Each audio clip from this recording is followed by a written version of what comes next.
nearly all have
There we are.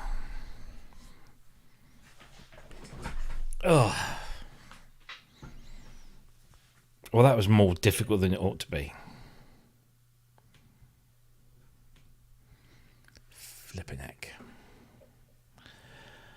Hey. So Kent isn't feeling 100%. So I was trying to log in, and this is the problem now. I'm in. I can only get in on another account, which means I don't have control over anything. For some reason, I go to log into StreamYard and it's not sending me my code to log in. Therefore, I've had to join in from this kind of basic account, and I have no control. So I can't even buzz people into the show. At the moment, I'm trying to work. I don't know what's going on here. My email seems to be working fine, and I can log in under ProSynth Network, but I can't log in under my personal account, which gives me all the controls. And there's no other way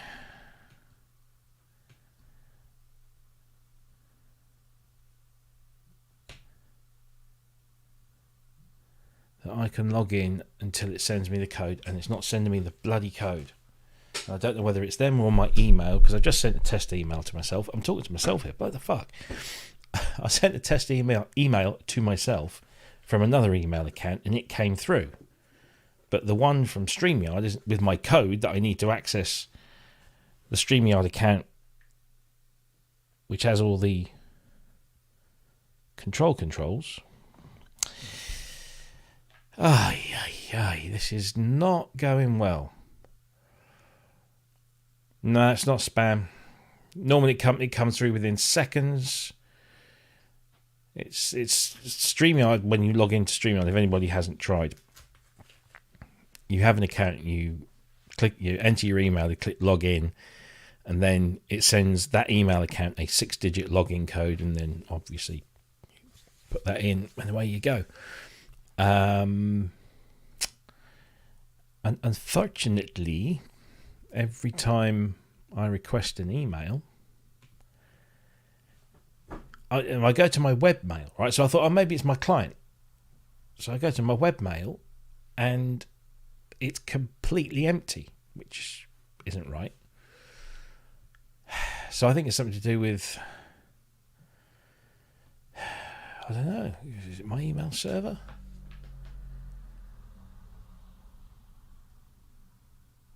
It's annoying, is what it is. Yeah, only 1 million codes. So, unfortunately, Kent is the only one that can, at the moment, add people in, which is no fun, because then that doesn't make for a pub, does it? And I am at a loss. Let me try and send another email. This is really chuffing annoying. Let's try first of all, try that.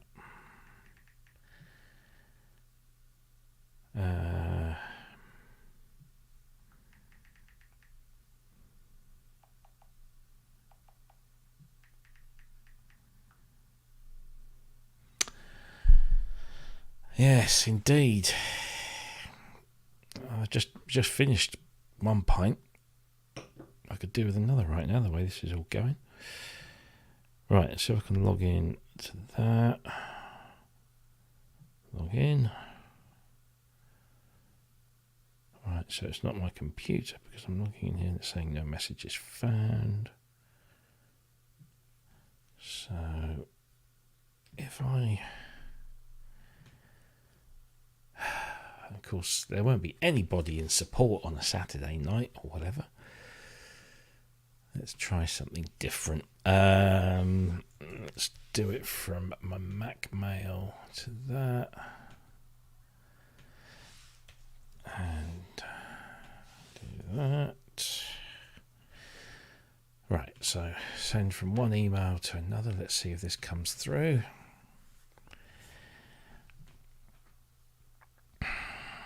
Sorry for the thoroughly unentertaining doodah. Right, let's have a look. No, maybe it is my email. Oh no, there it is. So my email has come through from another email account. There it is.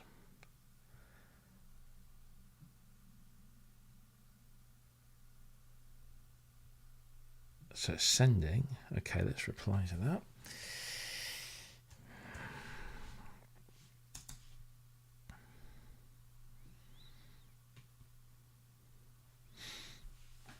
Aha, what's this? Okay.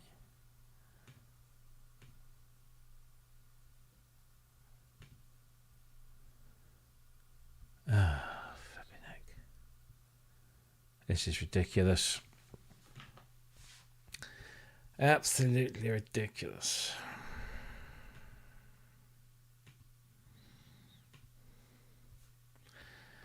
Right. Otherwise, you're just looking at me talking right now. I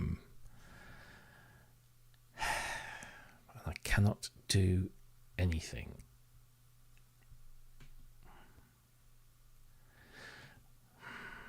Have I? Oh. Yeah. You can pour me one, Brian.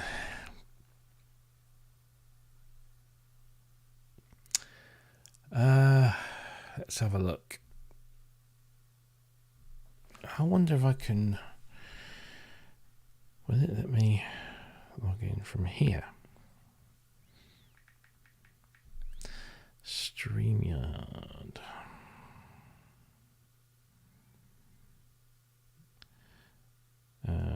log in.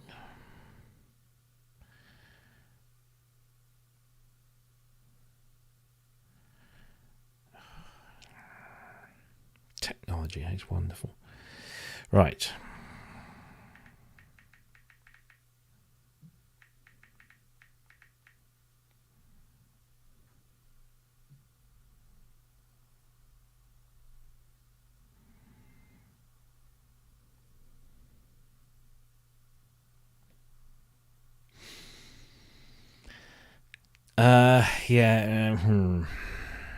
Anybody that's trying to join the pub is just going to be sat there waiting because if you've just joined, Kent's not feeling 100%, so he said you can start it, and I'm more than happy to do that. Unfortunately, I have access to Kent's StreamYard system through my personal email.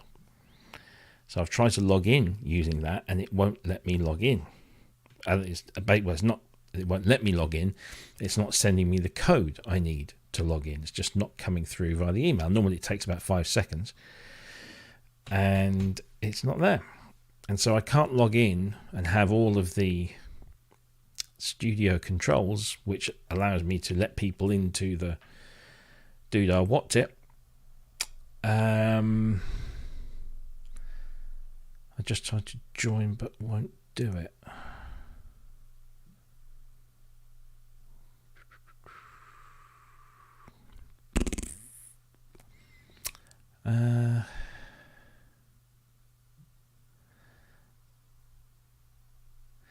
I don't mind this kind of it's not even two-factor authentication because it's just challenge and response. But what's really infuriating is that it says, please check your email for the code. And it says underneath, didn't receive an email? Try these steps. Check your spam and junk folders. Well, yeah, I've checked those, but StreamYard is in my allowed list, so it wouldn't be there anyway. Add your StreamYard.com to your, or add your friends at StreamYard.com to your email's contact lists. Try to log in again, or contact support. And contact support is just a chatbot. And if you go to there, then it says, oh, maybe spam junk folder. No, it's not.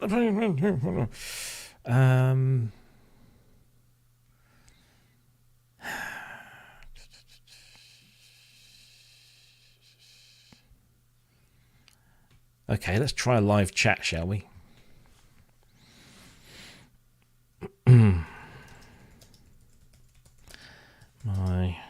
This is great, isn't it? Look, you're getting to watch a live tech support meltdown.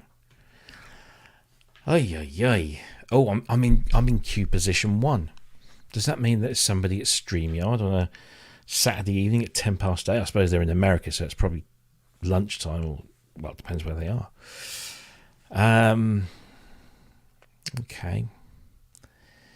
There is nothing I can do apart from wait till it eventually turns up. But of course, what it means is that I can't add anybody into the pub to make it more entertaining for you, so you don't have to listen to me.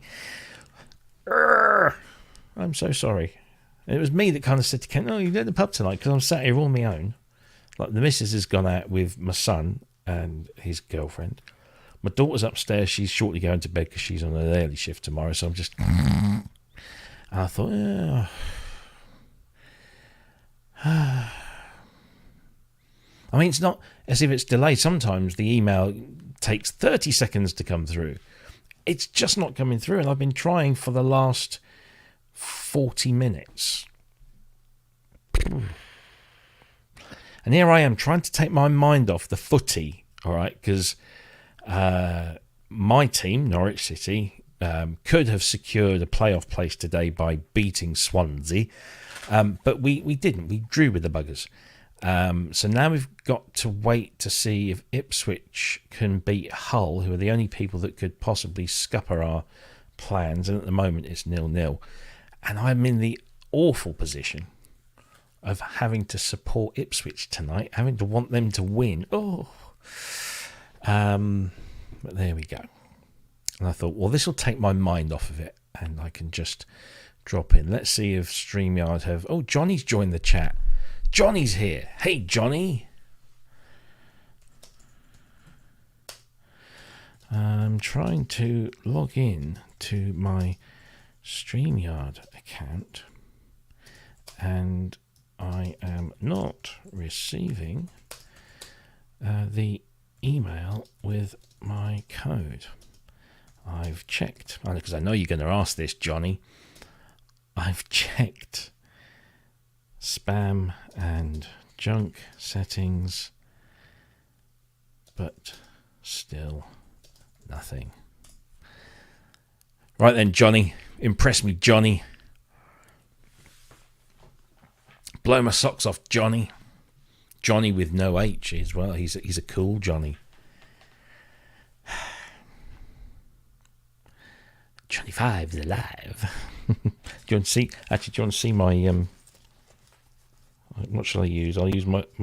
Oh, hang on. Hi there. Are you behind a firewall or a VPN? No, I am not. Well, let me just double check that. But I've said no. No, my VPN is off. I'm not connected. There you go. Oh, yeah. Number 5 alive. Sorry. I don't believe I just did that. I've just triggered a new code for me. Okay.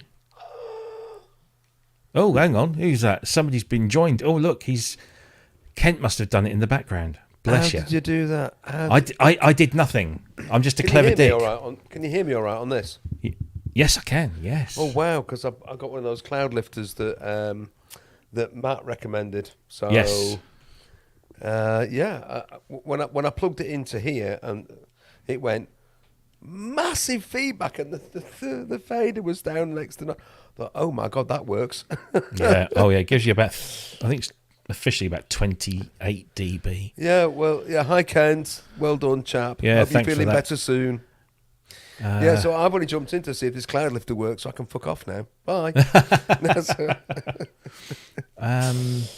So Johnny says he's triggered me a new code, but nothing's coming through. Oh.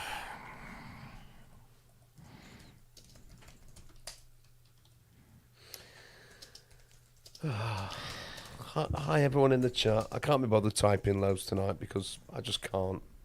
So I'll just say hi everyone, and that's that.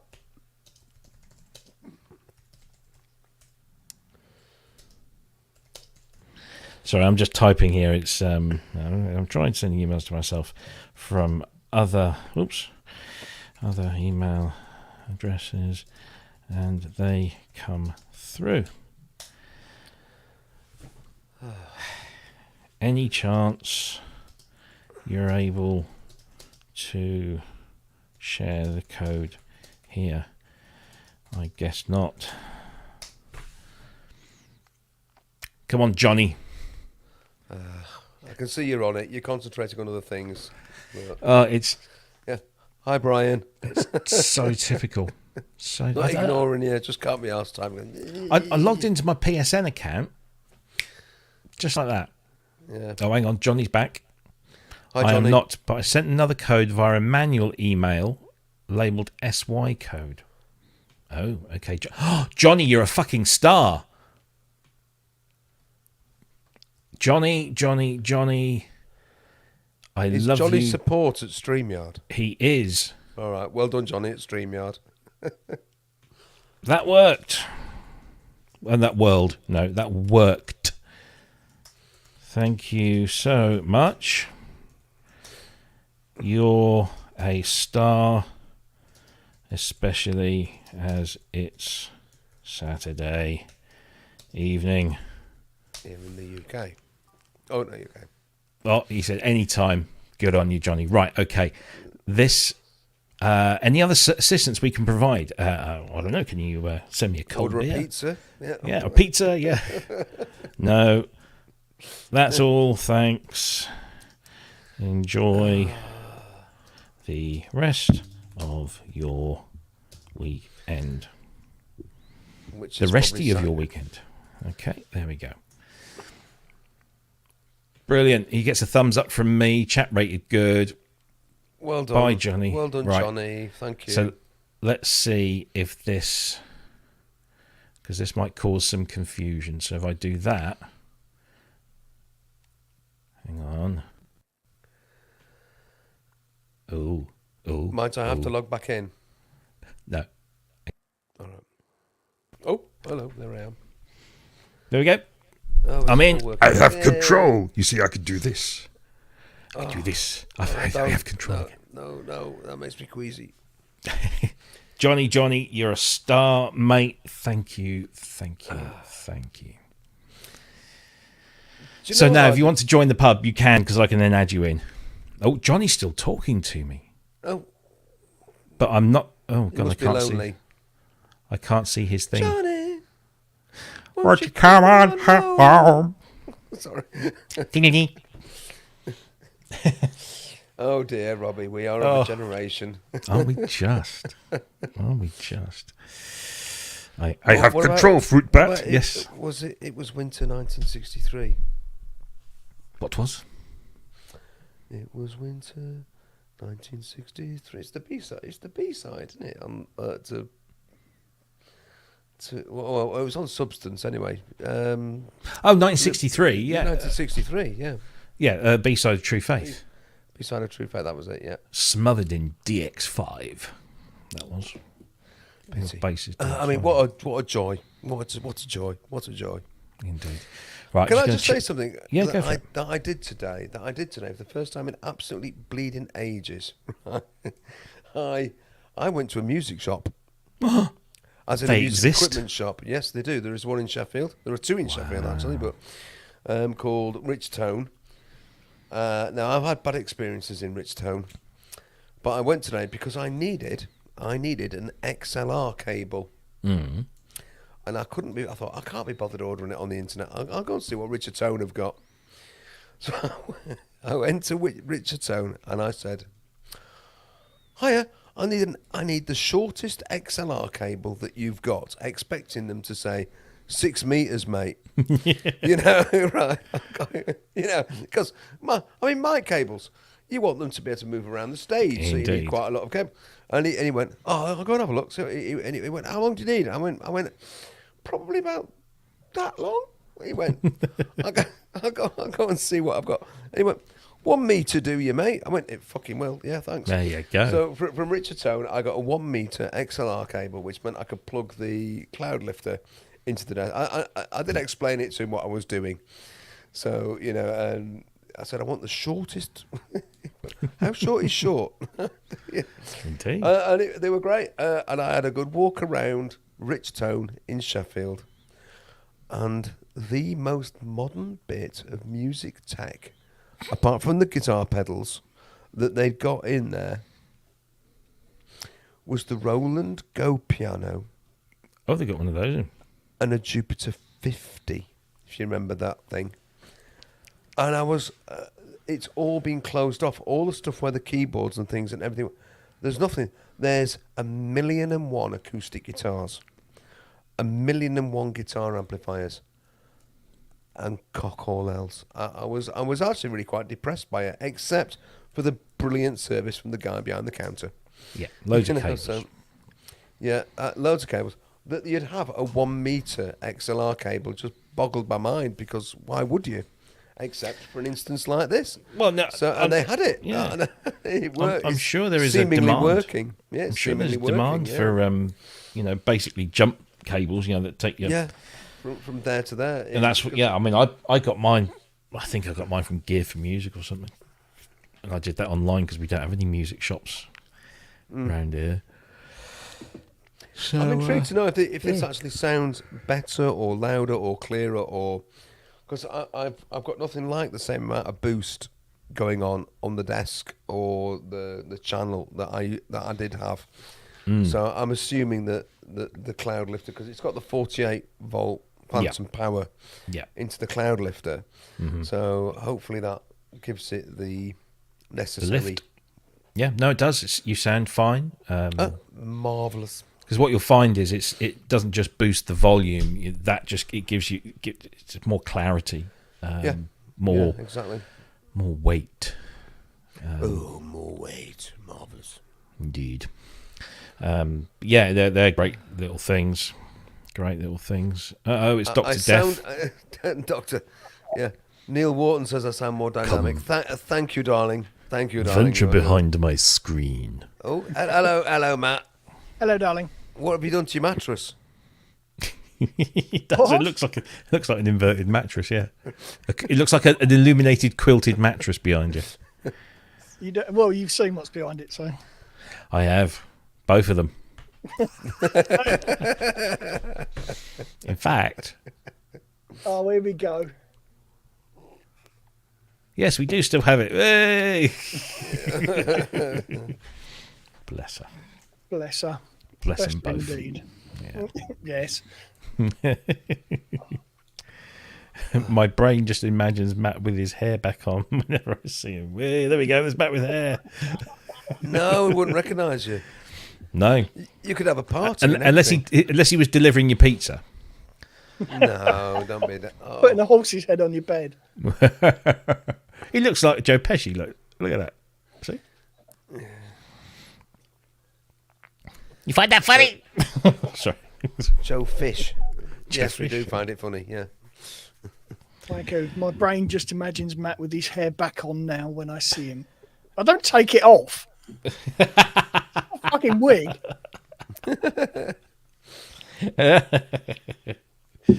Anyway, Matt, thanks for that link. It seems to do a good job, that little box. So, yeah. Difference is unreal, isn't it? I don't know. I can't hear it. It's other people that will tell me. Yes. So, and they seem to in the chat. So, yeah. Well, it's not like you're talking like you Because were before. I mean, we're using the same mic. We're using the Rode Yeah. Bob mic. So, yeah. Well, it's used to that have- good that Shure did the deal, didn't they, with Cloud, and they've now got an SM7B built into. Well, Sorry, they've got the Cloud Lift built into the SM7. It's now the SM7DB. At the time when I started doing, Ramsey's show during the lockdowns, and I was using my computer mic and all that sort of crap, and I thought, no, I've got to get a microphone. So I went onto YouTube and I was looking at all these mic reviews, and I was sitting there and I'm thinking, how the fuck do I make a decision on microphones based on YouTube reviews? It was ridiculous. I thought, there's this, there's that, there's the other, and this, that, and it. And I could have gone 1,001 different routes. And the only thing that made me choose this was that Nick Batt was using it on Sonic Stage at the time. Right. And I thought, well, if it's good enough for him, and he's doing this, it's got to be good enough. So that's why I bought the pod mic. And I bought mine because Dom used it. exactly. Because And as well, I haven't got the Dom was money using for it as well. for an SM, so it was like, well, fuck it, that seems to be alright. So. Is What it should I that- say? Are they that much? But no, I know the SM7 is the sort of YouTube podcaster sort of go-to mic. Well, it is, isn't it? I Well, mean, it- you see all the yeah. time. Industry standard for all that shit, isn't it? So. Yeah, Yeah, but I've got to say, I have a liking for the slightly industrial look of this. So when I was choosing this, because the only reason I got this was up until I don't know when it was. It was just after I started doing the podcasts for Sound on Sound, and I had a conversation with them, and they said, "Yeah, we think we could maybe give you some advice on deadening your room a little bit, because we're getting a little bit of kind of or reverb on your thing." And I'm like, look, I can't fix things to walls. I live in a rented house. I don't really want to be doing that. I don't want to spend a shit ton of money on sound deadening things. And they said, no, don't worry. Mattresses. We got was it Paul White who works for Sound on Sound, does a lot of these kind of readers' rooms type thing, and he'll they'll have a feature every now and again where he gives advice on how to get the best sound out of your room. And he did one for me free of charge, and he came up and he said, we understand you don't want to put anything onto the walls, so go to B&Q, buy a bit of 2x10 or whatever it was, and then put these panels on. I'm like, yeah, that sounds like a lot of hard work. So I thought, well, maybe I'll just get a better mic. Maybe get a dynamic mic where it's just like Yeah. it's just It here only that picks it's up here. yeah. And so I started doing the research, and I was looking at the Rhodes, and I was looking at this, and there was a few others. And time again, I kept seeing this. And one of the things I liked about this is not just the look of the mic; it's the way that the cable connects to it. It doesn't go in the back; it's up here. I thought, oh, that's cool. It was just like, oh, that's a nice little thing. But anyway, it did seem to be the the mic of choice for people who do talking a lot, which obviously I do. And so I thought, well, it's three. What was it? I can't remember what I paid. I got it. It was on sale somewhere. I got it for about $380. Yeah, it's not. It's not. I mean, this was only 110 quid. I If got I mine remember, for 90. Nice. mine might have been 90. Yeah. It might have been 99. I don't know. It was around £100. That's what I remember.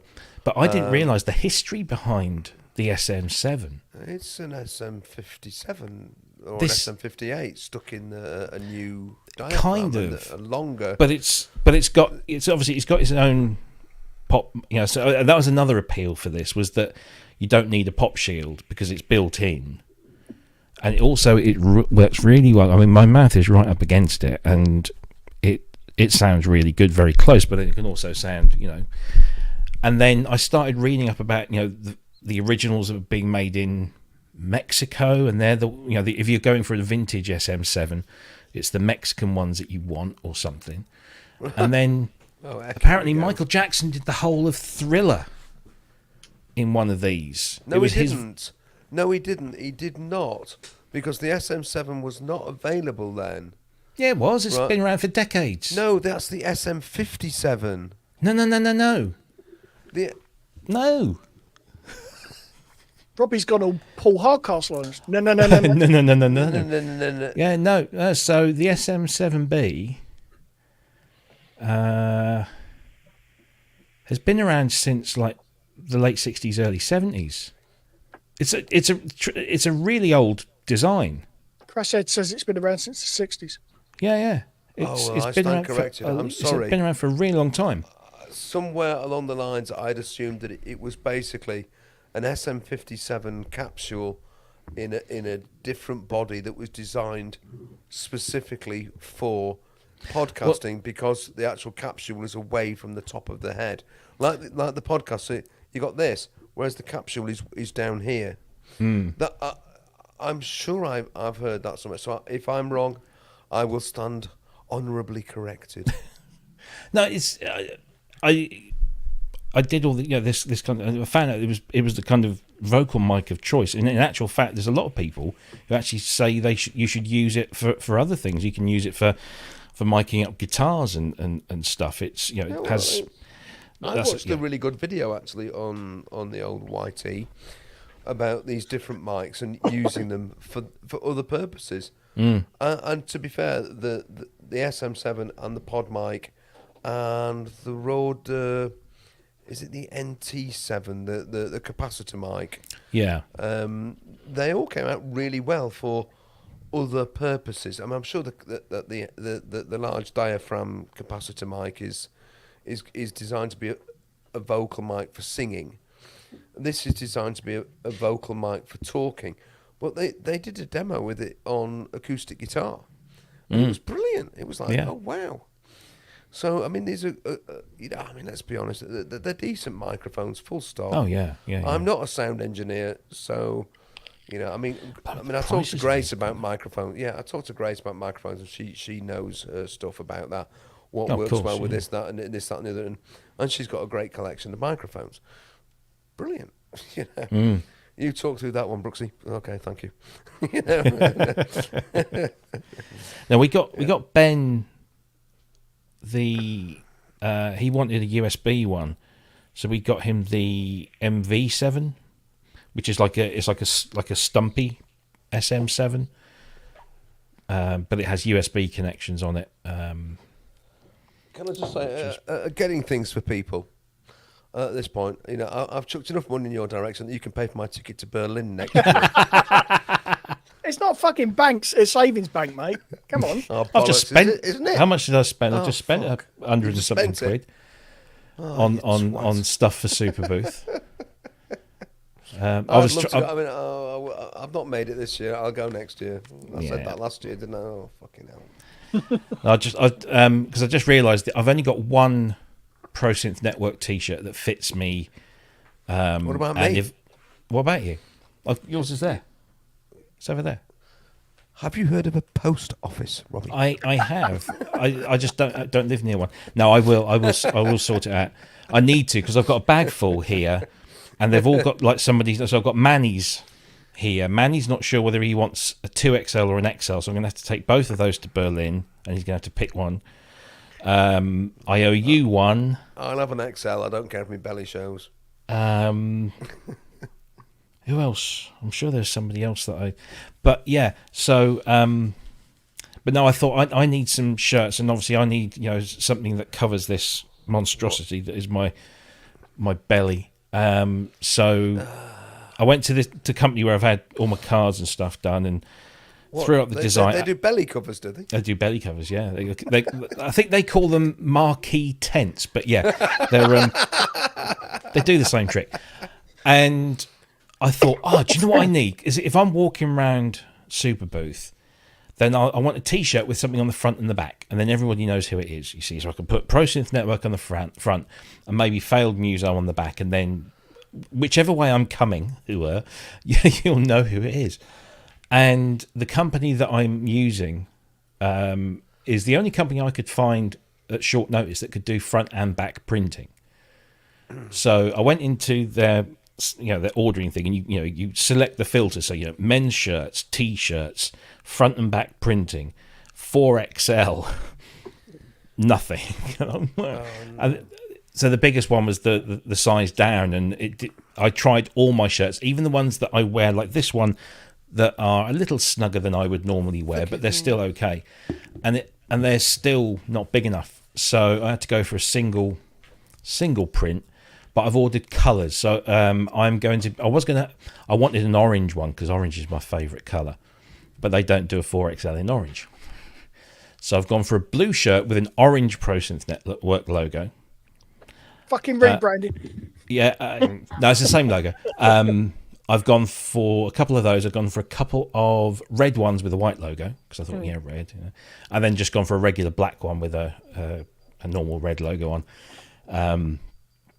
And that will see me through the whole week because then it's going to hopefully it's going to be hot, so I won't want to wear the same shirt 2 days in a row because I'll hum a bit. Yeah. So that'll get me through the whole week, and yes. See what Keith Trigwell's put up for sale. No.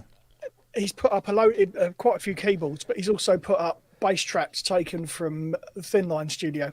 Oh right. Yeah. Nice. So I'm going to send him a message and say, how much do you want for them? So I've got them. Yeah, indeed. Although apparently Alan Wilder's got that selling in the studio. It's the house only, which is on the studio's in the grounds, but he's not selling that. Odd. The lawyers will sort it for a fee. Yeah. I keep getting these posts on my suggested posts on my Facebook feed from a couple of groups that I can't remember the full name of the group, but it basically says Alan Wilder should rejoin Depeche Mode. Yeah. Fucking hell, even now, like 30 odd years later. Can I just say, I would love to see that happen. Oh, it would be great, but it's not happening. I can't help myself, because for me, the Depeche Mode that I loved was the Depeche Mode with Alan Wilder. Yeah. Once Alan Wilder had gone, I don't like particularly A Broken Frame. I just think it's got a big hole in it. I mean, I've got it, and I listen to it, and there's something that's not there. And then you get to Construction Time again, and that hole is filled. And I don't know quite... And that man brought something to Depeche Mode which defined, for me, the classic Depeche Mode. And after Songs of Faith and Devotion, it just goes... I'm not that bothered anymore.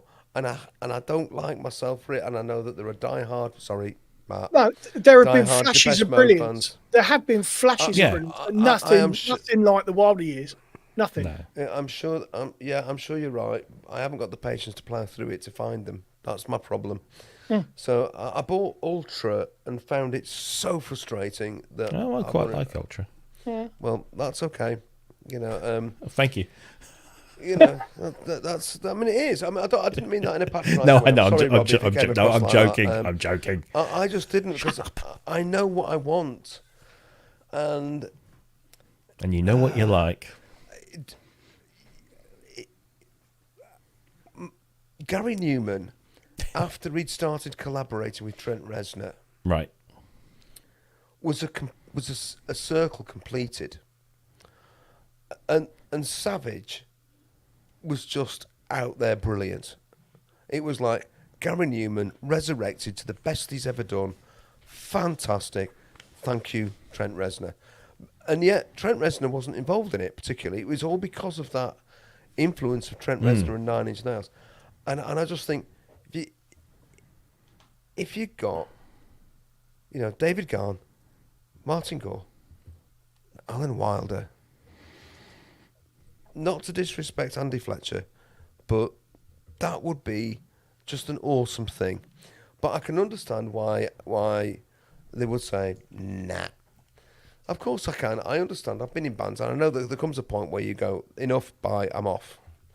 For all sorts of reasons. I think the dynamic in the band, because we all know that Fletch was essentially the glue.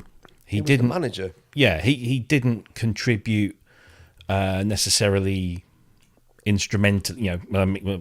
By playing instruments and stuff. He would pass judgment. He would say, "Yeah, that sounds good. That doesn't." You know, he had that kind of thing. But he was the guy that stood in between, you know, Dave and Martin, and made sure that everything was okay between those two. And there are numerous stories of, especially with Construction Time Again, Some Great Reward, Black Celebration. Black Celebration, where songs of Gareth Jones is in the studio with Daniel Miller and Alan Wilder, and the rest of them aren't there. And Alan felt that he was doing a huge amount of the work and not necessarily getting the credit, but just not getting the support, I suppose. And we don't know what went on, but do you happen to know? I mean, Ultravox, for example, all of their songs on every album was split 4 ways. The songwriting was always Ure, Can, Curry, and Cross. 4 ways. Always. And so they all got an equal split of everything. There was, even if Midge Ure had written the song, once they got in the studio and they were doing it, it was all split 4 ways. And I wonder if Depeche Mode was always, it went to Vince Clarke on the first one, it went to Martin Gore thereafter for the songs. Because I know that Alan Wilder wrote Sibling and... No, he wrote 2 Minute Warning. Yeah, it was he was like the wrote George a fair Harrison, few. wasn't he? He was yeah, like yeah, George yeah, Harrison, just exactly. wrote like 1 or 2 per album. And then Dave eventually got his oar in. When was the first? Playing the Angel. Yeah, that's it. Yeah. Yeah, I mean, and to be fair, okay, so he comes in and he's the singer, but they're nothing without him. No, but then again, of course, you've got a whole load of songs that Martin Gore himself sings on. Yeah. I don't know. They're such a complex band, and for that, they are wonderful. I absolutely. I mean, I'm not dissing Depeche Mode at all. I love Depeche Mode, and I love the fact that they're still going. I really do. It's a wonderful thing. Oh, I was watching. it's just so sad, isn't it? I mean, I still Yeah. get sad about the death of Andy Fletcher. Yeah. Well, that's coming up on 2 years, isn't it? Yeah. I've got sad about the passing of Chris Cross because it means I'll never see Ultravox again as Yeah. they were. I was watching that an really interview. upset me. Watching an interview with Michael Stipe and Mike Mills from REM. Yeah. And it's a recent thing, they obviously REM called it a day, but they'd obviously been going many, many years, and they just, they felt it had come to a natural end. But they said that one of the reasons they stuck together for so long is that right at the very outset, particularly Peter Buck, set down the main rule was everything gets split evenly, so everyone gets 25% of everything. Songwriting, the whole lot, even if it's a Mike song or it's my song, everyone gets 25%. And it was just like, and both Michael Stipe and Mike Mills both said,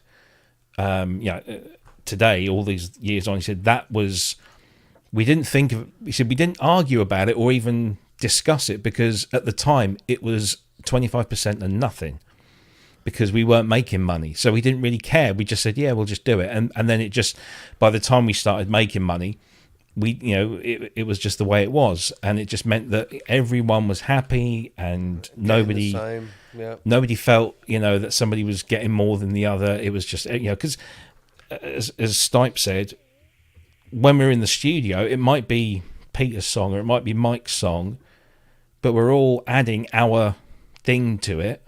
We don't. It's not like the songwriter doesn't play all the instruments. Everyone's playing, and they're all adding their own thing to it, and essentially creating that song. So it was a very democratic and useful thing. You think you find that with many bands, that their longevity is there's usually that one thing that says everybody gets the same. We are a collective. Yeah. We all take. It seems to give a certain longevity to bands. It means there's no fighting over royalties. I mean, if only the Smiths had done that, you think what might have happened. Mind you, they were all a bunch of wankers, so they probably hated each other by the last album anyway. Yeah. So. Have you heard the series on Radio 4 called? Oh, I can't remember. It's all about band breakups. No. It's damn it! Why can't I remember the name of the show? It's been sent out in sort of mid-afternoons because I get it on my way home from school when I was putting the radio on. And there's been some great ones. There was Liberty X, which was, you might think, hang on a minute, what are you on about? It was fascinating to listen to the Liberty X one. These bands that are made up because of the live TV reality shows and the losers, and then somebody comes and goes, actually, you guys are better than the people who won, so we'll give you a recording contract, and how it pans out from there. It was fascinating. It's well worth catching if you can get it, but I can't remember the name of it, so I'm no use whatsoever. It's so good, I forgot what it was. Check iPlayer or whatever it's called. I will. Yeah. BBC Sounds band breakups. You'll find it. I've got a trip to Liverpool coming up, so it's 4 odd hours each I just way. I remember the previous one. It was Dr. Feelgood. Oh, that'd be a good one. Which was really brilliant, actually. The Dr. Feelgood, because by the time it all finally went, there was none of the original members left, either through them dying or. Well, it was. They're fascinating stories about group dynamics. And anybody that's played in groups will absolutely relate to it. That you can go down the pub and be absolutely busy mates and everything's fine. You go into the studio and you start talking about things, and suddenly you're at loggerheads.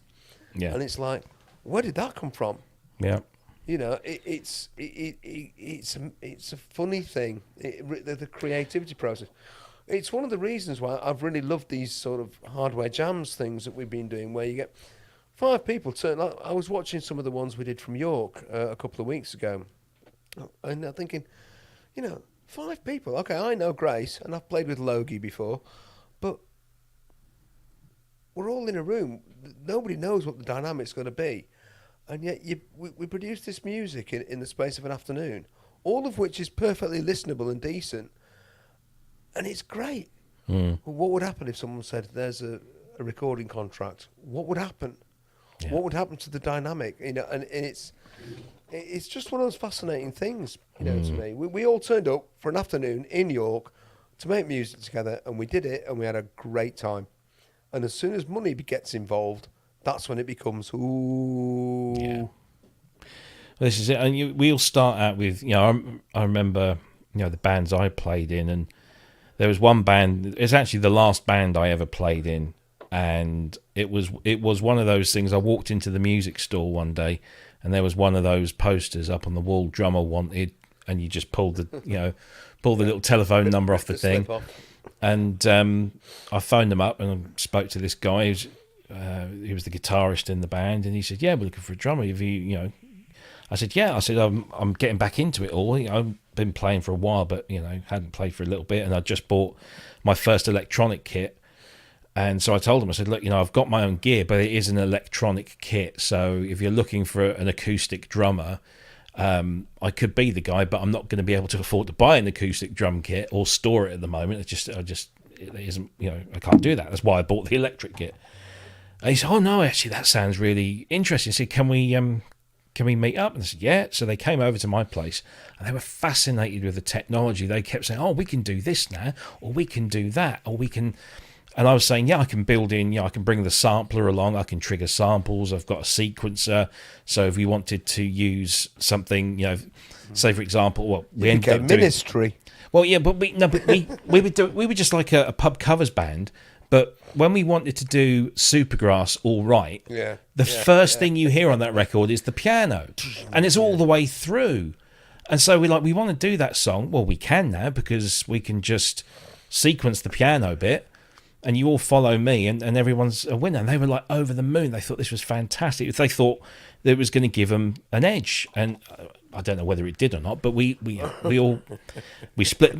All the earnings split equally. Behave, Asio head. And we did all this stuff, and then there weren't any. The lead singer had a lead singer ego, but it was fairly mild. He knew he was the pretty looking one. He was up front. He was the one that he was the focal point, and the rest of us didn't care. We didn't want to be. Me and the bass player would just sit quite happily at the back of it all and just watch it all go on.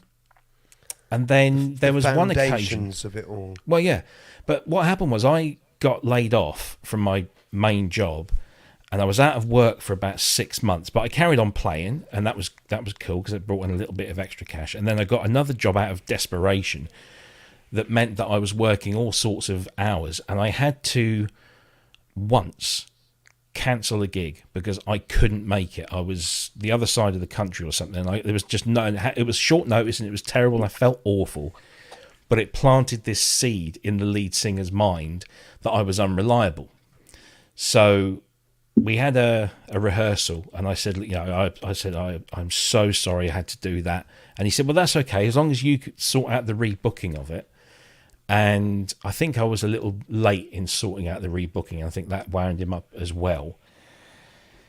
And then we had this almighty argument where all of a sudden, all these things came out from him, just him. The rest of the band were absolutely fine. Him, "Oh, you never help unload the lighting rig." Well, I'm the drummer. I've got the most gear to bring in anyway, but you've never asked me to unload the lighting rig. "Oh, you never do this, you never do that," and you blah, blah, blah. And I'm like, oh, really? We having this conversation? And so we had this big, bust up. And I said, "Look, in the future, if we want to arrange a substitute drummer to come in when I'm not able to do something, I'm more than happy for you to do that." And they did that, and then they hoofed me out the band. Once they got somebody in, it was just like, "Yeah, we're not going to bother with this guy." And I spoke to one of them a few weeks later. The one that, he was very diplomatic. He didn't really want to get involved with the argy-bargy. And I said, "How's it going?" And he said, "Oh, it's going really well. Yeah, it's like having an acoustic drummer is fantastic." And I'm like, "Yeah, but it was only a couple of years ago you were saying that having a drummer with an electronic kit and all this technology was fantastic." So, and it was that when I just decided never again. But I miss that being in the room with 3 or 4 other creative people and bouncing off of them, and having, especially me and the bass player, we always got on like a house on fire. And drums Right and then, bass. Robbie, we'll sort out a Hardware Jams meet-up in Norwich. And you will You have just to come. fucked it, Rob. Yeah. And do you know what? This can I is all just say, dependent on me actually, turning up. No. And the last one, I deliberately was not doing loads of sequenced stuff from the modular. I was using it basically as a synthesizer, as sound sources. I did some sequence bits when the time was right, but mostly it was me just playing. I got a keyboard, because I took the old Pro 1 out, and the Keystep 37, so I could play bits and bobs. And it was played. The main sequence things I left to other people. And it's about because when you've got 5 people in a room, there's only so much you can do. I mean, I could make a massive amount of noise with this modular rig over here, but if I did that, nobody else would get a look in. Or mine would just get clouded out by everybody else. So you've got to give each other space. So somebody else, you come along, you bring a DX5 and come along and just decide you're going to play a few little tinkly, sprinkly bits, this, that, and the other. Some doorbells. Bong. Yeah. Bollocks the doorbells. And yeah, that's the point. It's about finding your place. I mean, go and watch those Hardware Jams that we did from York a couple of weeks ago. I think I because did. it's a real exercise in. There's a couple of guys there who've got very little gear. Jim Bob Bradley came up with a Tanzbär drum machine and a Lyra. I mean, not the most immediate synth for jamming with.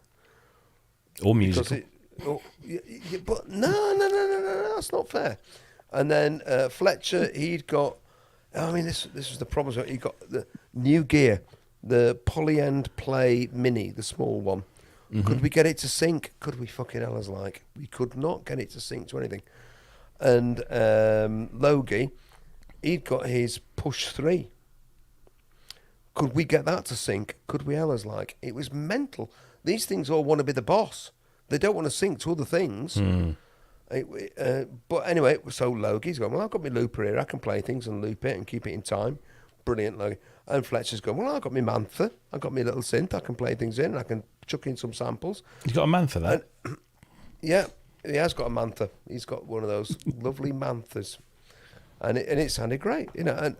But it was about finding it. So coming down to something like that with just a restricted amount isn't a problem. In fact, it's a bonus. So you're booked in for the Hardware Jams Southeast. I've just checked my calendar. I'm fully booked. I'm sorry. Oh, you bollocks. Get your foot out of your gob. And do you know what, Robbie? Go on. You're a good enough player to know that you could do it. Don't sell yourself short and don't be in a horse. Okay. Right. I better find a weekend. Is there a Pirate Studios in Norwich? I bet there is. I don't know. There might be one in Chelmsford. Right, you got to get to Chelmsford. Listen to you with your kick pedal. Ooh. This is good, this. All hope is lost.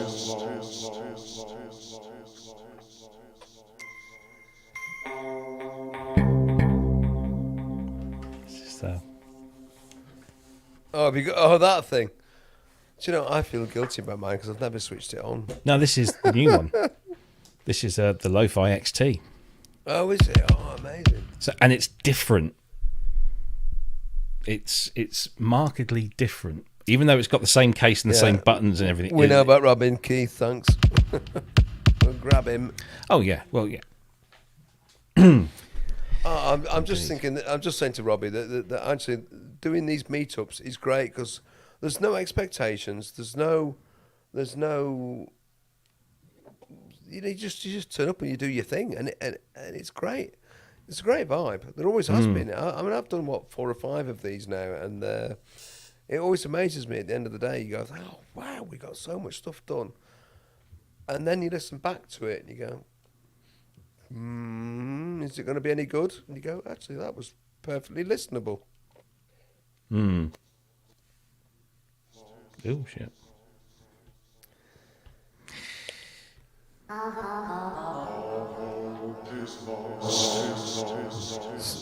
Andy Synchrotron, Andy Synchrotron, you come to the next Northern one.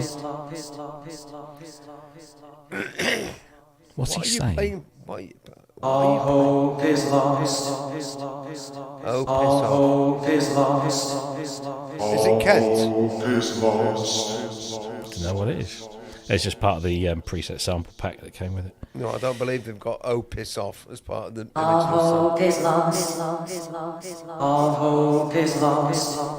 Sounds like arsehole piss arts. All hope is lost. All hope is lost. Bismarck.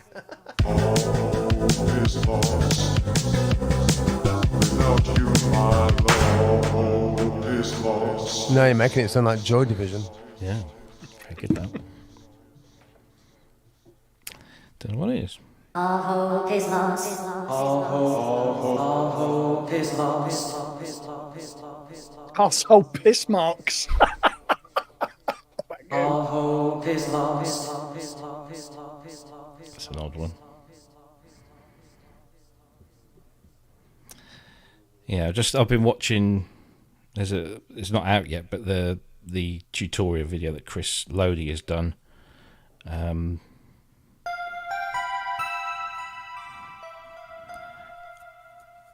it's different. I'll give it that. But it looks nice.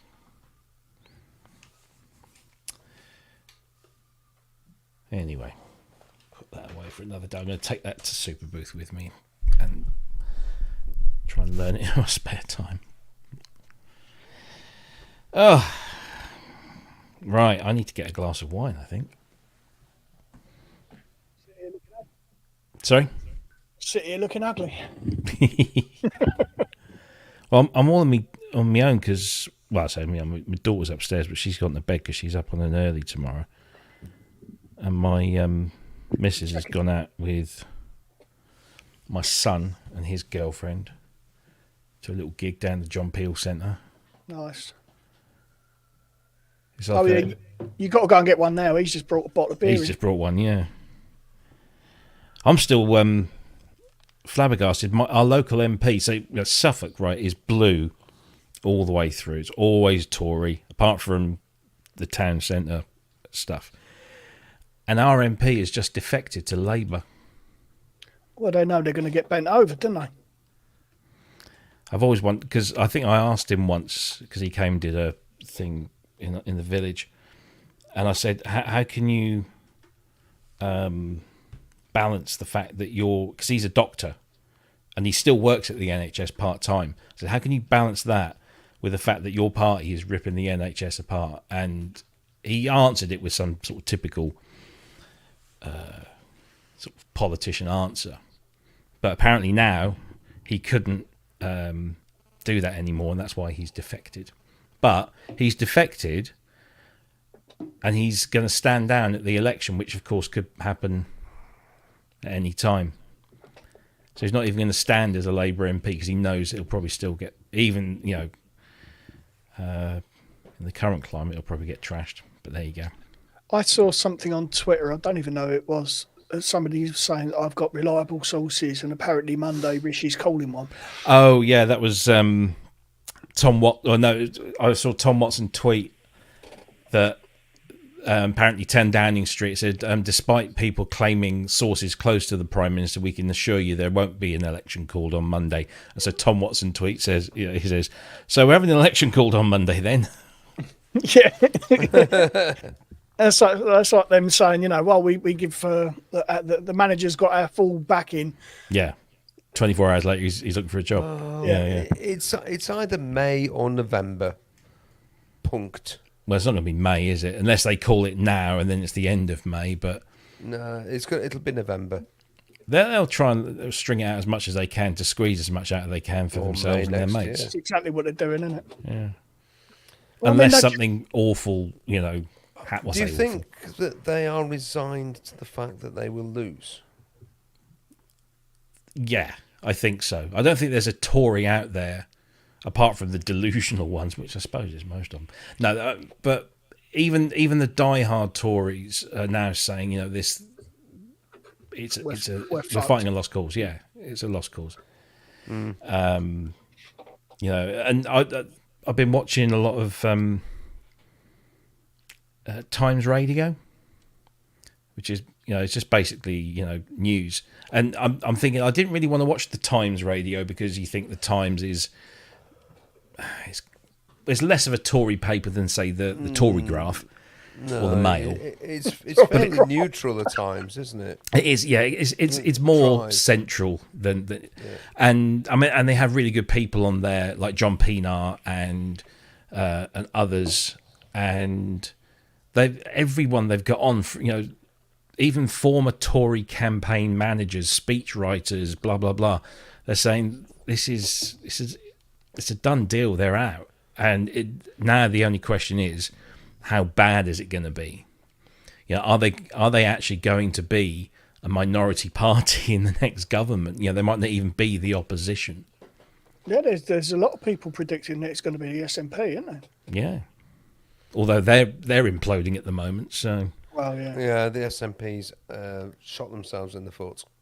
Yeah. Well, I mean, the shenanigans up there is beyond belief. But hey, to be honest with you, the SNP should not have a voice as strong as it has in Westminster, because the SNP can block things in Westminster that only matters to England. This is why the English are disenfranchised. You've got the Welsh Assembly, you've got Stormont in Northern Ireland, you've got Holyrood in Scotland. Where's the English Parliament? We haven't got one. No, we but haven't got one. You say that, but if the government in London can do things that adversely affect people in Wales and Scotland and Northern Ireland, which is why the government we need a complete change. I mean, absolutely, you can totally agree. I think we should have completely devolved government for England, Ireland, Scotland, Wales. Yeah, absolutely fine with that. But we need an English Parliament because we haven't got one. The English people are disenfranchised. We are one vote disenfranchised for the rest of the UK, and that cannot be right. Okay, if you've got Scottish MPs that can vote on things that affect only England, why should English MPs not be able to vote on things that affect Scotland? Nothing against Scotland, because it's one of my favourite places on the planet. But I think in terms of democracy, we've got it completely wrong. It's all arse over tit. And it needs a complete rethink. And we need to completely decentralise from Westminster. Westminster's had its day, in my view. We need an English Parliament that could be stuck in, let's say, for example, I'm from Yorkshire. Let's stick it in York. So the English Parliament is now in York. And the Westminster Parliament is what brings it all together. We've become a federal state. Well, as I say, it's federal. In the same way that the United States is, the same way that Germany is, Switzerland, and countless other federal countries. Anyway, yeah, no, I think call me a revolutionary and put me against the wall. It's a federated state, and it's like you say, it happens all over the place. America is your biggest example of that. You've got 50 states. That are all have their own governors, and they all have their own, let's call them parliaments. I think senates. And they have a degree of autonomy, and they have a massive degree of themselves. autonomy. Yeah, but they also have to obey, all the federal stuff as well. Yes. And then you get the argument between federal and state, and who has sway over the other. It's not perfect, but maybe it's a bit more fair. In terms of. The English people get a say in things that matter to just England, and the Scottish people get a say in things that just matter to Scotland. Yeah, I agree that the system as it stands is fucked. The union. Yeah, if we're bothered about the union. Yeah. Or should Great Britain? So should the United Kingdom of Great Britain and Northern Ireland just be left to disintegrate? Anyway. I need wine if we're going to have these kinds of discussions. He's off. Go, Robbie. Go. Back in a sec. Anyway, Matt, what are you listening to right now? Not a lot at the moment. Too much other stuff going on. I'm just not getting any time. Well, yeah.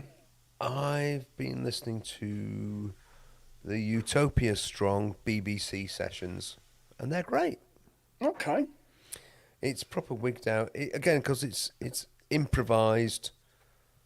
electronic psychedelia, and I love it. I just love it. It's fantastic. Nice one. So that's up if anyone's interested. The Utopia Strong on Bandcamp. You can get the BBC sessions, and it's like one of those old Peel sessions things. You get the graphics, and it looks like a silver background on with the black print. So that again Right. is Utopia what? The Utopia Strong. Have you not heard of Utopia Strong, Matt? No, I'm writing it down. So Right, it's Carvers Tarabi of Gong, Michael York, ex of Coil, and Steve Davis, ex of the World Snooker Championships. Seriously, I know you laugh and everyone laughs, but No, it's, I'm not. It's proper fucking brilliant. I mean, because Steve Davis is a proper modular nut. He loves it. yeah, but he's also a proper. He's got a massive collection of prog rock stuff, hasn't he? Yeah, he's really into his prog and soul and techno and house. Yeah, Steve Davis loves his stuff. So I mean, and I've met him a couple of times now at Synth East and other places, and he really is. I mean, he's just another modular musician. You meet him. I remember standing. I was standing in this pub in Norwich with this. Oh God, I've forgotten his name now. Oh, sorry, guy who I was talking to. Makes synthesizer cases. There was the three of us, me and him and Steve Davis, and we were sitting there and we were talking about the problems of clock in a modular system, sending clock around a system so that everything runs smoothly. Yeah. And suddenly I'm sitting there and I'm going, fucking hell. I'm in a pub in Norwich talking to Steve Davis, 6 times World Snooker Championship, about a clock in a modular system. How surreal is this? And it was like, wow. And actually, it was just dead easy to talk to. One of the things I'll say, he was a proper gentleman. People would come up every now and again and go, can you sign this for me, Stephen? Yeah, okay, yeah. And he would always be very, very polite and say, yes, of course I can. But we had this conversation, and it was like, I used to wash his car. You used to wash his car? Back in now, when would it have been? 83, 84? And here we are. Then you've got to you've got to get down to Synth East next year, and come and say, "Yo, I used to wash your car, you git," and they'll go, "All right there." Honestly, he's a proper gents. He's really lovely. Oh, he is. First time I met him, I knocked on his front door. He came out in a dressing gown, and I went, "Do you want me to wash your car?" He went, "Yeah, go on then." Just that, he's multiple world champion by then, and it's like, yeah, fuck it, go on. Lovely fella, lovely fella. Because I lived in Plumstead where he came from, so. Oh, he's just a nice bloke. But I can't remember where this conversation came from or where it's going now. Utopia Strong. That's right. So, I mean, he was doing a radio show on some London radio station, and Carvers Tarabi of Gong was doing something on there as well. And they just hooked up, and they said, well, why don't you come down and we'll do this? I'll bring my mate in. Oh. And they were doing this stuff, and Rocket Recordings, which I have a feeling that they're based in Bristol, but I don't know for certain. But the Rocket Recordings said, yeah, we'll put this stuff out. And it's not Mickey Mouse. It's not, it's, yeah, okay, we got Steve Davis, ha ha ha. No, it's not that at all. It's all out there, psychedelic, long format, improvised, wigged out music, and it's brilliant, and I love it so much. Good. So yeah, Marky in the chat, Utopia Strong. Thanks for the tip. Yeah, go and check him out. It's fantastic. It's not Mickey Mouse just because you've got a celebrity involved. He really is the Boggs Dollocks.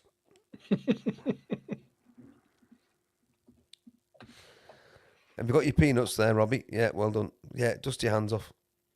Oh no, not those. They're nice. I've had them. Even your Mac said no. You've got to eat them tonight, or else tomorrow morning they'll all be stuck in a globular mass at the bottom of the bag. Yeah, they will. They all stick together. You can't. I opened these last night. I've got a resealable bag. Oh, okay. I must have missed that bit. Either that or he's just attacked him with a hammer in the kitchen. Apparently contains 3 servings. Don't know how they work that one out. Nope, Have you these eaten last one night. of them already? Yeah. I do like cashew. I'm not. These are all right, but they're a little bit. Are they Marmite cashews? Are they? Yeah, yeah.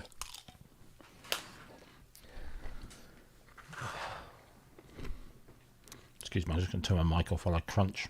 Kent must be feeling better because he was asking just about 2 or 3 minutes ago, can he troll his own channel? Time to get on. Come on, Kent, jump in. Unless you're feeling like absolute death.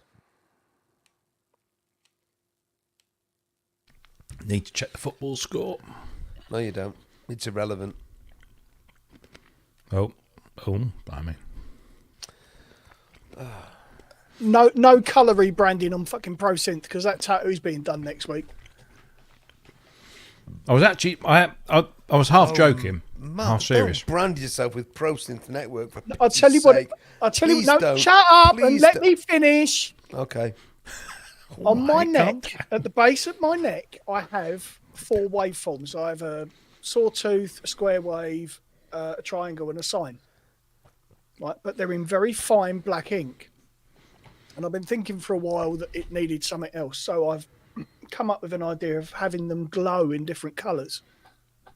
So my friend is going to do the colouring on Tuesday because I've got another one going on my back. But Matt, you'll never see them there. They're No, it's stuck in the fine. most invisible place on your body. Yeah, but some people will, and that's all right. Oh no, that's a All bad sign. the tattoos are designed that if I wear a shirt, nobody will ever know I've got a tattoo. All of them. That's the point. I can cover them all up. But if I want people to see them, they see them.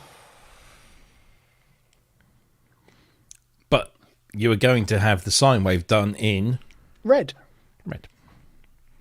And that's when he told me that. I said, maybe now's not the right time to tell you we're thinking of rebranding. Bastard. Which I have to be completely honest, is half true. That's okay. I just thought, I get to the point that I get bored with things being a particular way. I think maybe, and I'm sure somebody in marketing will tell, oh no, you got to keep the, or maybe I do need to update because it's tired and what have you. But I did come up with some ideas, and none of them have really sort of grabbed me and said, yeah, that's way better. So No, that's the only reason for having the sine wave red. I could have had it any colour, but it was just like, well, it just seems to be the right colour to do it. So, yeah, and it will match my t-shirt when I wear my ProSynth one. So, there you go. won't match Andy's because he's dropped off. Yeah, it did. It went very droopy and then disappeared altogether. Story of my fucking life, that is, mate. It's like this thing. This used to be like I think was it a cat? Yeah, it's a. Can you? Looks like It was Castle a- Grayskull from here. Yeah, It was a cat. it's a cat By the over power of Grayskull. some sort of big Was it modular a cat, synth. a cat on a synth? Was it a cat on a synth? Cat and a Moog or something. It's not a cats on synth in space. That's the other one. But this just started disintegrating. So I only wear this one around the ass. Ass. Ass. Round your ass. Is it that This is big? one of my. This is one of Does my. it go down that low? Does it cover it all? What does that say? Fluent in fuckery. Yeah. In fuckery. No, because I've got all of those things that you sent me, mate. All those logos, synth logos. Yes. The Jeff Toman ones. Yeah. So I need to think about doing something with them.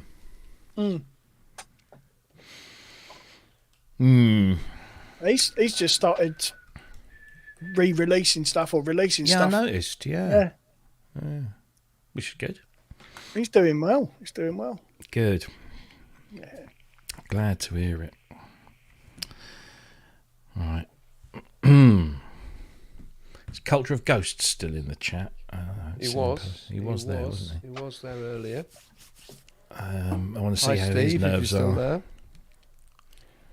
Well, what are you about to do? Tell him that ghosts aren't real.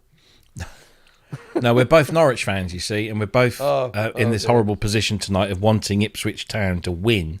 Go Because on, if what's the they- latest? It's 2-1 Ipswich. But that's what you want, Robbie, isn't it? It is what I want, but it's not what I want. You know what I mean? You It's like can't. Tottenham support. Oh God! The Arsenal. Football is wank. Stop it, everyone. Just stop it. Stop buying know. tickets. Stop watching. Just stop it. End that fucking nonsense now. How many beers has he had, Rob? I don't know. A few. He Sorry. doesn't normally get that. Animated. You know? I understand Football, people. It's I just understand. wank, isn't it? It's just wank. Well, I understand people who don't like football, but it is the most popular sport on the planet. It's I not mean, a sport, it's a business. Stop calling it a sport. It's got fuck all to do with sport and everything to do with putting money in fat fucking wankers' business accounts. No, it Stop isn't. it. It's not. It's Have a not look at sport at Exeter. all. Have a the look at vast majority of Exeter football. City Football Club is owned by the supporters. Yeah, the vast majority of football is below the top league in each country. You know, if you look at the English Stop football watching pyramid, Chelsea. Stop watching Manchester United. Stop watching I don't. Everton. Stop watching Liverpool. I don't. Stop watching on the. Just, go down and because actually, I don't mind the grassroots. I love the grass. It just does my nutting. All that money. So, this footballer transfers from this club to that club for 76 million quid, and I go, you fucking wankers! All that money that could have gone to save those poor people in here and there and there. I hate it. I loathe it with a passion. It makes my blood boil, and I. he's gonna go bang in a minute. Isn't he? He's just gonna. We'll see the see him, and then fucking all of a veins. sudden, yeah, they'll just be like a mush on atoms the on his screen head. where Andy's just I exploded onto his camera. Stand Who, it. the first time I was there. It makes me so angry, and the television's really? full of it, and it just. And I can't believe that it's fucking. It's back to the Romans. It's bread and circuses. Give them fucking bread so they can eat, Here and come give the them culture circuses references. so that they can be entertained, and they'll be happy and they'll vote for you. So let's keep them stultified by giving them beer, and let's keep them bloody occupied by giving them football. It drives me fucking nuts. Right, I feel a lot better now. I advise Thank you not to read the chat. I don't care what the chat says. There'll be 3.5 people out there who agree with me, and they are wise. And there'll be a load of people who think I'm the world's biggest wanker, and they haven't got a fucking clue what I'm talking about. So I feel much better in myself. Thank you for allowing me to unload. I've been storing that up for such a long time. I feel Well, so much we're better. happy to take it. Anyway, the rugby was great today. It was great. It smashed them. It was fucking brilliant. Get in there. Sorry. I'm Bloody egg chasers. getting. Yeah, but that's a proper game, isn't it? Because it's genuine. It's a professional sport, just like football. Yeah. But they don't get. Everyone gets paid lots of prima money. donna prizes. No, Oh, they I don't. don't know. Not like Oh, prima I don't donna know. prizes. No, Oh, I they don't don't. know. Oh, I don't know. Anyway, Anyway, I feel. Hi, Neil. you feel like, oh no, Hull have bloody equalised. Sorry. Full of equal Shit. Oh, honestly, Ipswich Town, you bunch of wankers. Never mind. Anyway, we shan't talk about football because we don't want somebody to have an aneurysm live on air. That would not be. Yeah, we don't need that. Can you imagine that? No. Yeah, but why do you buy into it all these? Hello, ambulance. I don't know where he lives, but his head's just exploded on screen. He's somewhere in Sheffield. We're looking at where he was sat through a red haze. Yeah. Here comes a Watford supporter. Look. Oh, fucking hell! Fucking Is it- hell! Is it safe to Fucking come in now? Watford. No, Keith, it's I not. can Come, I can come wear and take the sting out of it, Keith. Come on. I can wear a cycling helmet if it's that dangerous. Oh, you're into proper sport. You're into husky racing. That's proper sport. That is. Retired, Well, you were into proper sport. I was indeed. Yeah. Yeah. No, that. Yeah, fucking. No, Andy, I will not ask him that. Sorry. What's Andy said? Ask Andy which Premier League foot team. Well, it depends on which I side don't of even Sheffield under- he's on. I don't even understand the question. Actually, Sheffield don't have a Premier League football team anymore No, because Sheffield United got has relegated today. Sheffield Wednesday looked like they're staying up, and Sheffield United looked like they're going back down. This is all To the going like Championship. this over Brooks's head. Yeah, I need to stop. Have we got 2 football teams in Sheffield? Yes. Fucking hell! What a waste of space. Andrew, Sheffield What? Wednesday is just another working day for you. It is. It is. Yeah. Very good. And Sheffield United That is just a deserves a, nuisance. It means I can't drive anywhere because whenever there's a game on, I can't get anywhere. Nice one, Keith. Well done. Except I'm rarely in Sheffield on a Wednesday.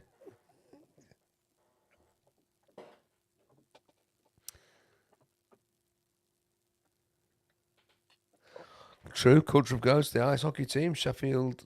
What are they? The Sheffield Steelers. The Sheffield Steelers are the ice hockey team. Yeah, Yeah, Sheffield Steelers. The ice hockey, the ice place, the ice arena and things is fantastic. And then next door to it, the Sheffield Institute of Sport. It's the English Institute of Sport. It's actually brilliant. The facilities in there are fantastic. They really are. Do you remember Elliot Wonderful. Kennedy, who we had on the show? Yeah. He's a massive He's a Steelers fan. Sheffielder. Yeah, Massive absolutely. Steelers Yeah, fan. absolutely. And he actually sung the national anthem at a Steelers game, like a fight. He was, he just wet himself. He was so, chuffed to be able to do that. Wet himself and then got stuck to the ice. Matt, behave yourself.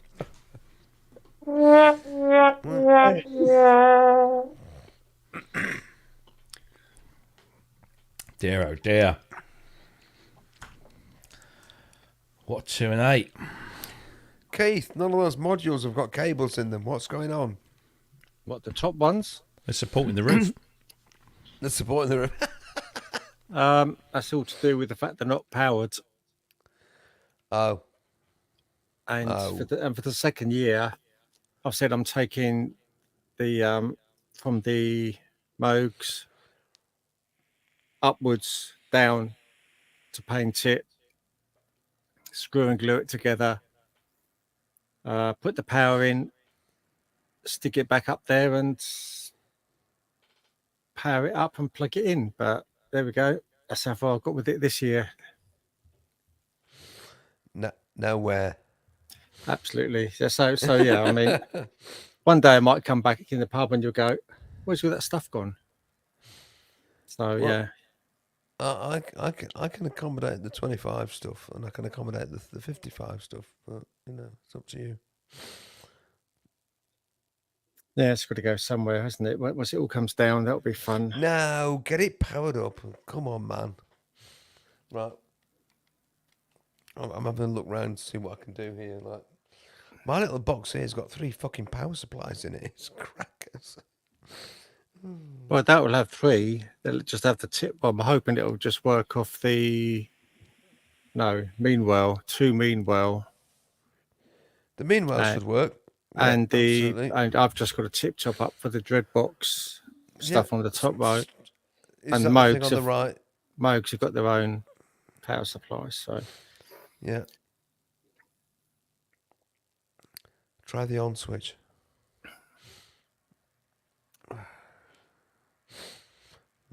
Oh, we've gone into desert land. Andy started talking modular, and everyone shut up. Oh. Okay, I'll shut up now. Because we respect all viewpoints here. No, you don't, Matt. Don't lie. Even when they're wrong. I can't shout. I've got fucking semi-modular sitting in front of me, so You I got a Oh, semi. we're gonna You say got- for a you got minute there. semi? yeah. So Oh. what happened to your keyboard stand, Matt? it's still here. It's there. Yeah, but all your keyboards are like vertical, not horizontal. Oh, I can see 2 of them. Oh, but there's 4 on the Jaspers. Oh, and you've got 2 Those extra. are just controllers. No, that's fine because you're like me then. 3 on the rack or 4 on the stands, and about 8 or 9 leaning up against the walls in various places.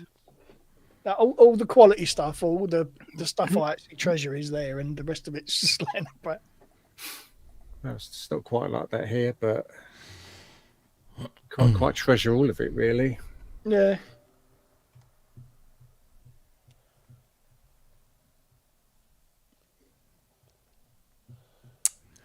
According to Kissing the Machine, I have a footballer haircut. Fuck off. It does look that particular camera. Sorry, angle does look- KTM. it looks like you've It's got got a man bun. Cock that all to do with football. Football has no place in my life. It never has had and never will have. I'm just filling up my vape. And so, but thank you for the comment. It's most welcome. But fuck off nonetheless. He's so chilled now. Look at him. He's just saying, "Fuck it, I don't care, bollocks." Fuck off, Neil, as well. Get the car polished, you bitch.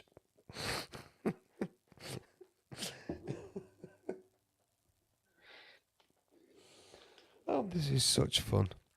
Oh, I'm sorry. I think it must be time for me to retire, or else I'm going to say something that I really regret. All right, No, mate. I'm not. No, I'm not. No, I'm not.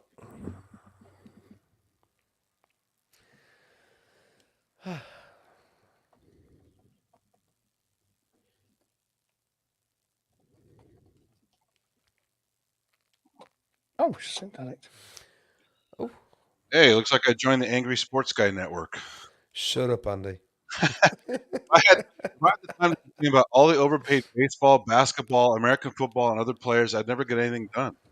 I mean, those guys are outrageously overpaid because of all the deals they get with shoes and ads for this and ads for that. So talk about tons of wasted money.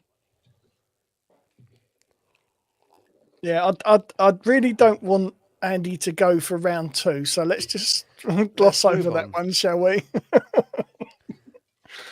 Genuinely, The think cloud lifter's lovely, Matt. Thank you very much for that link. It's You're great. more It than works welcome. Really well. it does Yeah, help. it works doesn't it? really well. Where else can we go? I went for a walk in the woods today. It was really nice. Oh, fucking hell. Poking with a stick. That's basically what they're going to do now. What was that? What was that from Wagyu? Grace told me earlier they got a modular gig at Sheffield Wednesday match. Wagyu, you're a git. That is not true. But if they asked us, the answer would be, "Oh yes, please," because I'm such a hypocrite. At least you know the money would be good. No, it wouldn't. Music never gets any money. Not anymore, it don't. Just think of the benefits of playing in front of all these people at the Sheffield Wednesday football ground. You'll suddenly have thousands of new subscribers. No, we won't. You have to do like Taylor Swift type output, then you'll be rich. I've tried getting my boobs out, synth addict. It didn't work. Oh, Has Taylor Swift got her boobs out? I've never. No, I'll tell you what I did. I'm just saying. I'll tell you that. what I did. Just I read. respect. I was watching this interview with the Pet Shop Boys. Did they get their boobs out? No, but they did have an interesting comment about Taylor Swift, and they weren't slagging her off or anything. It was more they were using her as like an example. But he said, you know, where is Taylor Swift's Billie Jean or Thriller or Purple Rain? You know, big artists back in the day would have these kind of universally acclaimed songs, or even an album, but mostly songs that your granny would sing. oh, clearly it's her "Shake It Off" song. Come on. But that's one. I mean, No, it's crap. But I'm just kidding. yeah. No, but he had. I think it was an interesting point that it's all just kind of meh. It's all homogenous. It's almost like if you did a 2-hour mix of records of a single artist, most people would say, where did one end and where the other one start? You know, it's all very homogenous, and yeah, I thought it was an interesting point that was made from someone who's clearly, you know, who's been in the business 40 years and is still at the top of their game. So maybe not quite as at the top as they used to be, but So she's yet to make a Sergeant Pepper album, or well, she's just yet to have. She's yet to, well, seemingly yet to make have a song that is. Because you remember when Purple Rain came out, it was like everywhere. Everyone knew Purple Rain. Everyone knew Billie Jean. Everyone knew Thriller. Everyone knew Like a Virgin or, you know, whatever. Yeah, they all had these big marquee nothing hooky songs. in it. There's Yeah, no it's all hook. just kind of. And he also said It's that pop music today, papier-mâché bland. it's all very much about the self, isn't it? Everything's about, and it's not just in music, but it's all, you know, it's all very about the self. Well, she's also pretty much the only writer, right? So without much more input, she's not going to go very Credit far. to her for doing that. Well, I wouldn't that's say she's fine, the but- only writer, is she? She has a team. I bet she does now, but she didn't start out that way. I don't think. Yeah, but when she started out, nobody really cared. Well, I think a lot of people still don't care. They'll care now because they go back to it and say, "Oh, yeah, wasn't she great when she was a kid?" Yeah, but Yeah. I don't know. You know, she's inoffensive. She's everywhere, but she's inoffensive. She doesn't, you know, she doesn't excite me. She doesn't upset me. My favorite thing about her is she'll talk shit about Trumpies all day long, and those kids need to hear that. and that's, you know, that's the power of a platform, isn't it? But Yeah, she's using it responsibly in that case, I think. So she's huge, but she doesn't really come into the same class as Madonna or Kylie for her work. it all depends how you're measuring that, though, doesn't it? If you're measuring it in terms okay. of, you know, sales, Sales, she or out-trumps she them all. No. she probably does, yeah. But in terms of influence, cultural importance, I couldn't look at sing the you a lyrics Taylor too. The Swift lyrics song. are pretty awful. So, yeah. You know, and they're already. I mean, I know it's horrible that they do it, but as soon as she releases a new album, everyone's saying, "Which ex-boyfriend's this album going to be about?" basically, yeah. And Bring over up here, in you your know, new Matty album. Healy, because she was going out with Matty Healy from the 1975, and his mum is a big kind. Well, I say a big celebrity. She was a big celebrity over here, and in fact, his dad was as well. And his dad's quite a nice chap, but his mum's a bit of a gobby cow. And like within the day of the album coming out, there was, you know, the press were going after Matty Healy's mum, asking her what her opinion was of these songs, which are supposedly about her son and his ex-girlfriend. And oh, fuck's sake, nobody's going, my God, isn't that a really good album? Isn't that a great composition? What about the production? It's all about, you know, which ex-boyfriend it's all about. So I don't know. I'll just sound like an old man waving his Which fist at the makes it sky. all irrelevant. Yeah. All does she for can me. sing about is her ex-boyfriends. It's irrelevant, and I don't care. Paul Holmes, give it a go. I'd love to know. It probably is the answer. Well, I Give it a don't go. want to do even that. What really annoys me about Taylor Swift, now, I'd like to think she doesn't have any say in it, but I'm guessing she probably does.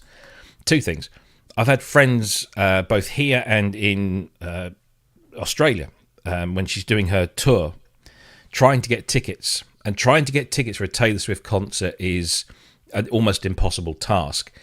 And the hoops that people are having to jump through because their kids desperately want to see Taylor Swift. And the reason the kids want to see him is because she's excessively marketed to that group. And you know, everyone wants to go and see it. And the getting the tickets is crazy.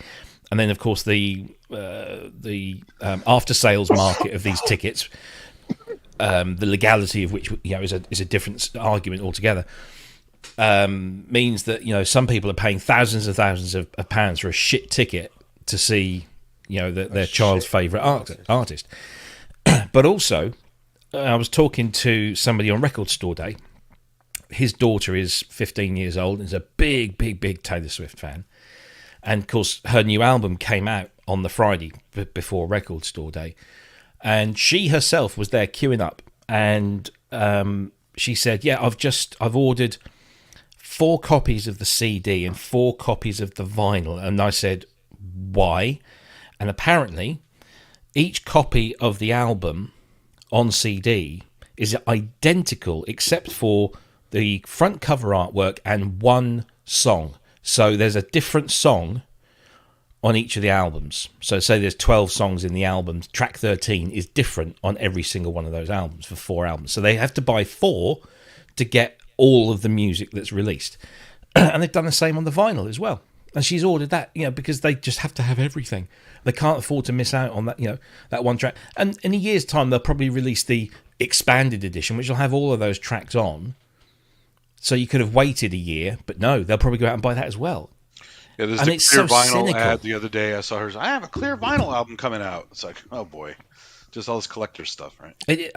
There's a company over here called Blood Records, run by a guy called Craig Evans, and Craig's a very clever, astute man. He started up a service over here some years ago called Flying Vinyl, and you subscribed. You gave them £20 a month, and every month they would send out a pack of 5 7-inch singles. So everybody got the same records, but they chose the records. You didn't know what you were getting. You just got 5 7-inch records. Every single artist on there was either unsigned or signed to a very small indie label.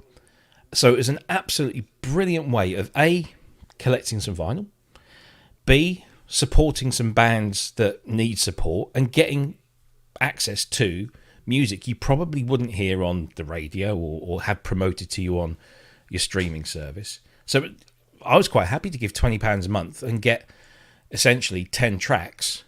Sometimes you got more. Sometimes they would be EPs, all very well pressed in great covers. It was a good thing. That eventually, I guess, he saw less and less coming from it. It was getting more expensive to do, so he ended up winding that down and focusing on the label. And he was doing limited live pressings of still focusing on indie musicians. And then he hit upon this idea of the Zoetrope record. So it's essentially a picture disc where the inlay is a Zoetrope animation. So you pop it on your record deck and press play, and you see a little animated doodah spinning around. And my God, everyone wants these now. Every major band wants these. And half, well, let's say half, maybe a fifth of Record Store Day releases this year were Zoetrope records of albums that already exist in better pressings, because picture discs always sound rubbish. And it's horrible. And that clogs up the presses. So, anyway. Well, my niece actually learned to play guitar by being a Taylor Swift fan, but what was very telling is right around the time she reached 20, instantly lost interest in Taylor Swift. As long as she kept on playing guitar, that's all right. She does, but the Taylor Swift thing is funny. It's definitely a younger person for the most part. Yeah. Although my daughter hates her. But then my daughter likes Lana Del Rey, which is just kind of maybe a step down from Taylor Swift. I don't know. It's all At least she's unique and interesting in some ways. I'm not a huge Lana Del Rey fan, but she's... It's all very wrist-slashy, shoegazy. Yeah. Sort of faux 1950s thing. Spong, how the fuck are you? Spong. I get a when you get a migraine. No, you know but what you get. All right. What some of you might know what an ocular migraine is. Yes, my wife has. But every I get it. Well, them I can deal with, but the ones that I get now is you get a muscle spasm in one eye, and it points inwards, and you can't fucking see properly. Ooh, And it hurts like hell. wow. So, but once you can start seeing straight, then you get a really big. But it's still the eye hurting, not the brain, right? Your head doesn't hurt? No, it's not the head. It's just the eye, and maybe some muscle down the neck and stuff like that. Wow. But get this, you'll love this. Specsavers. Oh yeah, there was supposed to be visiting, weren't there? Yeah. We have now received what it will be their the soonest appointment I can have, Oh, God, go on. the 15th Of July. which year? Oh, this year. Oh, this year. I thought it was Yeah. going to get worse. That's the nearest. That's the soonest they can do it. Blimey. That's because they're so successful. And You could go down to the nearest Asda and ask them. This Well- is Kent we're talking about. yeah, the going down doesn't to go out. Asda bit is where all that fell apart. So we thought try outside clinic, which we used before, and got pretty much the same kind of response. But it was interesting because Fiona at this point was like a bit off with them and saying, "Well, why is this like that?" And I go, to put it simply, Brexit. Everyone that was, all the optometrists and all the rest of it from India and fucked off. Pakistan, They've all they've fucked all off. they've all fucked Yeah. off, and we've only got 3 people. One of them's a fucking pig farmer or something, and that's all they got left. And I thought, yeah, do you know what? It's precisely what I thought might happen. It's that kind of thing. Talent, money, and Christ knows what else, and opportunities. Just leave the country. Yikes. But we have blue passports. But let's just hope the racist cunts are happy. Fuck off. Robbie. See, there you go. They're the ones that win, right?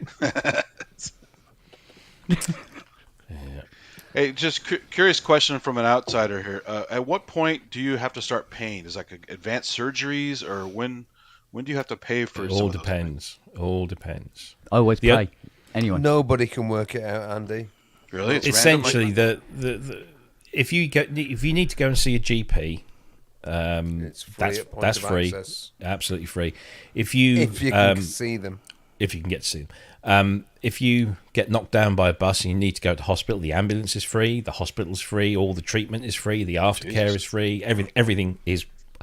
When I say free, we all pay a thing called national insurance, which is it's a tax, but yeah, it's free at the point of access. The only things that we have to pay for, so you have to pay for dental stuff, but it's heavily subsidised. So a checkup is about £20-something. If you have a filling, it's about £40. If you have a crown, it's about 190. I can't. These are prices, but I don't know. But it's that is so cheap. But My it's last yeah, round it's was like $800 or something. yeah, like that. it's That's covered. it's massively subsidised. Jesus. If you have to, an eye test is £10. Unless, of course, you're diagnosed with glaucoma or immediate family have glaucoma, then your eye test is just then free, so they give it to you for free. Wow. If you then need spectacles, you can pay privately, but you can have up to the age of 18. You can have NHS spectacles, again heavily subsidised. yeah. What else do you have? Prescriptions.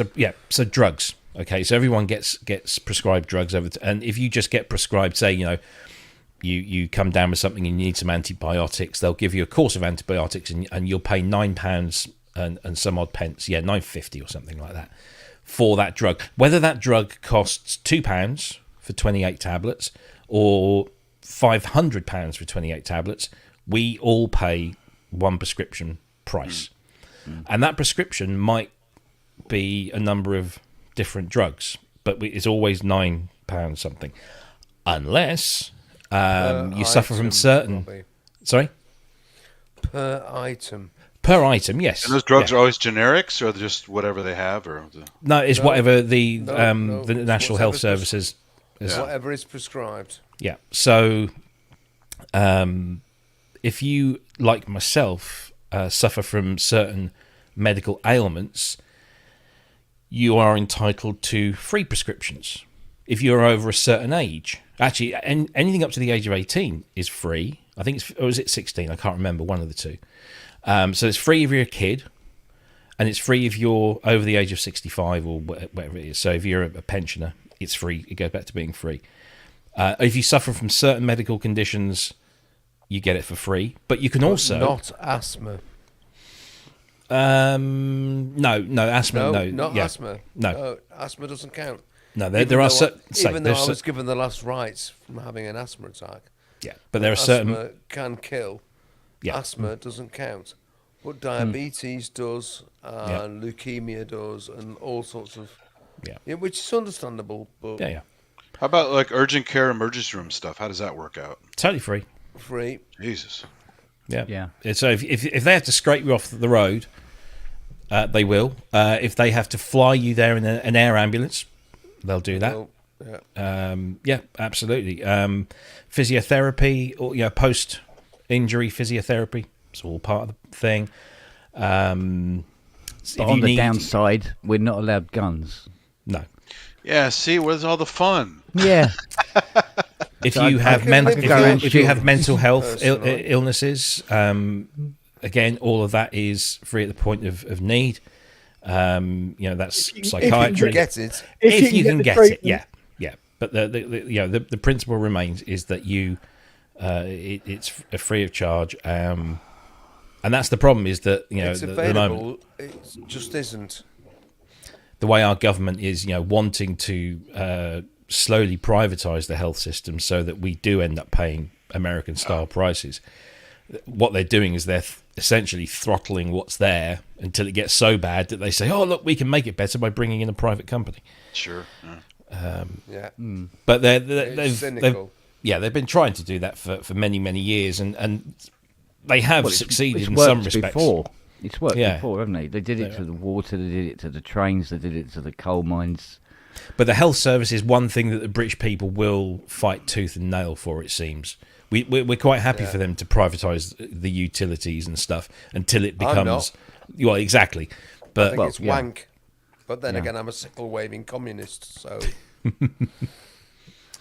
yes. Do you You know got the what? right The beard thing for it. is, it's not communism, is it, really, when you think about it? no, it's not. No, it's not. democratic It's about- socialism.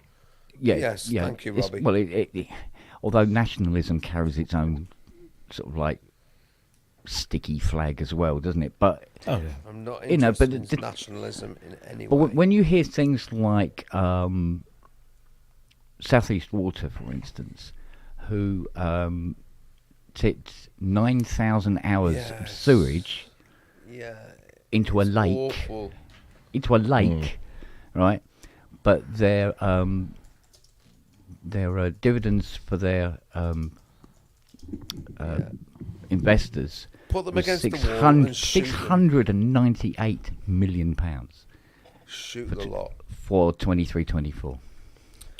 I am sorry. I'm such a fucking Marxist. That at this point, Well, this is I've what I got to mean go. about us not being allowed to have guns, you know? Would they pull that shit if everybody had guns as well? I'm going to bed, or else I'll say something I really regret. Oh, don't worry, that's what Well, this, again- that's what this is for. Yeah, that happened about a half hour Yeah, I ago. mean, you've upset thanks, the Andy. entire footballing fan nation. I don't give a fucking He- flying he- fuck Oh, is that about what you them. were going? You were going on about football? Was He that lives what- in I a give a shit city with about two football. football teams, and he was going off like that.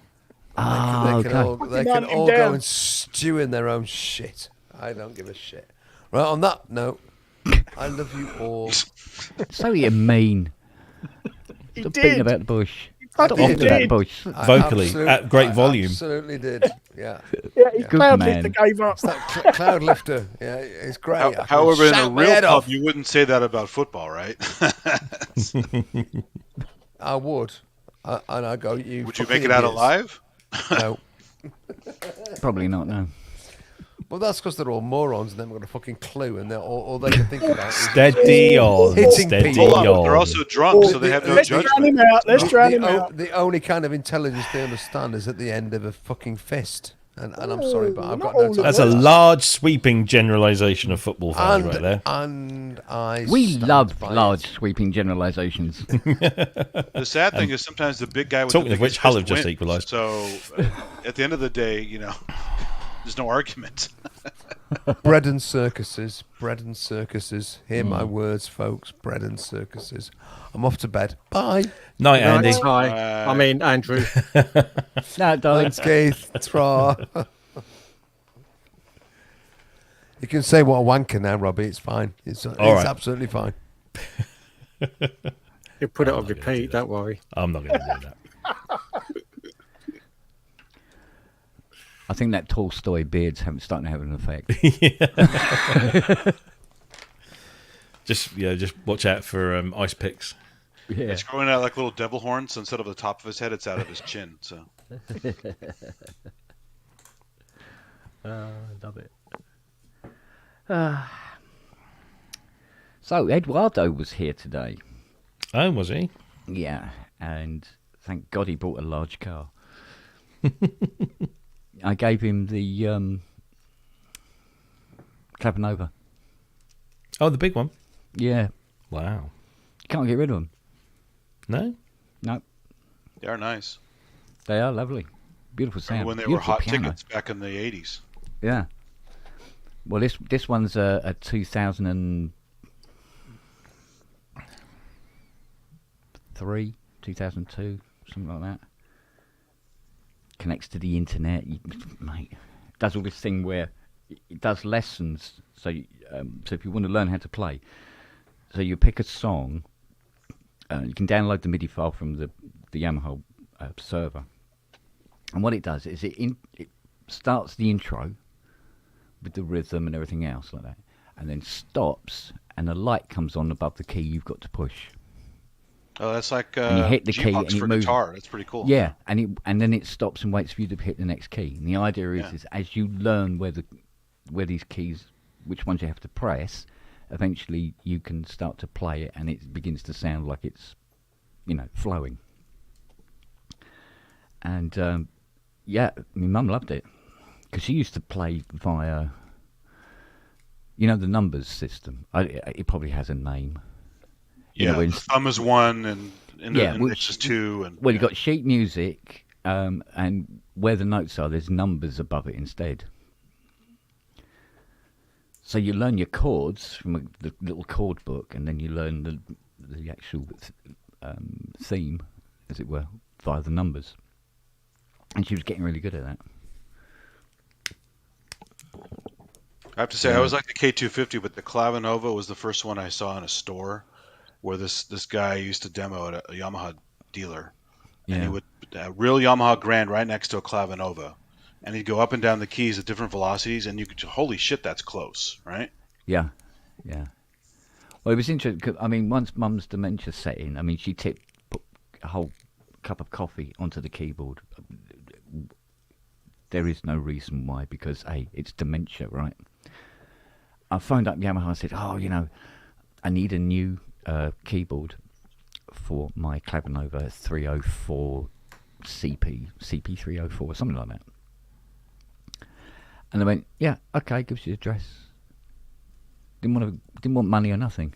I think they were just glad to get it out of the bloody warehouse, do you know what I mean?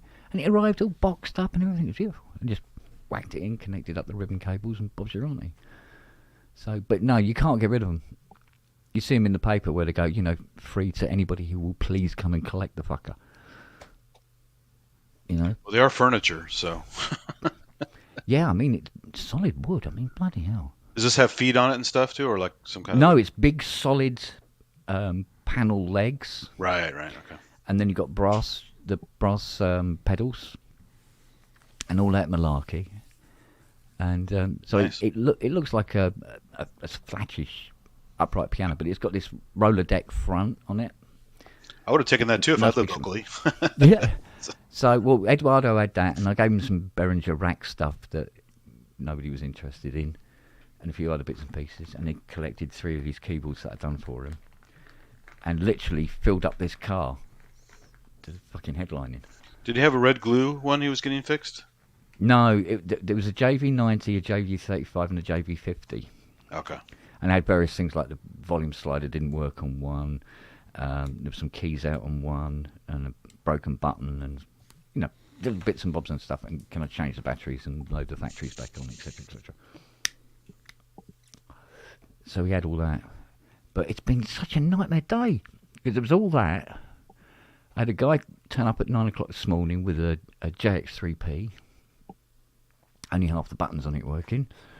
Another guy turned up with a TR-808 that looks like it came out of a shop yesterday. Wow. Louis, it was absolutely immaculate. So he never plays it. Yeah, but it has that deck saver thingy on it, Oh, right. and he uses it all the time. But it's absolutely, and the white buttons are white, Wow. kind of thing. It's like, oh no, this is in beautiful condition, and I think a Juno, was it a 6 or a 60? Doesn't really make much difference when it comes to repairing them, but Do those QWERTY style keys on the 909 ever need maintenance at all, or do they just last forever? on the 909, the QWERTY style keys? I've had a couple that have needed a little attention. I think I had one with the LED packed up. The actual mechanism itself, no, not so much. I don't think I've ever had one in come for that, or one come in for that rather. But yeah, and of course my brother-in-law turned up today as well, and him and Fiona going through ancient photographs that he's dug out. So it's funny. Fiona used to look like Kate Bush when she was young.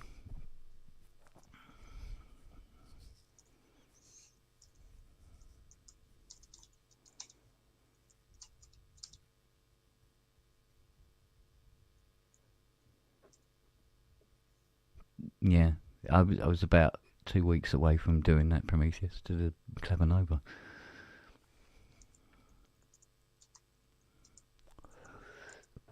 Because I need the room in the workshop because of imminent arrival of said Carvera. How big is that thing? I was just about to say that. Big enough. It's a fair old whack. Like a claw game at the arcade or something like that? I would say the surface area of one. Yeah. Definitely, the top half of it. It's quite a thing, But also, I've got to bring in the the massive 3D printer, and because the upgraded lasers arrived for it now. So oh mate, and then I will be manufacturing. Woo-hoo-hoo. God help us all. So the Carvera is mostly for like circuit board and pick and place, or does it do 3D print stuff as well? It will do all of the above. It also has a Z-plane lathe as well, but it works in wood, metal, plastics, and all sorts of stuff. But I'm more interested in the fact it works in metals. Yeah, there's that. The company I was working for, I had that technology where they're taking metal powder and fusing it into metal pieces with lasers, and these intricate like little chess pieces with like a castle, like a rook character, with an internal staircase. It was awesome. I got a sample of it somewhere. And that would be amazing, but they're so expensive. Well, this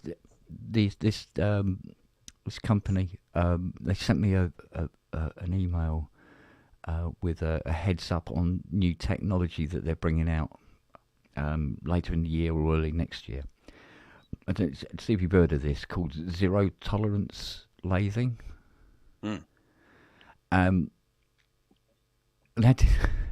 They showed this little video, and it's incredible. They had this piece of metal, but it was about 6 foot tall, and there was a laser cutting teeth into it, and then they showed the laser cutting this huge big metal bar, and it was cutting the receiving teeth into it, right? Wow. But it does it underwater. Wow, and so when the print's finished, all the water drains out and you can take it out, right? But they put the two pieces together, so you've got these very, very heavy bits of metal. So he offers the metal up to the top of this thing, lets go of it, and it just very slowly slides in, and then when it goes completely in, you can't see where the cut is. Wow. There is just nothing there. Is this CO2 laser or diode laser? I think it's CO2 laser. Yeah, but don't quote me. I'm not quite sure. They're cheaper than diode lasers because high-powered diodes are really expensive. Yeah, but they said this zero tolerance thing is just fucking ridiculous. ridiculously accurate. I go, thank God I don't need that. Yeah, we had since the CO2 lasers are infrared cutting lasers, right? So you can't see the beam. So they always had to have a reference beam. Yeah. Otherwise, you can lean in front of it and like stuff would get cut off. Yeah. See, all I want is, I mean, the Carvera, because in one of the Carvera groups, I got talking to a geezer who's doing all sorts of things with his one. And I got talking to him and I said, look, what I'm doing, I said, one of the things I want to use the Carvera for, because of the metal work it can do, I said, I wanted to skip the whole silk screening process. Yeah. For doing front panels on, on module. So you just etch it into the panels. Yeah, and the engraving that it does. Yeah. It's just like, wow. That's really cool. Good. Yeah. And then, of course, it cuts all the holes for LEDs or pots or whatever. So you just put it in, walk away, Yeah, you can drill your when you come vias, back- right, for pass-through. Yeah. Yeah. So, and then it will be able to make the circuit board as well, and anything else that I need. So, okay, cool. Have some of that. Nice. So, Yeah, the So- company I worked at, we had several lasers. Just there, VIA was in the name of some form or another, because they're pretty much designed at making circuit boards, just drilling vias through circuit panels all the time. And, yeah. and it's cool stuff. Yeah, well, there's so the idea is that I'll have the Carvera and the big 3D printer next to it, and then underneath is the small milling machine and a smaller 3D printer, and then on the other side of the workshop is the big CNC machine and all the various bits and bobs that are going to be involved in that. And that's it, ready to rock and roll. Wow. So, but like I said, because of this cock up that I had with the GS1, I got to carry on working rather than have a cushion of money to draw off while I do all the developing. So now I have to do both at the same time. It's like, Fun. First world problems, right? Yeah, pretty much. Pretty much. So, although half of the jobs that have come in today, Fiona can do, so it's fine by me. Because battery changing and fixing keyboards, she can do all day, no problem. So what's the weirdest thing you had on this week? Oh, I did have somebody phone up about what the hell was it? Was it an ARC Diamond synth strings? Whoa. So I know Diamond was a company that used to make like little portable organs, but I hadn't heard of this this thing, and it looks a bit like a Elka 310. So they want me to. I said I plugged it in and it basically exploded. Okay, it could be fun. So, and I got 2 electrons coming in apparently. Reminds me of that one Monty Python sketch. I can't say the name on air, so about somebody exploding. You know what I'm talking about? Yeah. Yeah, it's that kind of thing. So, yeah, I mean, it's just, I don't know. What's this? Can she fix Quiet JP8000s? Well, she can, because she is fixing that JP8000 Monday that we got here. So, yes, so she can. Has she ever fixed a DW8000? DW? I don't know about DW. Yeah, I got 2 bum ones still. I got to get them figured out. I was Yeah. going to go see Allison at some point when she's not so busy, since she's just down the road. Yeah. Well, I mean, it's like when we get a JD800 come in with the red glue, I just hand it to her. She takes it apart, and then the next day she's putting it back together, and then puts it at the door, ready to rock and roll. Let me know when she's free, Kent. Mm. And I'll drop mine in. Yeah, no, I've got to keep her busy, mate. If you got the circuit boards for them as well? Oh, let me think. No, The guy, No. what's it one? I'll tell you for why. It's because we've always managed to repair them and get them back out. It's only Okay. the ones that die that we end up getting spares like that. No, that's fine. It's just, That's why I've got so many boards from Memory Mogs. yeah. Just, I don't think mine's in a great condition, that's all. The amount of glue that was pouring out of it when it was up on the stand and things, and it's sat up on its end now probably for second year, and the up here, which gets rather warm in the summer, so I don't suppose it'll expect to see a pile of red glue when I lift it out. Mm. Mine, I went in the front toward the ends of the keys and onto the frame. So I think I'm safe. I just got to clean it. I'm just saying, I just don't think mine's in a good place, that's all. The only damage the red glue ever really does is to the keyboard contact membrane. Mm. But I've got them in stock.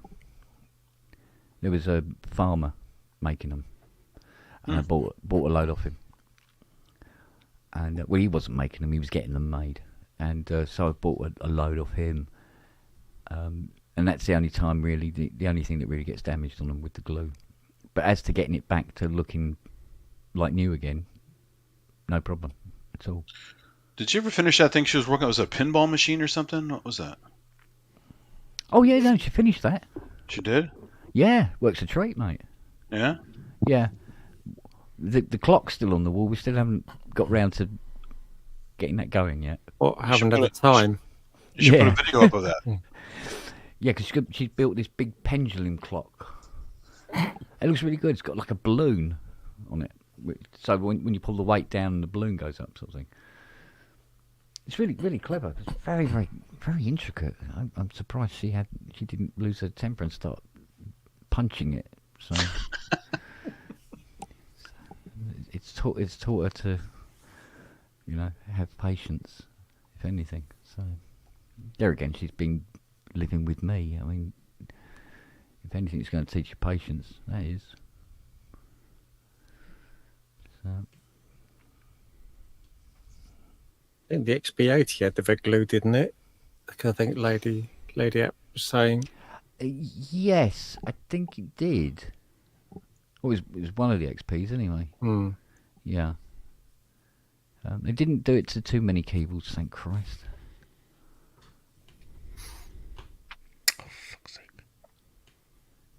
All for the sake of making them semi-weighted. Hmm.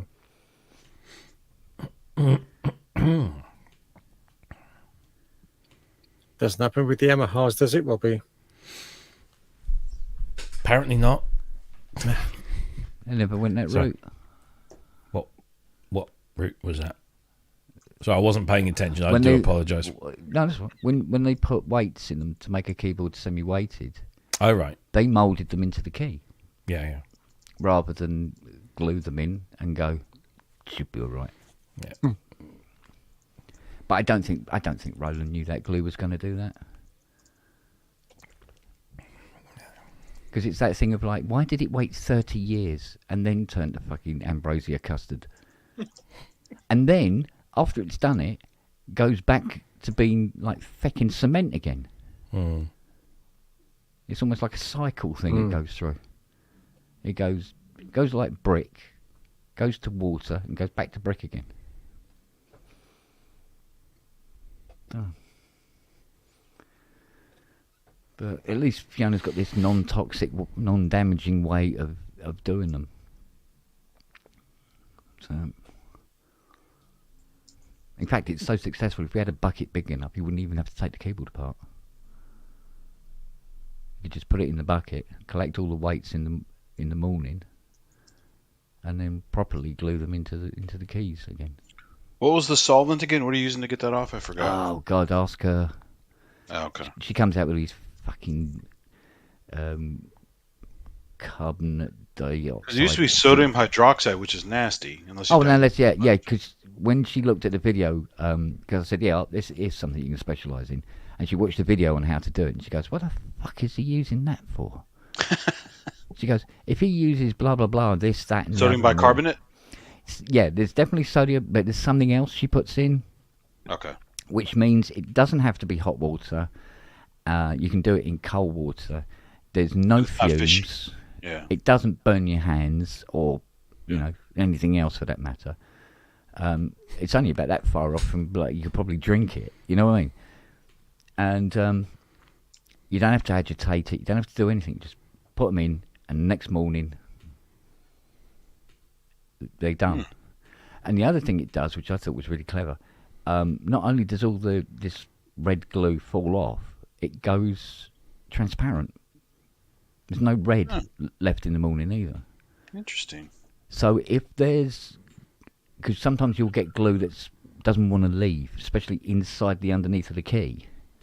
So when you're gluing them in, there's still little bits of red. Of course, this disappears. It goes clear. Nice. So it's just keys with weights in, like what it ought to, you know?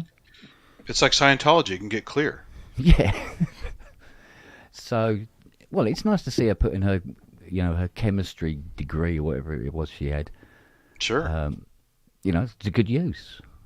You know, got to be Big better long than fish playing the tank. match 3 game on her fucking iPad. Big all long day. fish tank. That's what you need. Put keyboard in. Yeah, Fucking yeah, paddling something ball. like that. Yeah, Paddling but ball. it could the metal could rust, right? No, it's anodized. Is it? Oh, okay. Oh yeah.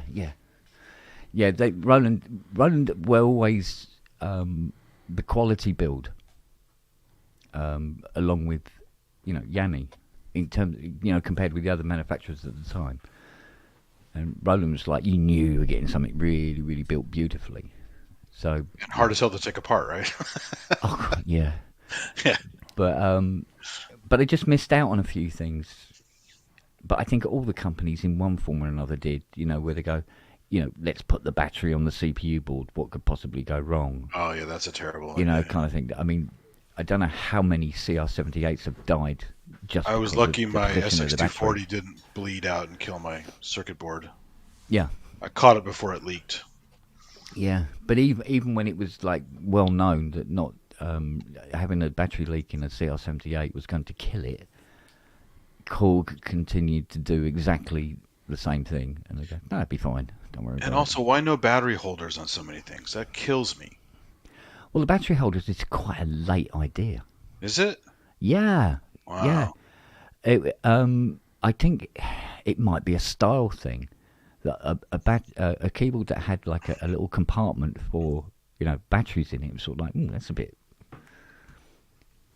Because having to bust out the iron just to take a battery out is really stupid, right? Yeah, well, And might there have been an element of this will give Make service support. techs, yeah. Yeah. This will be a bit of after sales stuff. Yeah, probably. Let's make it completely unuser serviceable. yeah, but do you know what? I have had a customer bring me a TB303 and ask me to change the batteries in it. Wow. You know, so I opened the flap, took out, you know, the 3 SP11s and put 3 new SP11s in. Well, that's what's cool about the K2000. It has AA batteries at the bottom of it. It's like, what the hell? Yeah. Yeah, exactly. So, and I think some people think, well, that's you know, that's what they do with toys. No, let's not have that. Yeah. But yeah, definitely, you know, the servicing thing is definitely a thing on that, I think. So, What a nightmare, though. And it just made things eventually, you know, because nobody wanted to bother, then it would just leak at some point. yeah. It's stupid. I mean, there were some machines that, I mean, that, I'm trying to remember off at the top of my head here, but there was, you know, if you got a battery leak, it didn't really matter because of the position of the battery meant it was just over like a, you know, an earthing plate sort of thing on the board. So it was just like the copper track of the earth, and it was just big because there was no important tracks going over there. So if it leaked, it didn't affect anything. And then you had like the Poly 6 where the tiniest bloody drop of battery acid fell out of it and it killed it. And you But there's no couldn't circuit repair board it. that's protected enough from that, right? If it drips, it's gonna eat something, right? Yeah, well, it leaked through the Vaseline on the Yeah. board, and then start eating The copper. the copper. Yeah. But the bastard thing about it is when it's done that, you then have to take like a Dremel to the tracks. Yeah. And literally Like jumpers. almost destroy half the tracks again, because otherwise the solder won't stick to it, no matter how much flux you put on it. You know. But once it destroys wires that go through the board to the track underneath, Yeah. it's just you have to start going around drilling all the wires out and then running the wires through and soldering them to the track top and bottom. It's Good. on a CPU board, that's not fun. You know. Especially the city stacked ones where it's like multiple boards. Yeah. So of course, when Kiwi brought out their replacement CPU board for the Poly 6, you know, it's sort of like yay. But I mean, I've had 2, maybe 3 Kiwi boards that I've bought to fit, and they've all been buggered. And you say, oh, it doesn't work. And they go, oh, you haven't fitted it properly. I mean, well, it's about the 20th one I've fitted. I think I've fitted it properly. You go, oh, no, you've got to do this, that, and the other. Yeah, so you do it all and get back to them. No, it doesn't work. Oh, it must work. No, it doesn't fucking work. Take the fucking thing back and give me another one.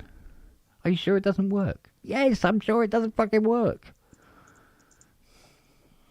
God, you're banging your head against the wall with them, and so now it's just a case of like, if somebody wants a Kiwi board fitted in their Poly 6, I said, well, order the board, and if there's any problems with it, you shout at them.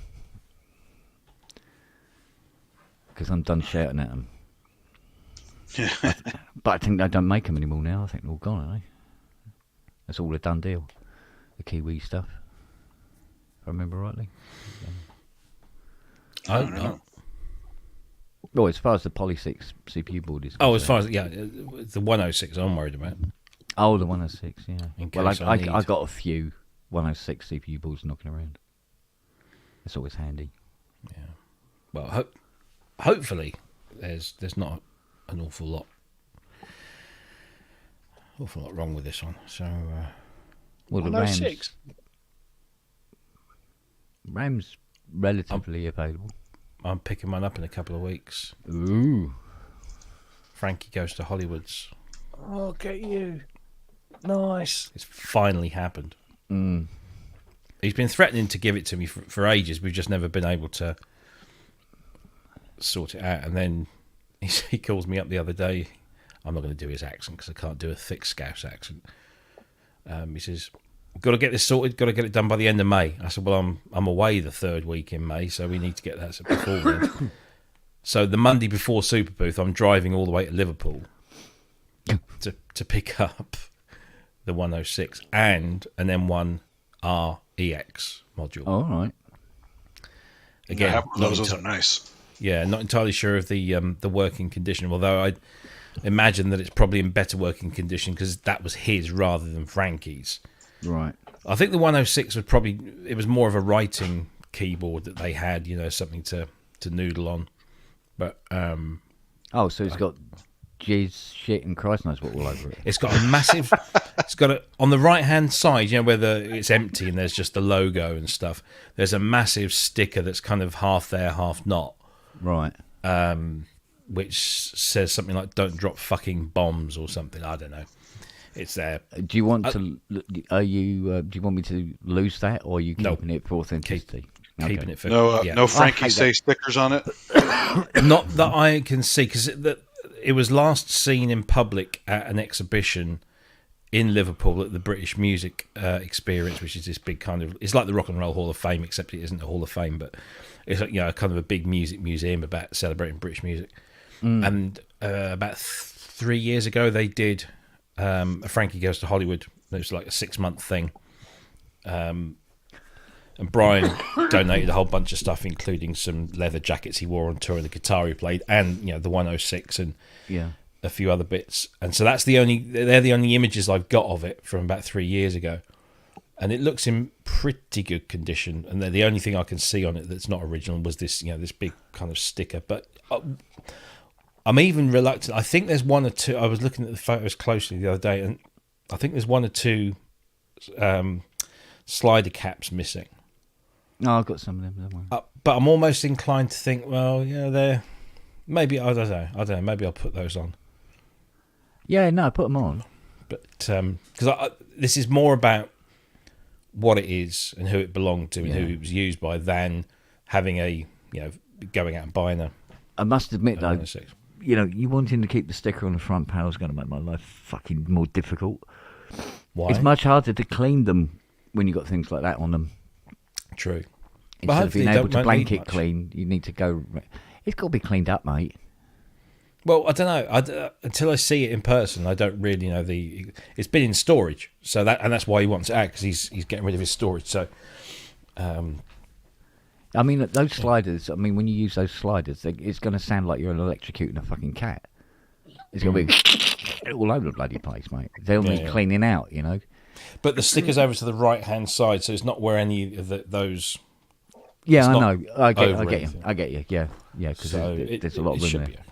It should Yeah, be. no, it'll be all right. It'll be all right. Should be okay. So when you bring that down, then Well, I'm picking it up on the 13th, right?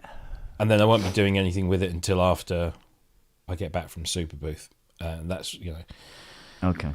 Can't I'm whatever you do, don't put a black light on it. yeah. Yeah, because They were good. They were good, clean living boys, so especially Brian. you're dropping that down and picking up the E1, yeah? Well, we'll see. Yeah, yeah. That's It's just that potentially the plan. yeah, I'll just give us a heads up because I'll need to dig the E1 out. Oh yeah. I'm not going to just rock up. Yeah, that's cool. Yeah, because it's behind a Oberheim 8 voice and I'll take that as well. two T8s. It's a bit I'll take like- that. No. Actually, Oh, you don't want them? Trust me. the T8s. I thought about selling it, but I don't think anybody would buy it from me. I've got a T8 flight case. It's what my DX5 came in. In a It's T8 absolutely flight- useless because I'm not going to use it for the DX5. And it's taking up space in my garage. So I was just wondering, do you want a case for one of those T8s? Because I can just bring it and dump it on you. But if not, that's fine. It's absolutely fine. I'll probably. What else is the same size as a T8? Probably not much, is there? There isn't really. No, because it's It's very thin. It's Width-wise- it's not very high. So No, you could, but you can put a width-wise- chroma in. yeah. Width-wise, the DX5 goes in quite snugly, but there's about this much space between the front of the keys and the top of the case. Yeah. So it's absolutely useless as a flight case for the DX5. Not again that I'm taking the DX5 anywhere, but I've got nothing else that would warrant going in there. So it's Maybe a completely Casio useless. Privia or something like that. Yeah, it's completely useless to me. So, Yeah. but I can't think of anything else that is No. T8 dimensions. because Do you they're know not what, exactly common, so it's just. Between you and the gate post, the T8's pretty much of a nothing synth. I know, yeah, It's, it's not. yeah. It's So not great, really. What's this? There's no harm having a synth vertical upper wall long term, is there? No, unless it's a Rolly Rise Mark 1. I will say, so at the moment my KX88 is over there, and that's standing on its end. Yeah. But because that's a hammer action thing, when I put that back horizontal again, depending on which end has been closest to the floor, Yeah. the last couple of keys Rub. take a little while to. There is a shift. So Oh, what yeah, I've yeah. actually found is every now and again I will just turn it so the weight goes the other way. Yeah. But mostly with like normal, semi-weighted stuff. No, you can stick them on their end, no problem. Yeah. Funny enough, Unless it's CS80 leaning against the wall, in case the wall's going to come down. Well, yeah, yeah, okay. yeah, but the 80 will be fine. Now, funny enough, talking to T8s, they're the ones that you've got to watch out for. but not leaning up against the wall. Don't put a T8 on an X stand. Sags in the middle, and all the keys stick together. And you push one key, and you get 2 octaves go down. It's funny. I noticed that when I picked up my DSS-1, it has like a wooden plank at the bottom of it. Yeah. Probably for the same reason. It's there for exactly the same reason. Yeah, because see, the T8 case is alley, and there's really nothing to support the entire base of that keyboard. And the keyboard is quite heavy, by the way. The T8 is not a light keyboard by any stretch of the imagination. And it just sags in the middle.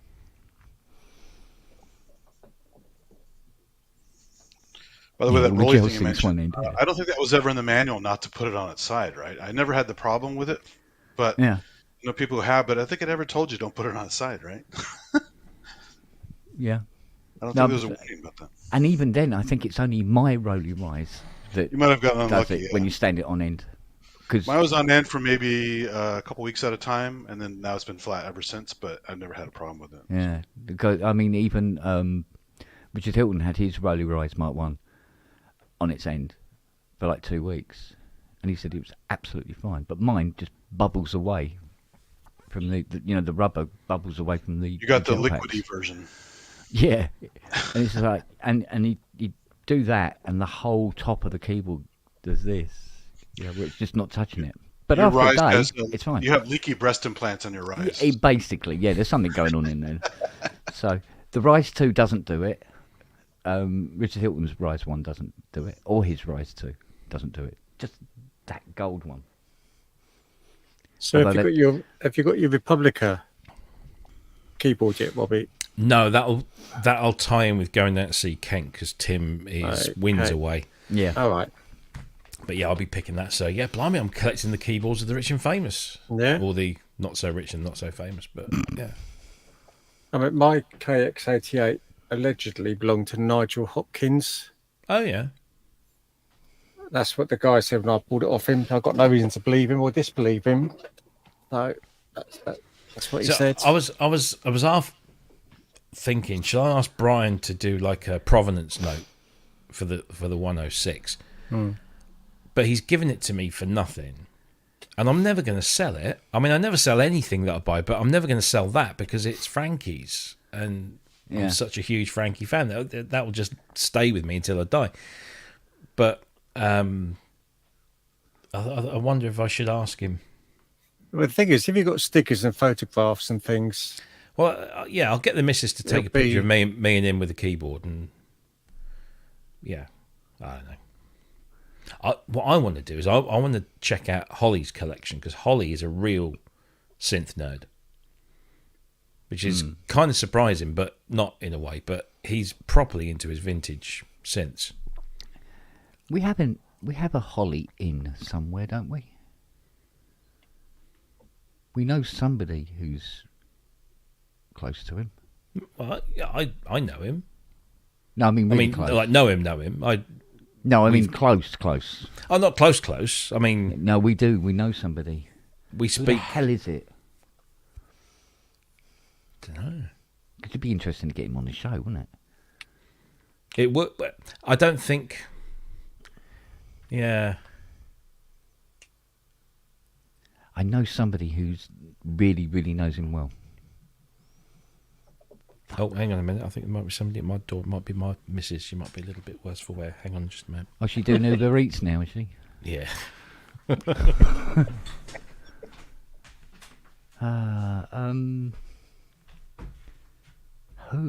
Whom? Oh, fucking hell, me and names now. Terrible.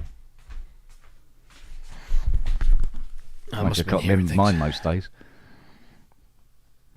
Yeah? Wasn't it at all. Oh no, she's just coming around the corner. Gotta love these There's a talent. tracking things. Yeah. Hopefully she won't be too. I thought it went quite well today, Robbie. Yes, it did. Our little thing. Yes. A little thing. I think that went all right. Yes, which is good. Yeah. Oh, come here. Hey. It's always nice to have a little pussy action. Hello. It's the little one. No. She's 1.9 kilos. Oh, she's gorgeous, isn't she? It's a Oh, there lovely she is. little That's thing. Mummy. That's it. It's Mummy. Well, It's Uber Eats. Where's my fish? Hang on. Oh. Come on. Out you go. Alexa, hold that on. Nope. Is there an Uber taxi? Yeah, somebody put up a video of Kelly's cabs. was it? It was titled "What If?" It was 2001. What if Hal was actually Alexa? And it's really good. Where's he going? He's going. Open the pod bay doors like that. There you go. I'm sorry. What was that? Hal, open the pod bay doors. Playing songs by the Doors. No. open the pod bay doors, Hal. I'm Also, sorry. the difference is Hal would keep talking. You can insult Alexa like up to 3 times and she won't answer. Yeah. Yeah, it goes, I'm sorry, I'm experiencing difficulty with a connection at the moment. Hal, open the pod bay doors. But the one that it's so funny. I must dig it out. I'm going to put it on my Facebook or something. Do you remember Windy Miller from, was it Chigley? Trumpton, one of them. Yeah. Yeah. Doing the dance from Yes. Thriller. Oh. It's so good. It's so good. But he's done another one now, which is the fireman from Trumpton doing YMCA.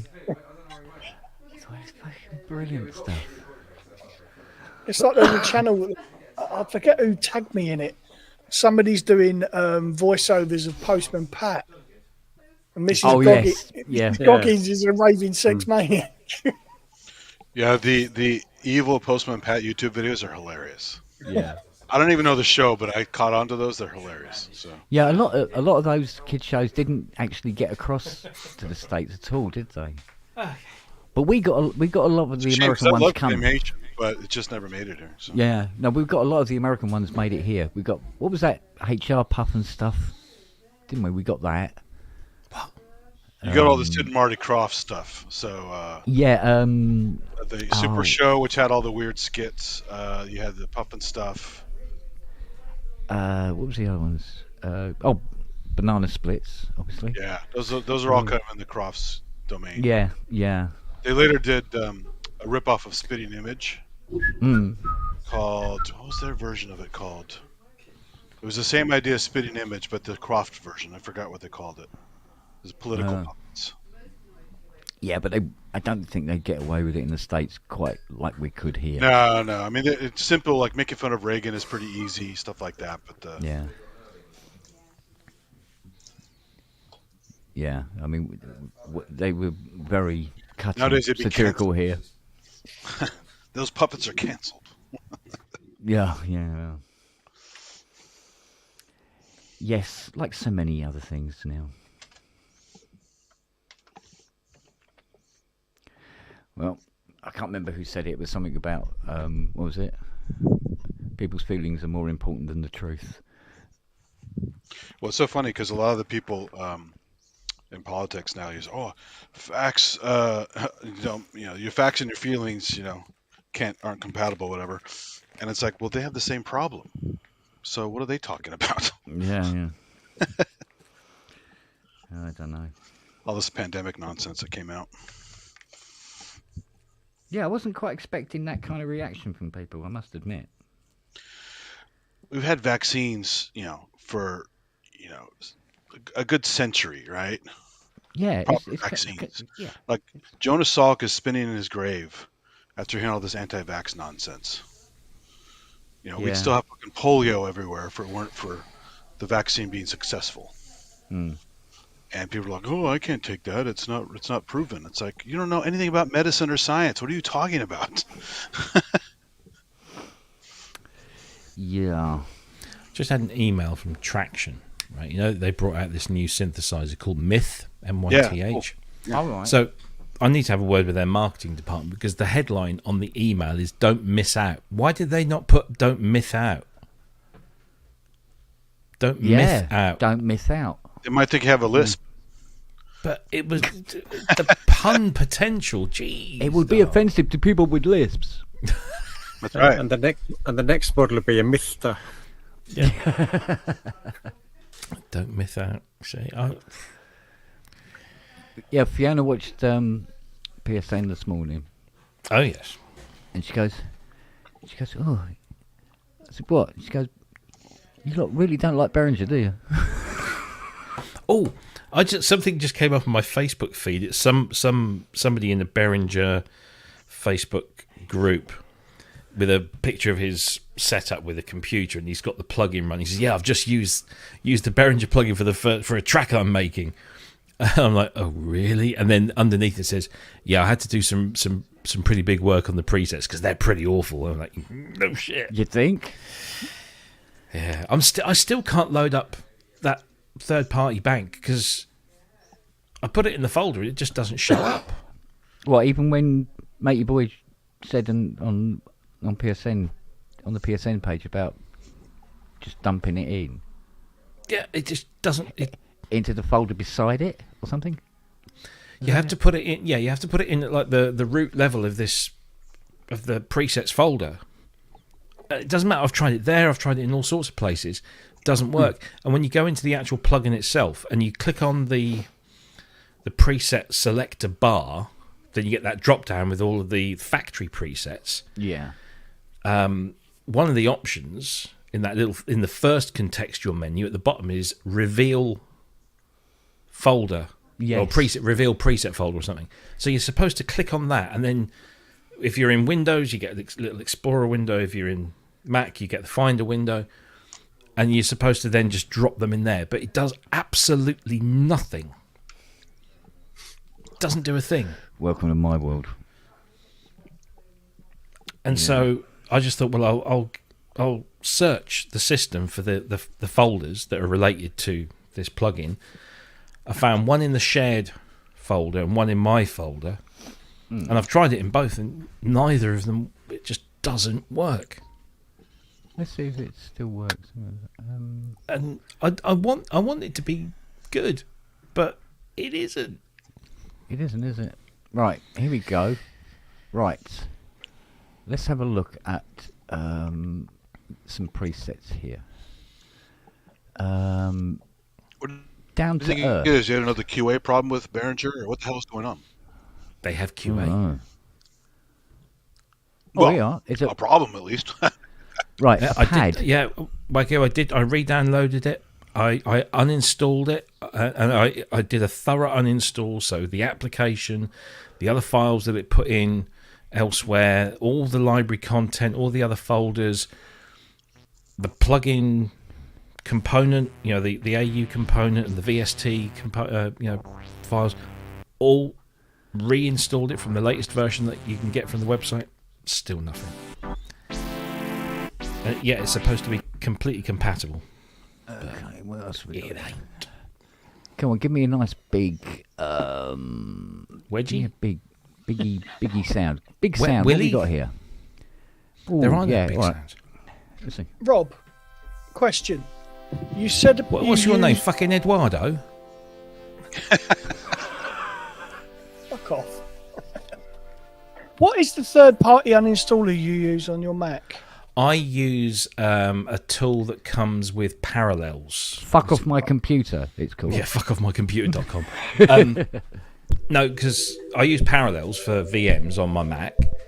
Why does he do that? And it comes with a thing called Parallels Toolkit, I want to call it. I think it's called Toolkit. And there's an option in there called Uninstall Apps. And what you do is you type in the name of the app you want to uninstall, and it shows you the application and all the other files that are so anything that it puts anywhere else, it shows you all of that. Yeah. And then you suck it off. No, that's the wrong thing to say, isn't it? Oh, You want sign me up for that. Well, yeah. Absolutely. See what you spend your fucking spare time doing. That was subliminal. Yeah, Yep. wasn't it? How about this for a patch, right? Go for it. Why would you? Wow. I mean, what I want to believe is that they built a would you- synth that actually, can do some really good stuff, but they fell at the let's get some decent sound You designers have to be hurdle. trolling, right? This has to be a joke. Well, do you know what? When it comes to sound design, I'm looking at this and I'm going, where the fuck is the rest of the controls? Because there isn't enough. There is more controls on a Poly 6. So the UI isn't completely intuitive. There it can Okay. go. Hang on a minute. I'm going to just do this again. I'm just going to. I'm just trying to find a patch I like. You won't. I Oh, tried. suspense organ. My organ's in suspense, that's for sure. This is top. This is me playing top octave. And I said the other thing about the presets in this is they sound like they're being played at 4 octaves below what they should be, Yeah. but right at the top side of the keyboard. It's Now I have to download this. This is a mess. This is great. Oh, Oh, it is. Mystic It's a- Aftermath.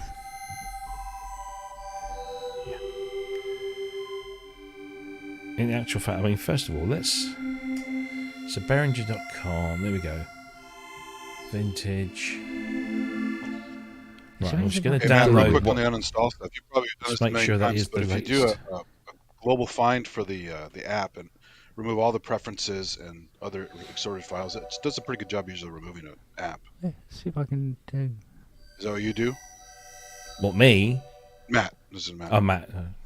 I've not uninstalled anything for years, so I don't know. Okay. Yeah, I've had to uninstall stuff on a few occasions, and just either See, a I'm global find with the Find Wizard, or actually using like Easy Find, which is a great Finder app if you haven't added that before. Okay, nice one. And Thank sort by the title, and grab all the prefs stuff and all of What- the. One of the best ones is C Cleaner. you. Yeah, C Cleaner works pretty well. But there's Well, no even secret the- here for Mac, right? Yeah, there is. Is there really? Yeah. Never heard of it for Mac. Yeah. That's not even a musical split on that. For fuck's sake. What else we got? You can't really go by the name because. Oh, let's play up the top. Hang on. That's the top note. Yeah. These are god awful. This is hilarious. That's the bottom note. You can count the cycles. What the fuck is going on? Wow. I have to download Oh my godfathers. Right, let's knock it up 4 octaves. Here we go. Hang on a second.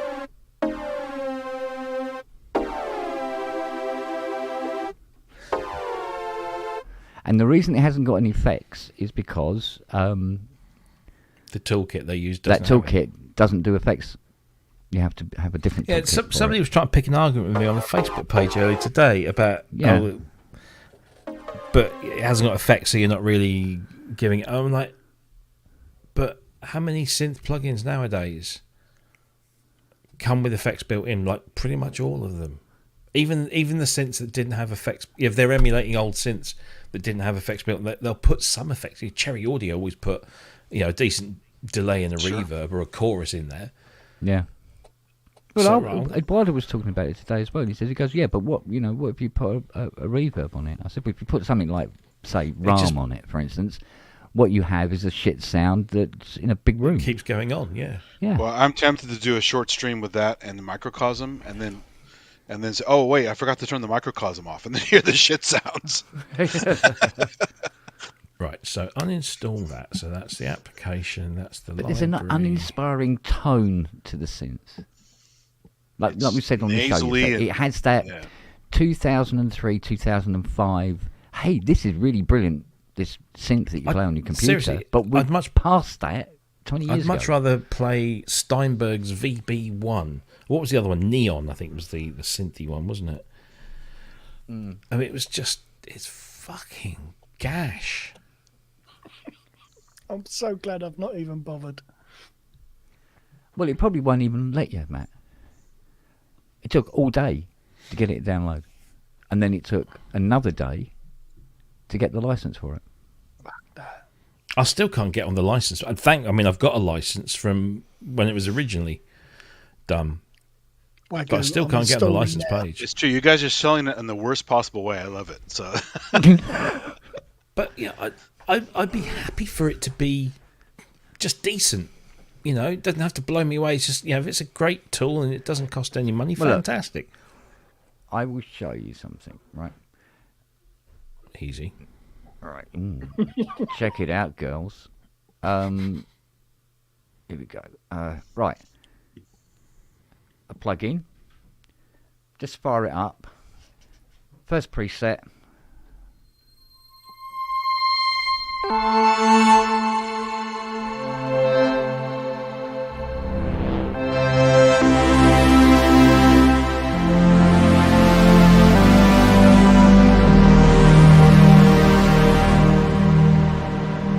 And even if you don't like that sound, at least it gives you an idea of what this synthesizer can Yeah, do. but the thing is, that's a fucking plug-in, mate. Do you know what I mean? it's not as good as a Behringer. Come on. Did you know what? true. Half God might be right. It's probably malware, and Behringer are going into the computer building market. Doing you know some of the Sony hacks where they install it on the computer. Do you know what really, really, really annoys me about OBE? In the factory patches, 20 of them are mine. And I can't remember which ones they are. And I asked Dave, and he says, I can't remember either. And I don't know which you have the 20 email you patches are sent mine. Don't you have an email you sent him with the patches? Well, if I have, I can't find it. So I don't know what the 20 patches are. And I know they're going to be pads. I know that much. But fuck. Yeah, And they'll thinking have giant secret. reapers, right? I think at least 10 of them are. You'll have maybe one SEM is running a sequence, and the rest of it is a pad. That's the sort of stuff I wanted to do, and nobody else was really doing it. So, but I don't know which ones are mine.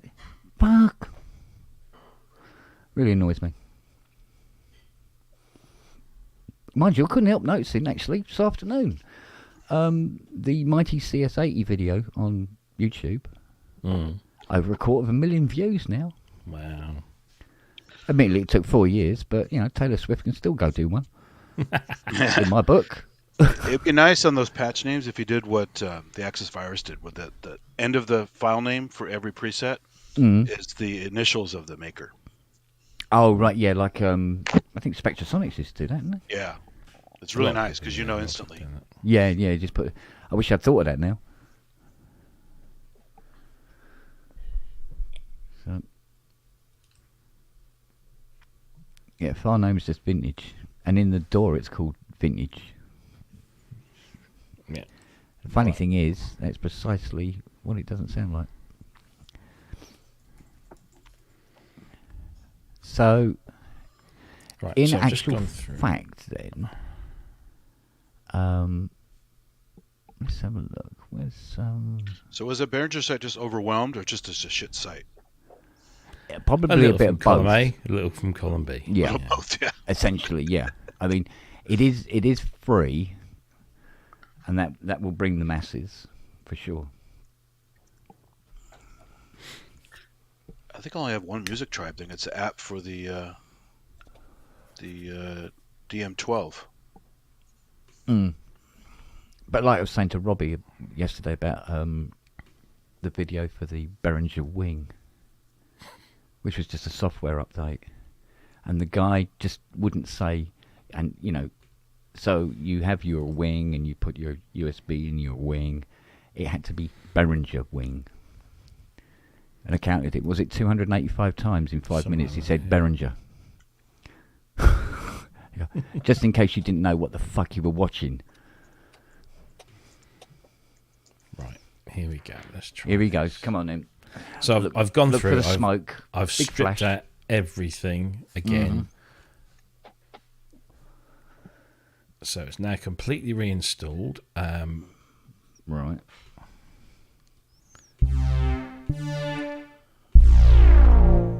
Okay, so it's working, and the reveal doesn't work, so I can't do that.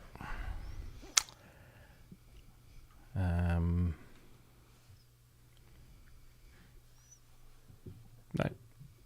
No. I can't seem to access any other presets. So I don't know. I give up. I give up.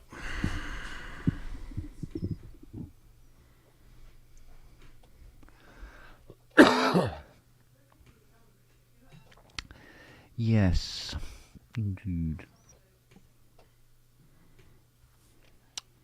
I mean, is anybody else watching that's downloaded this on a Mac and is able to access the presets folder via the actual application itself? Would you like me to try? If you want, yeah, it's entirely up to you.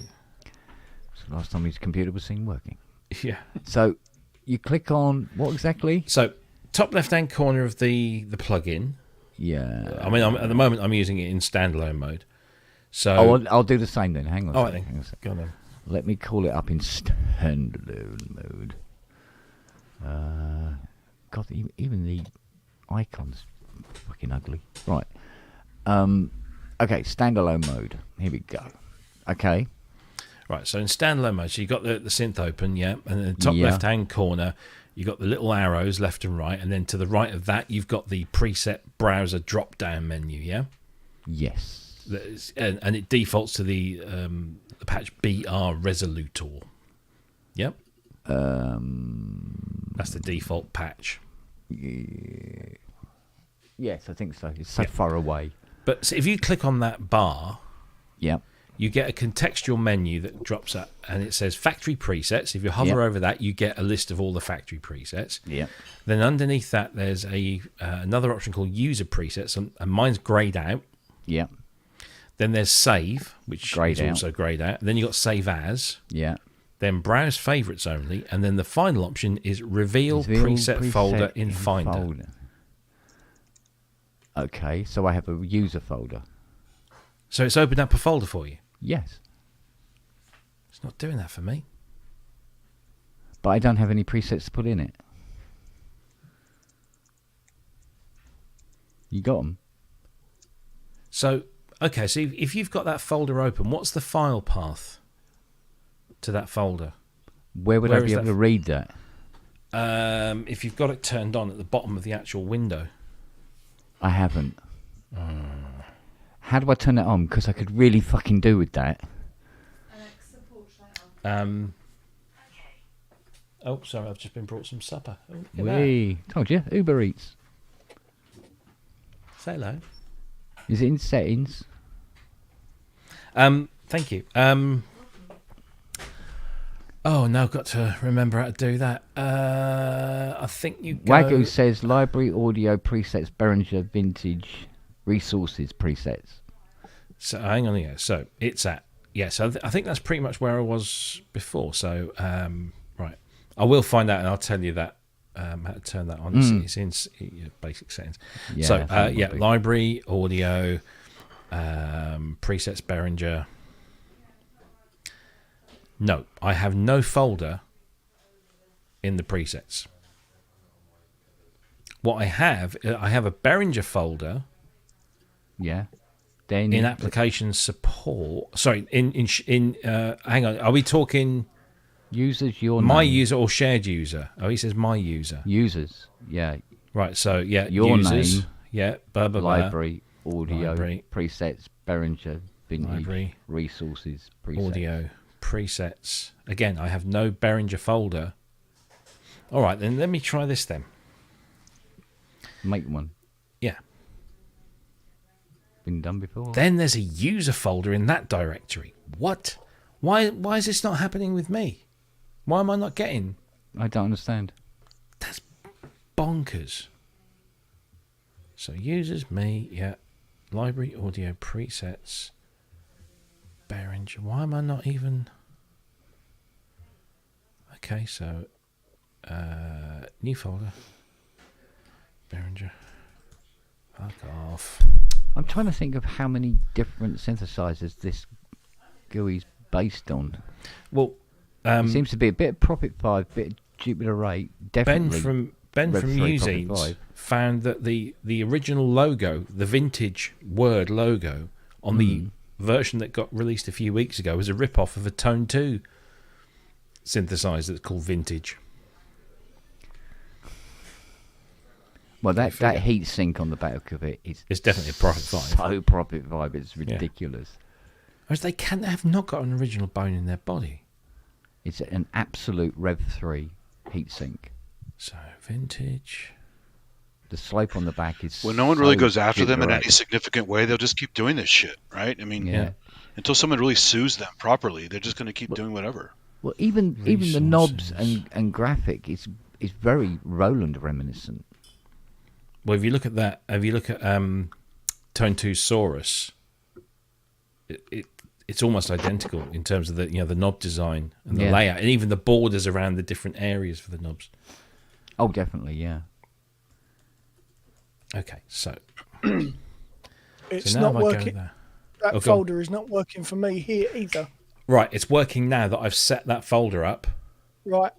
So there's What was- something wrong with the Mac installation. No shit.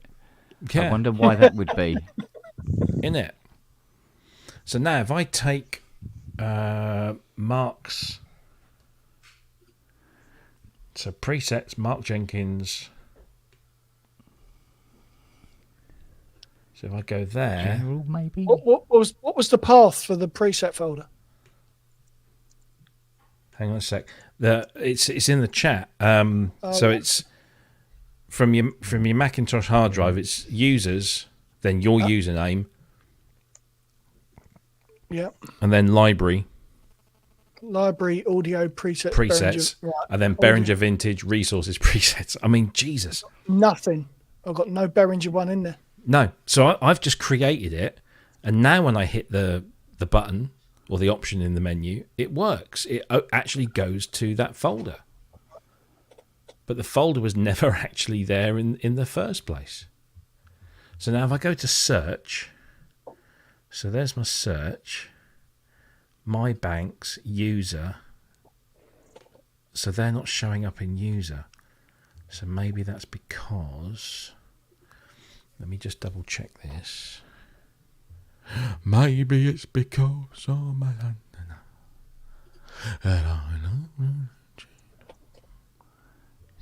So maybe I'll just do it. If I do it there, does it do it there? God, this is a bag of shite, isn't it? So where did you get these presets from? Mark Jenkins, he put the link up in our Facebook group. Okay, cheers. My banks, user, no, they're not even there. My library, explore, no. Bank, no. So even still, I put in the presets where they're supposed to go. Excuse me. Because what I wanted to do is I wanted to put Mark's presets in there because Mark will not be entirely shabby at doing sound design. And so therefore, maybe we'll get a better idea of what this thing can do. If if a sound designer's had a go. Right, so presets. Where are these presets, darling? Hang on, I'll share the link. Okay. It can't try the preset called Free Falling. It sounds like an old motorcycle patch on like a Yamaha or Casio. God. It's so bad. So bad. What one's that under, buddy? Hang Is on. it a KB? It's lead Free Falling. LD Free Falling. LD. Oh, yeah, right. Free falling. Let's have a look. Oh, I've got hot wings here. Blimey. She must love me. All right, here we go. That's not it. That's That's not still the it. first patch. Oh, that's free falling. LD free falling. Not mine.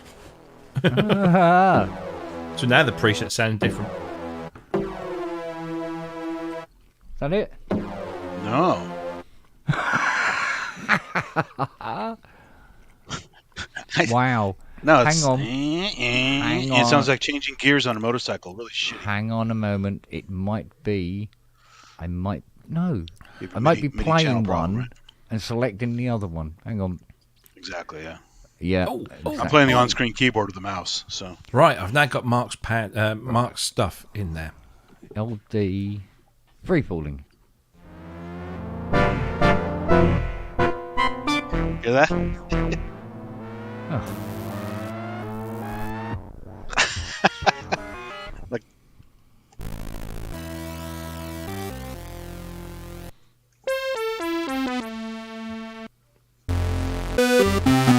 They're better, but they're not great. No. It's done a good job for what it is. Did you find those Mark Jenkins presets? Yeah, I got them. I've just put them in now. So what you got to do is you got to put them in.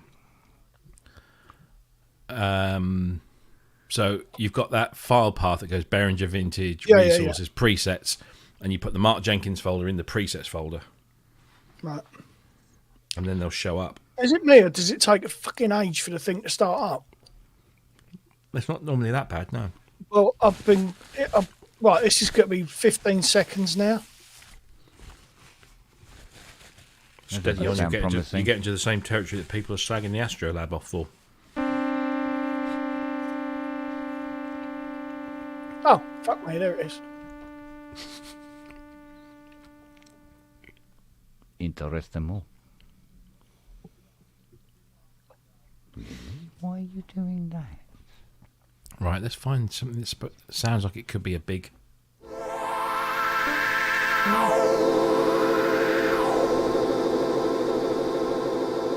It's not great.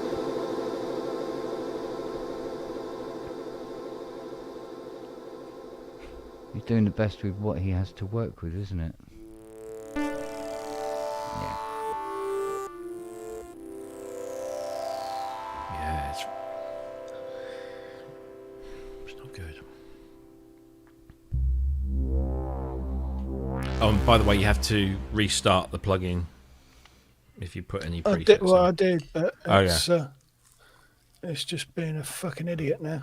I think it's quite dangerous to close the plugin because you just don't want to fire it up again. Well, not generally by the time it's taking. It's crazy, isn't it?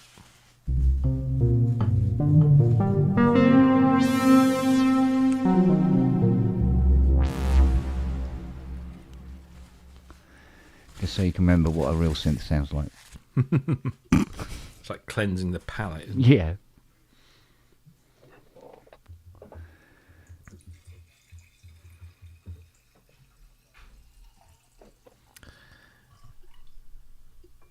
No, I think that software synthesizer developers around the world are certainly not losing any sleep. I wouldn't have thought so. Not for that. I wouldn't have thought. Yeah, Gary Walker says, I'll stick with Cherry Audio and Arturia. Frogging. Yep. Talking of Cherry.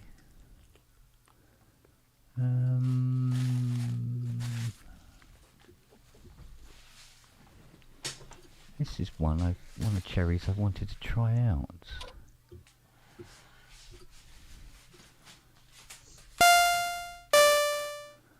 Okay. Speak to me, baby. Speak to me. check out the one called Trick or Treat. Boy, it's an awful drone one. Jesus Christ. No, I've killed it already. I shut it down, and there it shall stay. Buried in virtual dirt, right? Right. Put it on that, and then put that on there. Why is my audio so loud tonight? This isn't weird. It's not normally this loud.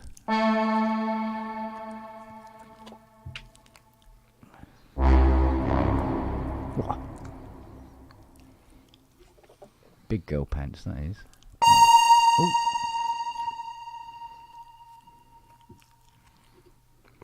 Right, Oh, that's why. Every time I touch the touchpad, it's pushing down on the rolly that it's sitting on. And why does it keep sounding every time I push the button? Twat. Let's have a look here. No, not that. So, right. Not her. We want. Oh, here we go.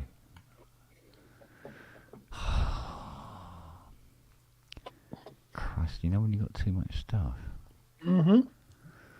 Well, I have too much stuff.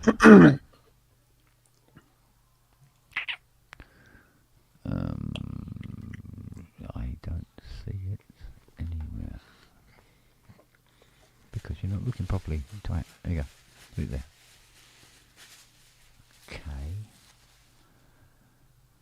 I'll put it up there then. Okay, so it would be there. Right, if I put it up there, out of the way. Out to way, lad.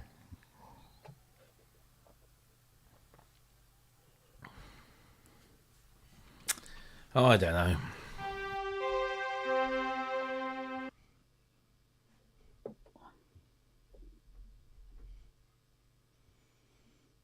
Cool.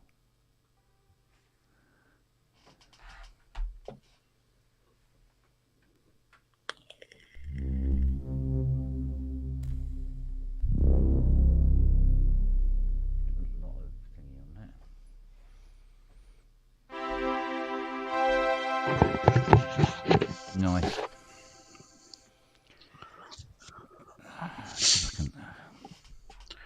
I just finished an amazing ricotta cheesecake from North Beach. Man, is that good. Oh, so good. Oh, you mentioned cheesecake. Oh, no, you got me thinking of cheesecake. This one's good, though. I never had one with cheese before, but it's really good. And you buggers did this the other night. You started talking about food, and I've been giving up sugar for a fortnight. Oh, what, the pavlova? Off. Yeah, sorry about that, dude.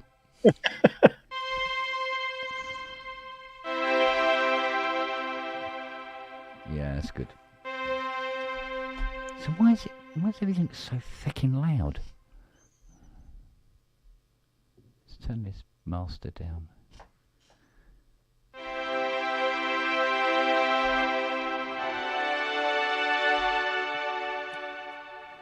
Right.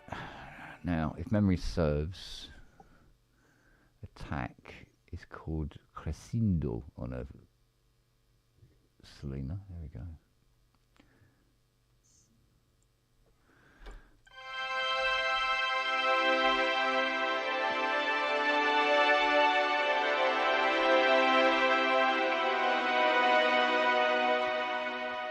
There's a couple of bits in there that are still A little bit of Frank Ellis. Yes. There's a frequency here I need to pull out.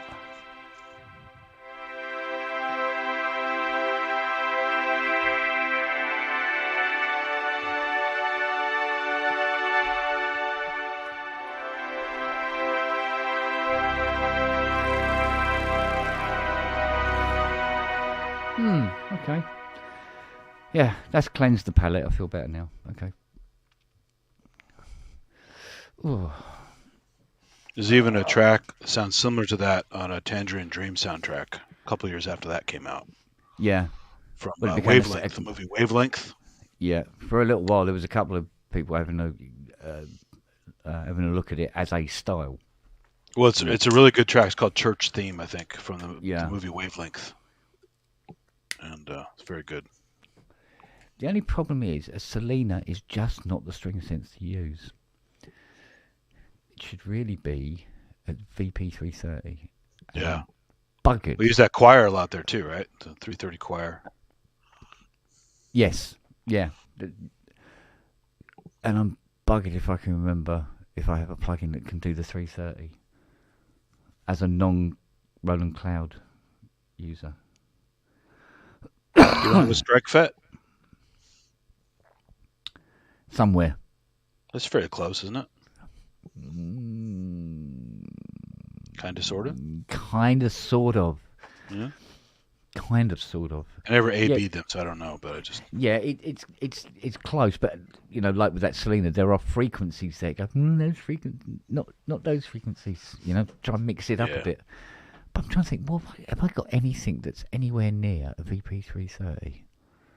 And if I did, which library would out of the 14 fucking terabyte would it be?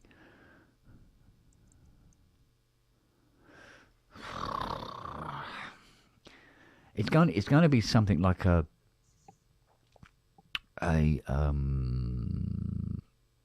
contact library. And it's going to be dumped in there, an actual sampled one or something like that. yeah, I should look for that. I wonder if Piano Book has that. Get a free one. Yeah. I think somebody must do one.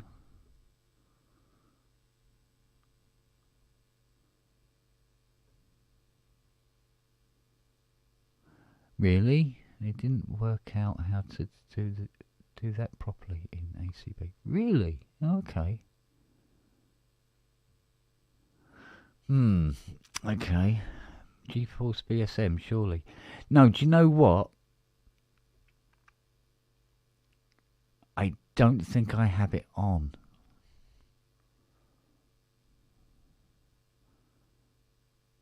I think I might still have my install of that on the PC. I don't think I got round to putting it onto the Mac. God damn. No, I have something somewhere that does a VP. But what? Let's have a peruse. See what we got. So when you've got this much stuff, you know, it's just too much stuff. You know what I mean? I have to scroll for like a fucking hour going through everything. I found a link here. It's Past to Future Reverbs releases VP330 Vangelis library. Let me see if Oh, that yeah. one's any good. Yeah.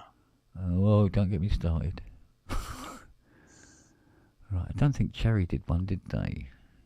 They did a very good Pro Soloist, but that's too coarse to do Vangelis. East West, no. Oh, hang on, GeForce. Hang on, let's see if it is in GeForce. No, I think I stopped after. It's phase part, no. Right, let's have a look at native a minute. His native's so fucking big. No, look at it afterwards. SA recordings. What's that? Nick Cultureflix Ensemble. Oh, I know who'll have CS80 it. guitar for Contact. Look at that. Ooh. I know who'll have VP330. Spectrasonics. Omnisphere. Of course. Omnisphere's got feckin' everything, I think. Right, let's have a look, see if we've got anything VPE. Come on, what you got, girls? What do you got? It'll come under pads and strings, possible. There must be something VPE. Fuck me, the list goes on forever. D50. Oh, these guys are charging $15 for the choir and I think $15 for the strings. Yeah, it's a bit for a 50-year-old keyboard. It's really pushing it, to be honest. God, scroll. We'll get the V's in a minute. VS, man. VS warm VP, no. VP03 dark pad.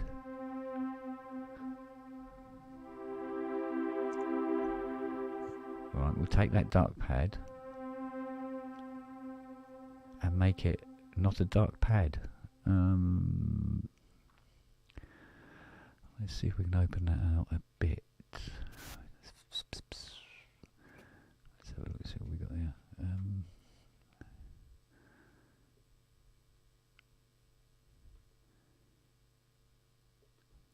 Yeah. Okay, there's the oscillator for it. Let's try opening.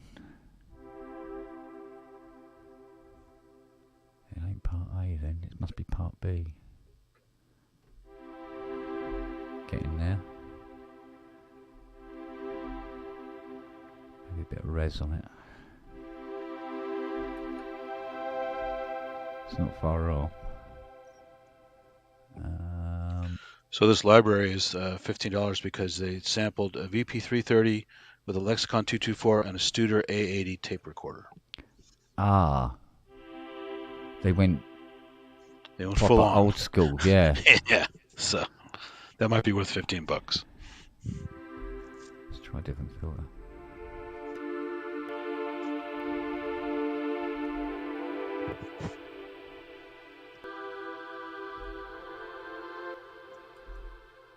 That's too variable.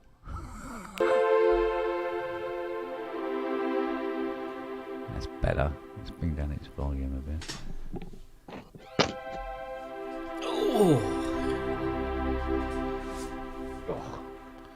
What? Go on. He did what?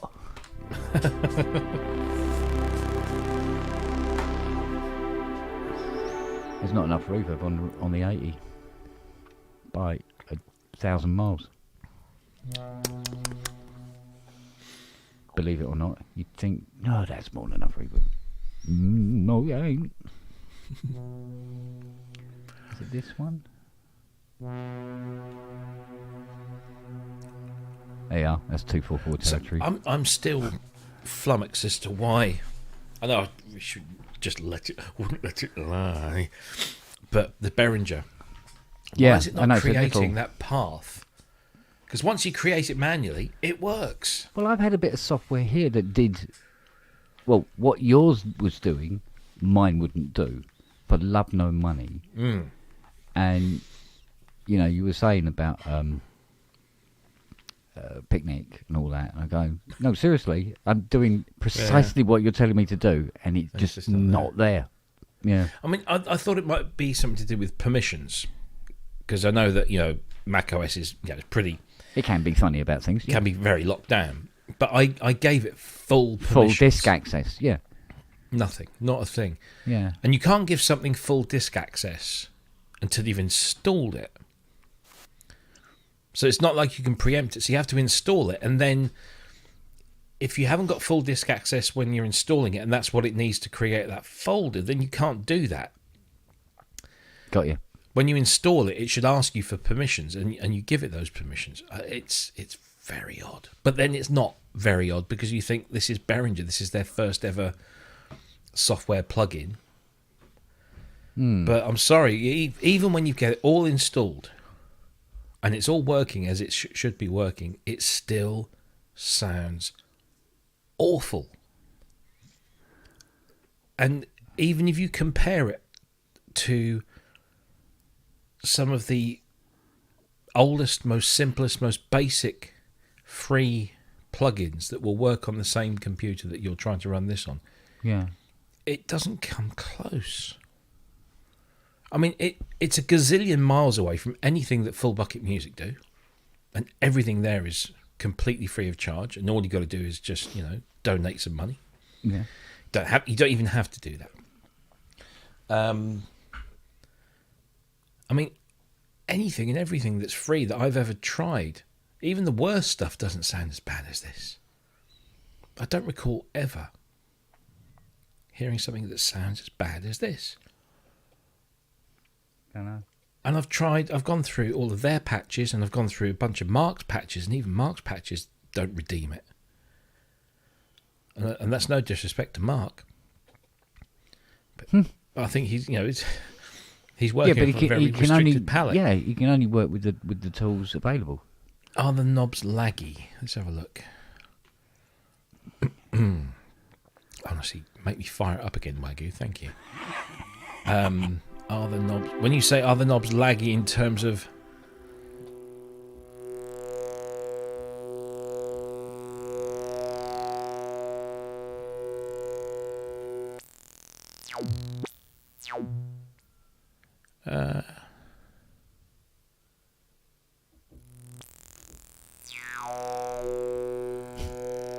Oh, no, they're not jerky. No, they're very smooth moving. And I'm playing a patch. I can't remember if I've piped this through to the stream or not. I can hear it. You can hear that. You can hear that, yeah. Yes. Oh yes. I mean, that's not That's an awful the nearest to the nice sound that you've got so far.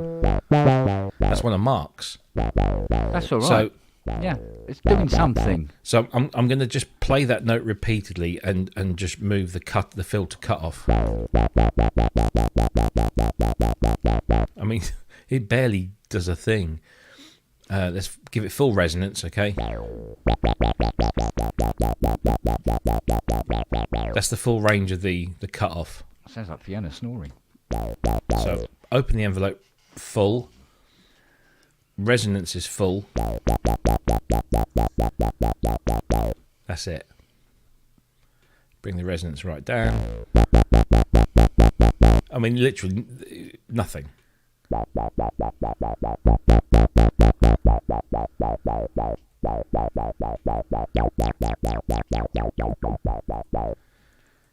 It's feeble, I think, is the word that I would use to describe this. Absolutely feeble.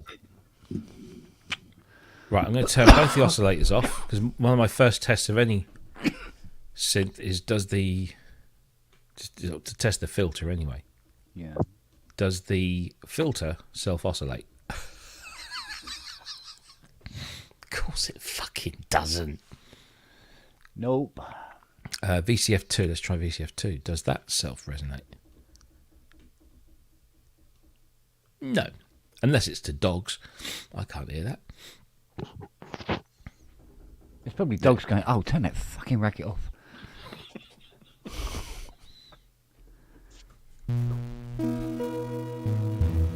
It's just...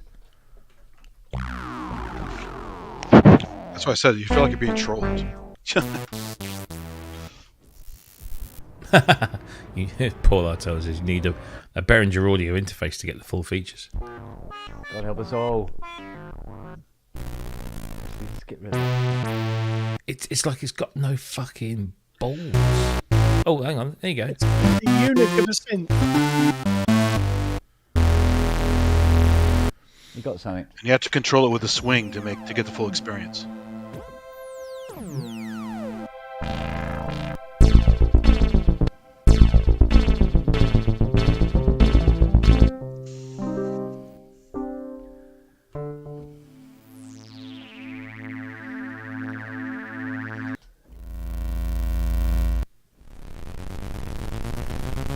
Dare I add another track? That's the one I was talking about earlier. It's a terrible one. It's a bit grim, isn't it?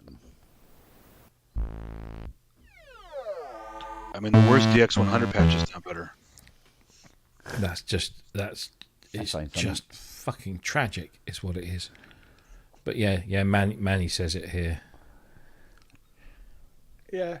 It's lacking a finesse, isn't it? I think you're being generous there. It's got all the finesse of an unpolished turd. Hmm. And the thing is, this guy in the Facebook group today was saying, "Oh yeah, it sounds as bad as all the Arturia plugins." Spot the idiot. What? I mean, even if you don't like, Had he changed the batteries in his fucking hearing aids? fuck. Even the worst presets on the old TAE plugins didn't sound that bad. No. The very first TAE plugins didn't sound like the things they were trying to emulate, but they sounded good. They sounded good. They were usable. Too much. And then he said, "Oh yeah, but the things like the CS80 don't really sound like the CS80." I said, "Oh, excuse me. Have you spoken to Mr. Spong, who is Mr. CS80?" And he says the CS80 V4 is the closest you'll ever get in software at the moment. At the moment. Oh, dear. Maybe it's still on V Collection 1, yeah. A paid Arturia shell. Yeah. Oh, maybe an octave up. Hang on.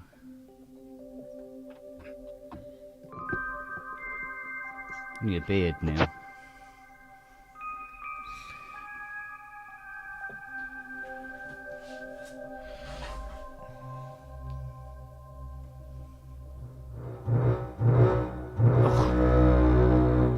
That's better. Oh, dear me. Gotta lay out the lentils.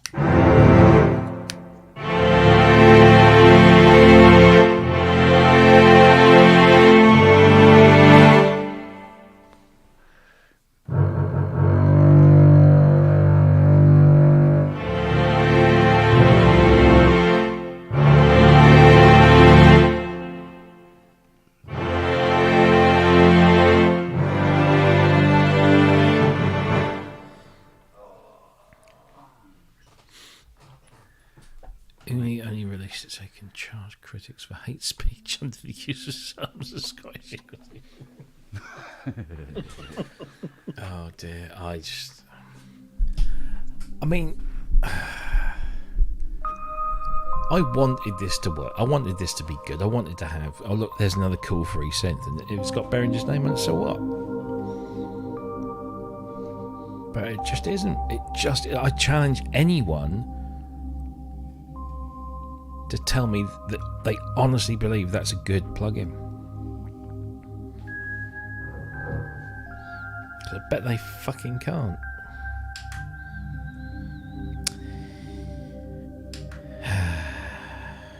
Instruments. I notice it says Synth Suite when it starts up. Is there another set of synths that I haven't seen yet, or is this the first one on the line? Nothing else exists at the moment commercially. Not yet. But Okay. It would. Some more good stuff to come. Yeah, it's some other shit sounding plugins. Yeah, on the face of it, the Behringer soft synth is ticking all the boxes. Oh, God. He had a go at the black box 10, the 1010 Music black box the other day. He can fuck off. Sorry, don't like. Now here's the funny thing: he'll slag something, but then he'll make some amazing tracks with it, which means it's perfectly fine. So shut up. Yeah, which means that he's just doing it for likes and clicks. For clicks, yeah. For clicks. Yeah. In fact, I wouldn't be at all surprised if manufacturers don't approach him. Yeah, please slag off my thing. Please, and make a do track this with it, because it's the Ryanair model of marketing. As long as you're talking about us. Oh yeah. And And can we have your email address? Apparently, Ryanair are the second. They're the second biggest airline based on turnover or something in the world, which doesn't surprise me. And I imagine it's an Arabian one that's first. No, it's Delta. Really? Yeah, because you got all the internal shit going Not on. as well, Emirates. no, because Emirates are long haul, mostly long haul, whereas an airline like Delta is long haul and all of the internal stuff. You know, let's not forget that Americans treat short haul flight like we treat bus travel. Yeah. Pretty much. Cattle trucks with wings. Yeah.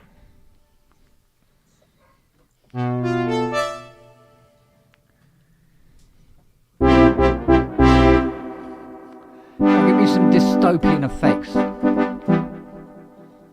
What? Give me some dystopian effects.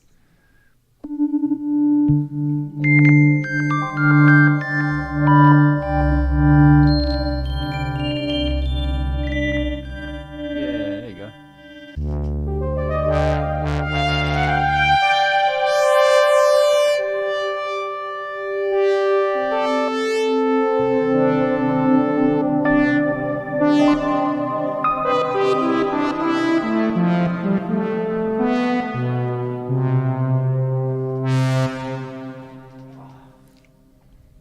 Just need to do Blade Runner now and again just to get it out of me. Flush the system.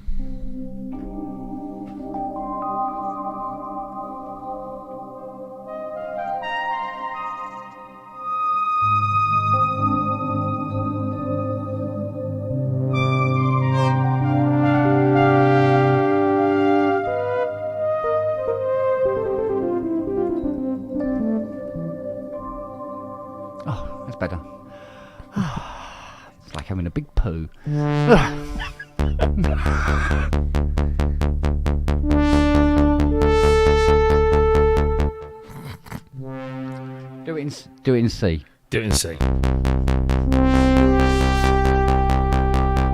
You know my predilection for D.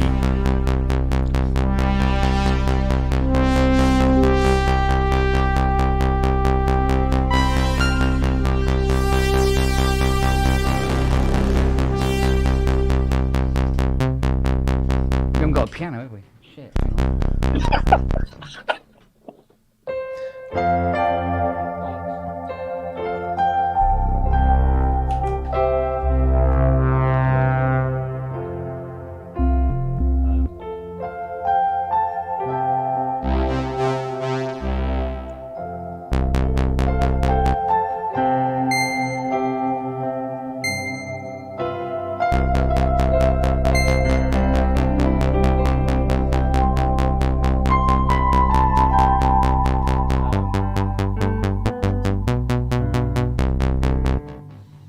Hang on. I can't even join in because I can't do fucking loop back.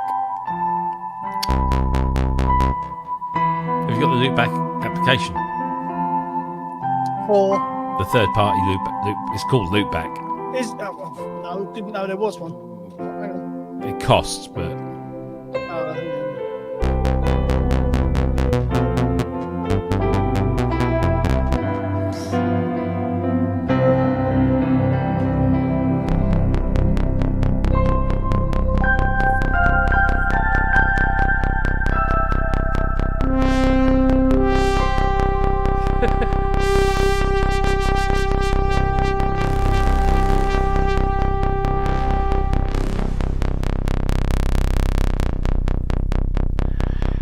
Can you hear that? I just heard Vangelis turning in his grave. He go, "What are you doing to my beautiful music, you bastards?" Do you know, this is what pisses me off. I used to be able to play that, and I mean play it properly. Do you know what I mean? And now it's Yeah. like, the hell, like riding a bike my ass.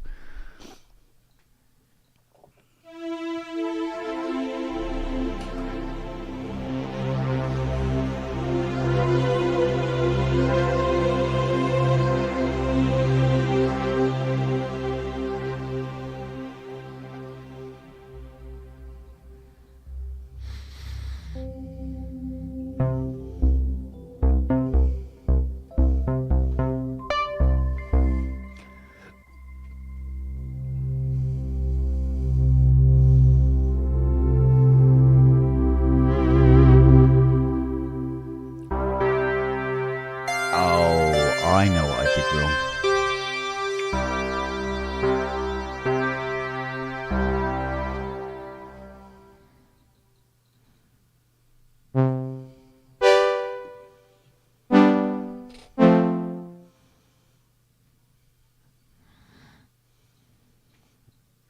Where's that pad? Let's call this up. There we go.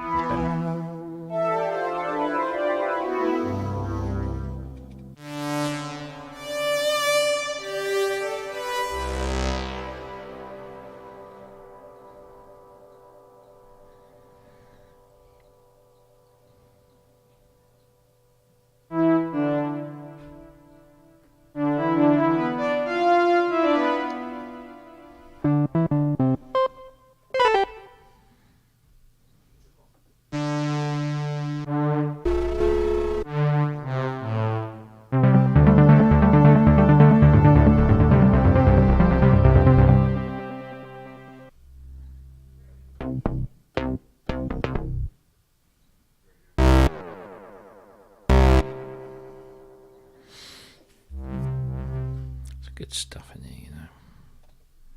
Is this Astra? Yeah, Astrolabe, yeah.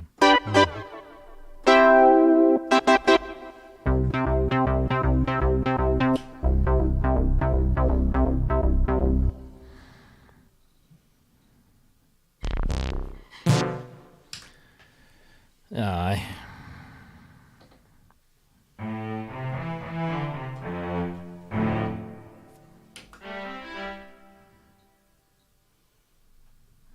I can't even remember the chords for that.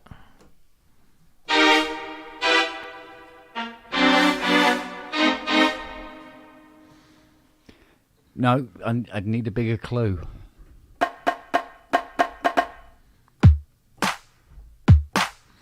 No, just trying to. What is it? What is it? What is it? What's it called? West End Girls. I can't. There it is.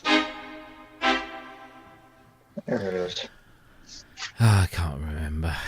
Oh, come on, we should be able to. Oh, he's remember all this. jittery. He's got a good T-shirt on though. Thank you. Yeah, come on, Justin. I wore it just. I don't have anything set up right now. It's still packed up from the weekend. Oh, we didn't mean to do that.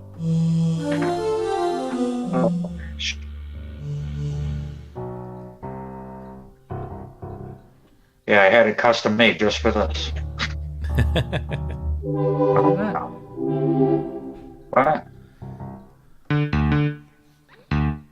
CSA? Oh, CP80 sounds good. Mm.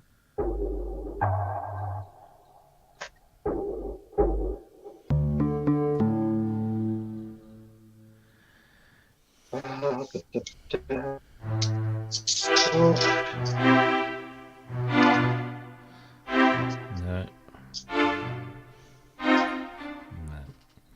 That sounds good. If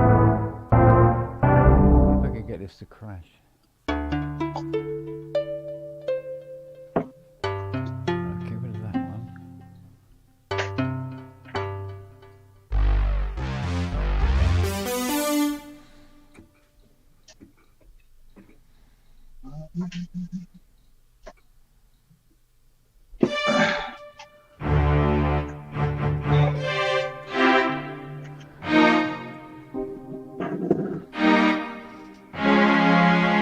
Ah, hang on.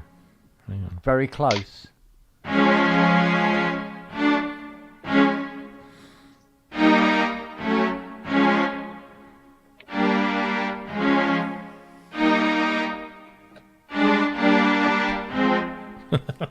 Too Very- tired. It's close. Too tired. I'd have to listen to it and chart it out.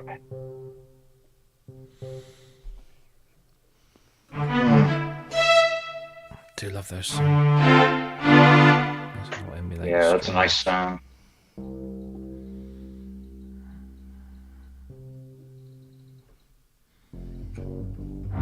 See, now I have to find that, write another piece around it, and then redo the whole freaking EP again.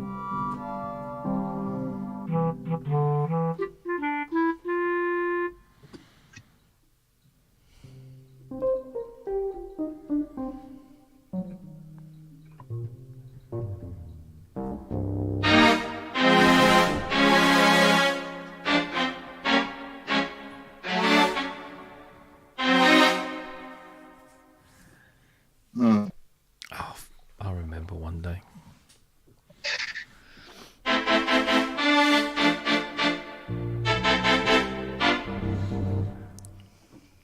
I'm sure I wrote them down somewhere.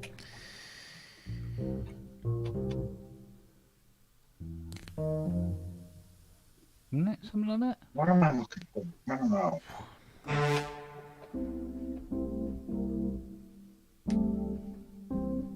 Open up Safari on the iPad. That's what pops up.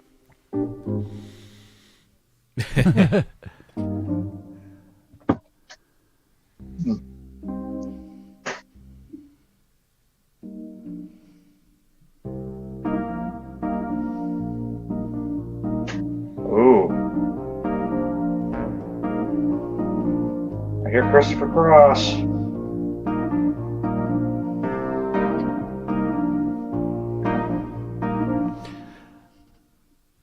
It is the night. That's Yeah. all right. You're very close. And the whole middle part, yeah. Ba, ba, ba, ba, ba, ba, ba. Oh, It's something yeah, you're like that. close. Yeah.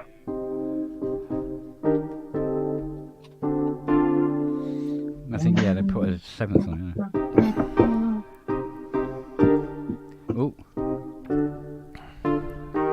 Yeah. Let's do the Michael McDonald bit.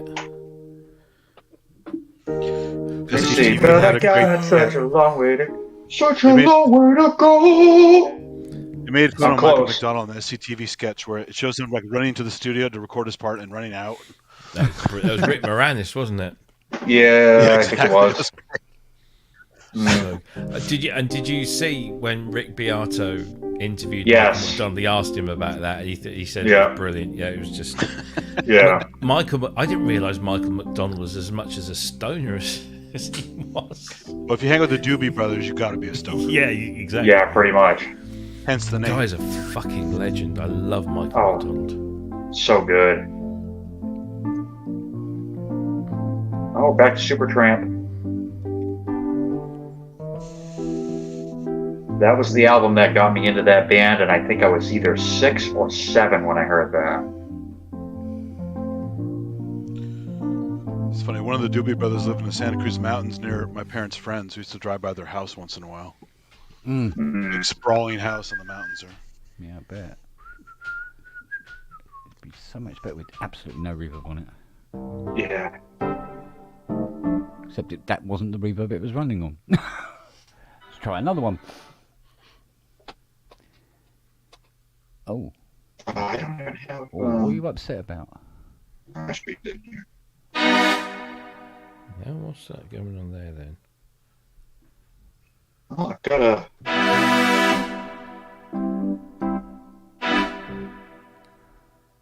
Turn that one off. See what that does. Ah, Ah, there you go. no.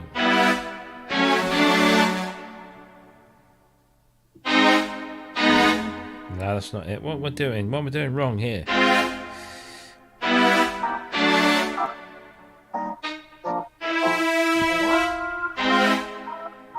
You're very close. I am. It's that third chord. It's Da, da, da, with the bass. ah. There you go. Yeah. That's it. I remember us trying to figure this out like quite a while ago. Is it an E major instead of a minor? Oh, now you're asking me technical questions. No.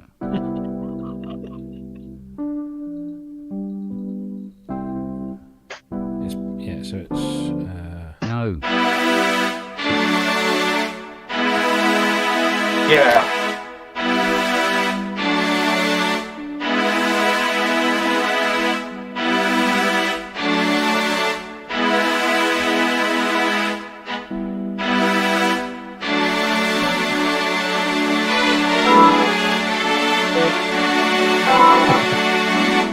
Boom, boom, Yeah. boom.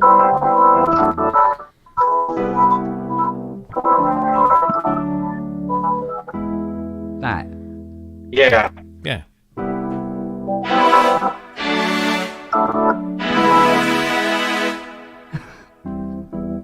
It shouldn't be that fucking hard to find. 80, please. 80. You think that's hard? I'm doing it on an iPad. It's just a chord inversion, right? I mean, Yeah. Yeah. It's just that E. That E is the only constant I think out of everything. Yeah. I don't know. I'd have to like listen to it.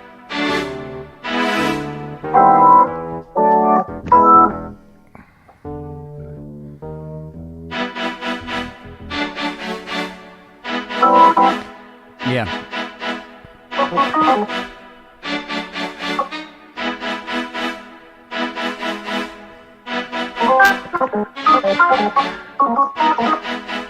Yeah.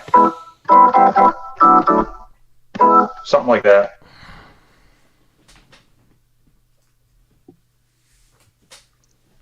Yeah, trying it on an iPad. Yeah, not easy. Their best album in a long while. It's very good. Hmm. So I took the M8X out last night. What? How did it go? Well, I had to buy it dinner. Thank you. Then it wanted to go to see a chick flick. I don't know. No, it went well. Went really well. Good. Yeah. Very, very solid, like live. As heavy as it is, it's just, yeah, I couldn't have asked for anything better as far as a live board. Nice one. Yeah. Like, did everything I needed it to do really smooth. Like, yeah. Got every sound that I needed to get for that particular coffee house. Then I had to go play a memorial service today, so left it packed up and then loaded it back up, drove another 2 hours to go do that.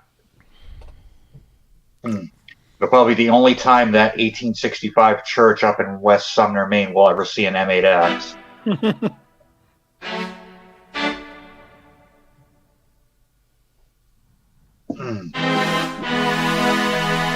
No.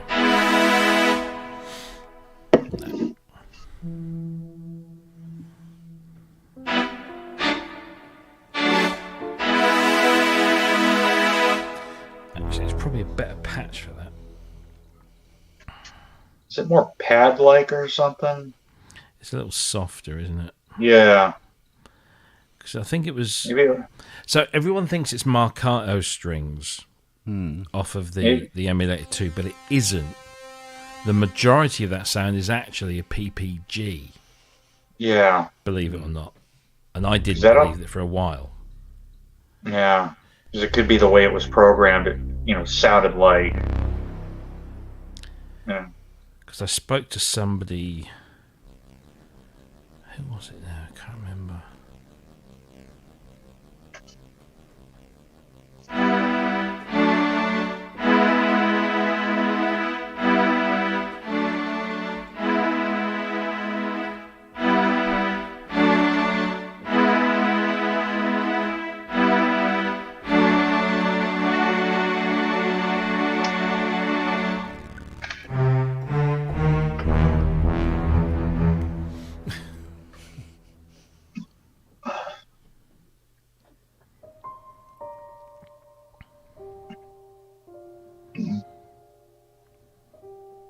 I wish I was Chris Lowe sometimes. Why, has he got a nice car? No, but he can write some beautiful things. Well, yes. Yeah. Well, we all can. It's just that I nobody finally else got his thinks they autograph. are.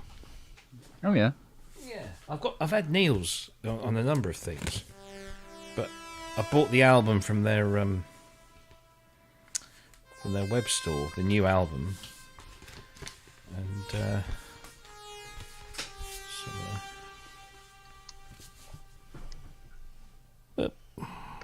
can't really see because it's white. But that Neil's is on. Yeah. That's Neil's there. I think Chris is like that little tapeworm. Tapeworm. So this is how much of a Pet Shop Boys fan. So I bought the album on Weißer Vinyl, deluxe version nice. with the bonus 12-inch. Then I bought the CD version of the same with the bonus disc. I got the Blu-ray Dolby Atmos, the cassette. Did I think that was it? Yeah.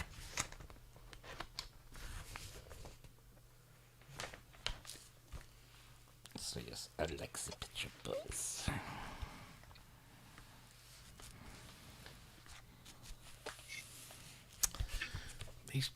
I've got these new sleeves for my stuff, and they're a little bit tight. Yeah. On gatefolds. Fat arms.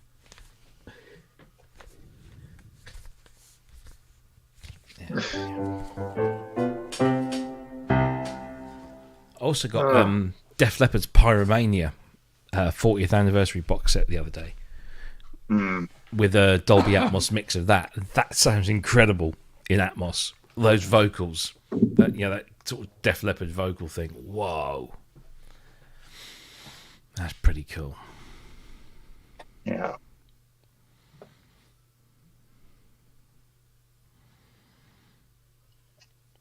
Yeah. Still waiting. Oh, what have I got coming? Oh, you've got Wham. Their Oh. 2 albums on Blu-ray. They're due on Monday or Tuesday. And St. Vincent hasn't turned up yet. Her or the album. Which is a real shame. Mm.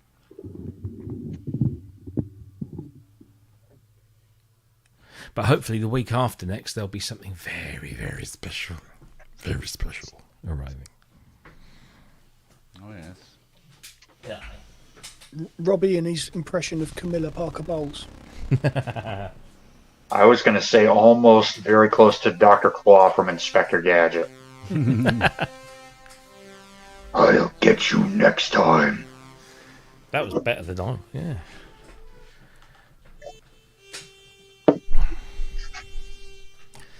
I did Kiss in the Machine, yes. Demos and rarities.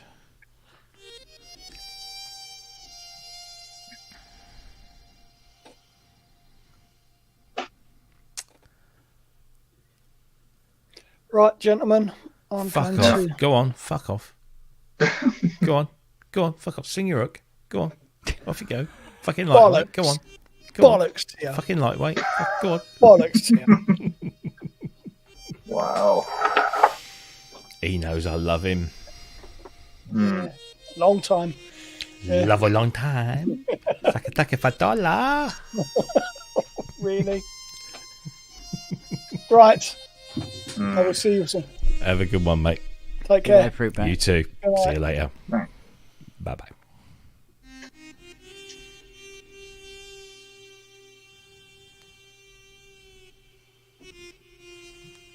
What patch is that from? Was it based on the CS80? On the CS80, that will be based on. It'll be a front panel sound. Almost sounds like a muted trumpet. Yeah, it's basically using more high pass filter on like the brass setting. Okay. To get close to the brass setting and then bring a lot That's more what I high thought. pass on it. Yeah, play that again, Ken. I feel like I'm on the balcony out there. Yeah, Nick, Well, you know, Nick you know what's Defender. coming to mind is the trumpet solo in New York Minute by Don Henley. Mm. But that is the sort of like the Blade Runner sound for that balcony bit. Yeah, yeah. Hmm. You know, so, where he does that. Was it? Also, when Pris is wandering up to the Yukon, Yeah. where Sebastian lives. It's incredibly sad piece. Yeah. Weirdly. It's Blade Runner Blues, right? Isn't that what it's called? Pretty much, yeah. Yeah. Yeah. If memory serves. Yeah. So lots of Fender VP330 80. Not much else really, I don't think. Because all the E1 kettle drums and what have you come in for end titles, don't they? Mm-hmm. And all that jazz. Bom, bom, bom, bom, bom, bom, bom. The bass synths, you know, like for the sequence and stuff like that, is System 100, which I've serviced. I serviced her, and I nearly didn't give her back. Tony goes, "Oh, I'm coming round tonight. Pick up the 100. What 100? The one I So dropped. while you didn't drop serviced it, her. did you wear knee pads? Yeah, literally, I was praying in front of the fucker. Okay. I couldn't help. Do you know what? I couldn't help it. I had to put the Blade Runner sequencer into it and play it. I had to do it. You know, you can't let these things go by. Yeah. What are you doing, Justin? I figured, because I haven't set it up yet, show you my my custom built computer I'm using. Well, actually, not really custom built because I built it. Isn't that the definition of a custom build? That you build it? Well, that would be home built, but Oh, I don't okay. know. Sorry. Yeah. Again, I'm in the U.S. It's going to be hard to see in there, but you can kind of pull this away from the charger. Got enough So- fans in there? Nope. So You got a fan in front of a fan. that's a dual. That's an i9, and it's basically in a push-pull. So this is pushing. This is pulling. And intake fan going through, out the exhaust fan, so you got the airflow just going there, and then just a couple fans on the video card. That's all I need. Then underneath that graphics card, right in between here, So is my M2. Yeah, really. So right in between here where my hand is my main system drive. And then right behind the graphics card, behind this heat shield, is room for 3 more drives. And then behind here is an i9. And then I got this whole cage where I can put 4 2.5-inch SSDs and then 4 3.5-inch drives. Not that I would ever need to fill that all up, because I could do some 4 terabyte drives behind here. So I've got room for 2 more drives in here. So easily I could just have all my sample libraries and stuff inside of here. And then on the back, I have 4, 6, 7, I have 9 USB ports and a USB-C, 4 of which are USB 2, which is fine. And then I've got 2 more USB 3s on the front of her. And she's running Windows 11, and I love it. I built it, upgraded it last August. And this is good for RAM, and the RAM is actually behind this fan. How much RAM you got in there? 64 right now. I can bump it up to 256. I don't know if I'll ever need that much, but if I bump it up, I might just go to 128. And I want to say this cost me $1,200, maybe not, no, $800 to do the upgrade, because I already had the case, I already had the power supply, and I already had the 2 storage drives. So I just bought the motherboard, the CPU, and the extra RAM and the cooler. I already had the graphics card. Yep. Yep. So that's my that's what I recorded the EP on. Yeah.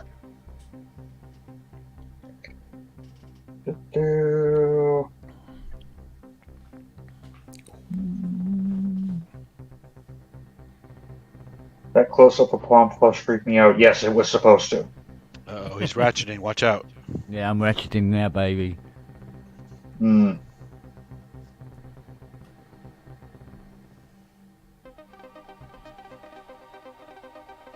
Is that the Hydra? Yeah. Nice.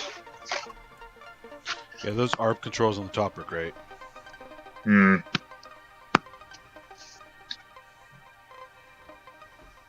They are pretty sweet, aren't they? Just so immediate. Yeah. No one else has that. Hmm. Yeah, I don't even think the M8X has that. No, everything you have to dive for that stuff. Yeah. Well, I think the M8X has some, but again, I haven't even begun to mess with the arpeggiator yet.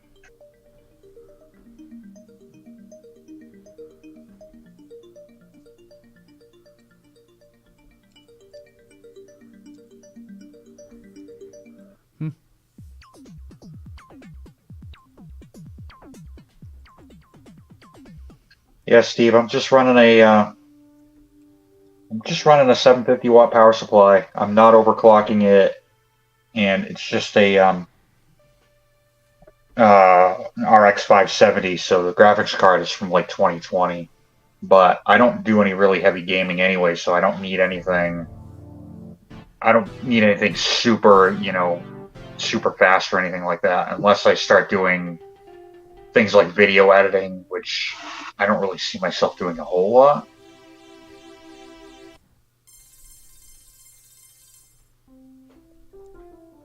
But yeah, Steve, I'm running a 12900K for my i9. I had the option to go with either the 13th gen or the 14th gen, but I figure for what I'm doing, the 12900 is, 12900K is just fine. And honestly, between the 13900K and the 14900K, I just get the 13. There's not a lot of difference between the two. Whoop whoop.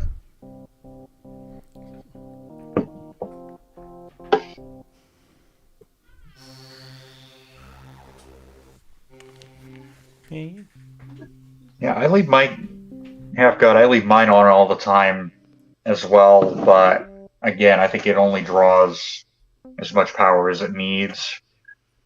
And again, I'm not doing anything like super, super heavy all the time, which is why I'm still using an air cooler, and I will never go to a water cooling.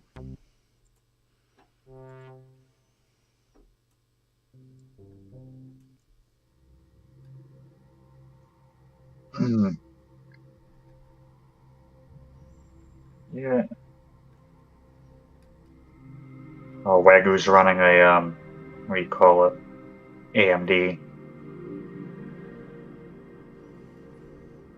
Tell you what, RAM is so inexpensive now. I could easily, probably within a week or so, I could double that to 128.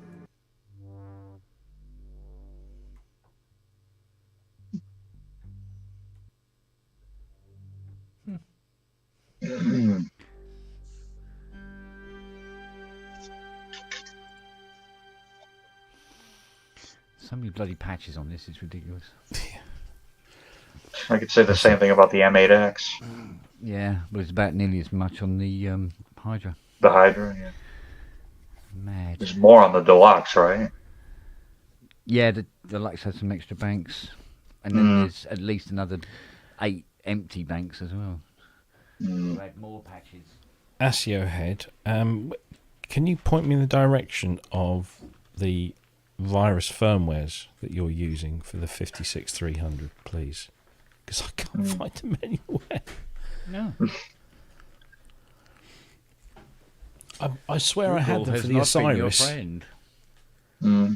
Well, no, you know what this is? Yeah, the DSP is the Access Virus emulation that the guys they call themselves the Usual Suspects. And they did this thing called Osiris, which was an Access Virus. Now they've done Otiris or something. I think it's Osiris. Yeah, there was Osiris was the original, then Ostiris, which is the TI, the Access TI stuff. TI2, TI, yeah. Yeah. Do I want to drink that? You can, it's up to you. Okay. Thank you. Okay. And where's Fiona? I know. Asking me what if I'd like a drink. I know. Thank you, ASIO Head. Yeah, because you obviously they're not allowed to supply with the firmware because that would be naughty. And I swear, because I got the Osiris working a year or two ago. I can't fucking find the firmware, but I absolutely cannot find the other one for the Ostiris or whatever it's called.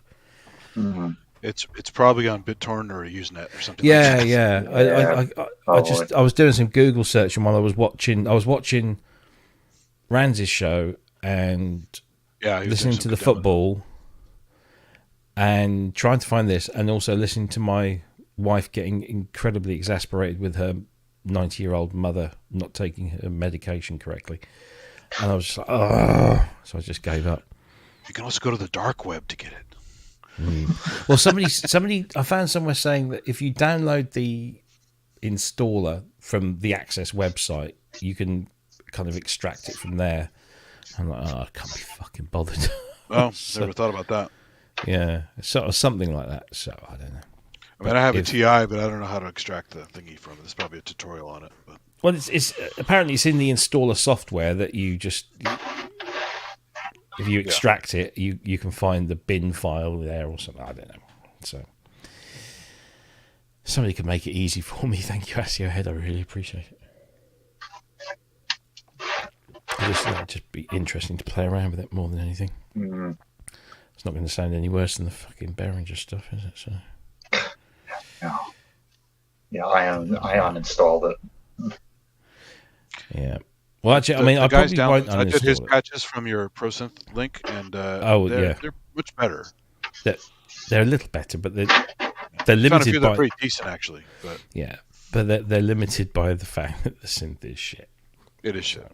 Yeah. Let's be honest. But the blurb, the write up on it they had was so flowery. It was great about how Mm. analog goodness and all this stuff, and it's so crappy. Yeah, it's been done, and it's been done a lot better.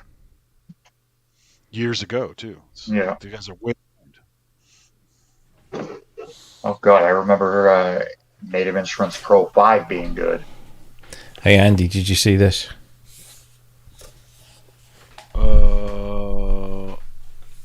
What did you update the? Oh, you got a skin? No. This isn't the sample track. That's the sample track. Oh, what is that? I don't know that one with the same screen. that? What the hell is that? Lo-Fi 12 XT. Oh, I didn't know they made it look like the same. That's wild. Yeah, so they took the Lo-Fi 12 and then expanded upon it and stuck it in a sample track case. Is it more fun to use than the sample track? It is, in ways, yeah. It's they've made the workflow nicer. Good, because I still don't use my sample track much. It's Yeah. cool, but it's just clumsy. But yeah, it's very good. Gentlemen, I'm going to bid you adieu. Okay. I can feel Okay. my head starting to do it again. Uh I oh. don't think we're out of this woods yet with this. No. Take a nice long nap. Yeah, If the dogs don't wake you up. yeah. No, bloody poor old Siri. She's been very concerned and been pressed up against me since about 2 o'clock this afternoon. Yeah, they're very empathetic. Oh That's God, great. yeah. She's been a bit concerned, bless her. So, yeah, I can feel it coming in the air tonight. Yeah. I don't. There's certain trigger phrases, isn't there? You just can't get away from it. Right. It was probably those pounding drums and going the distance that did it. Yeah. Okay. Right. I will see you lot. Yeah. Later. See you later. I might even try that everybody. Jam Tabo with My microphone's on. Syncacon tomorrow. Yeah. And see how that works out. Cool. Maybe we'll see how it goes. See what my head's like. All right. I will see you all later. Take care. Take it easy, buddy. Later. All right. All right, buddy. Bye. Still can't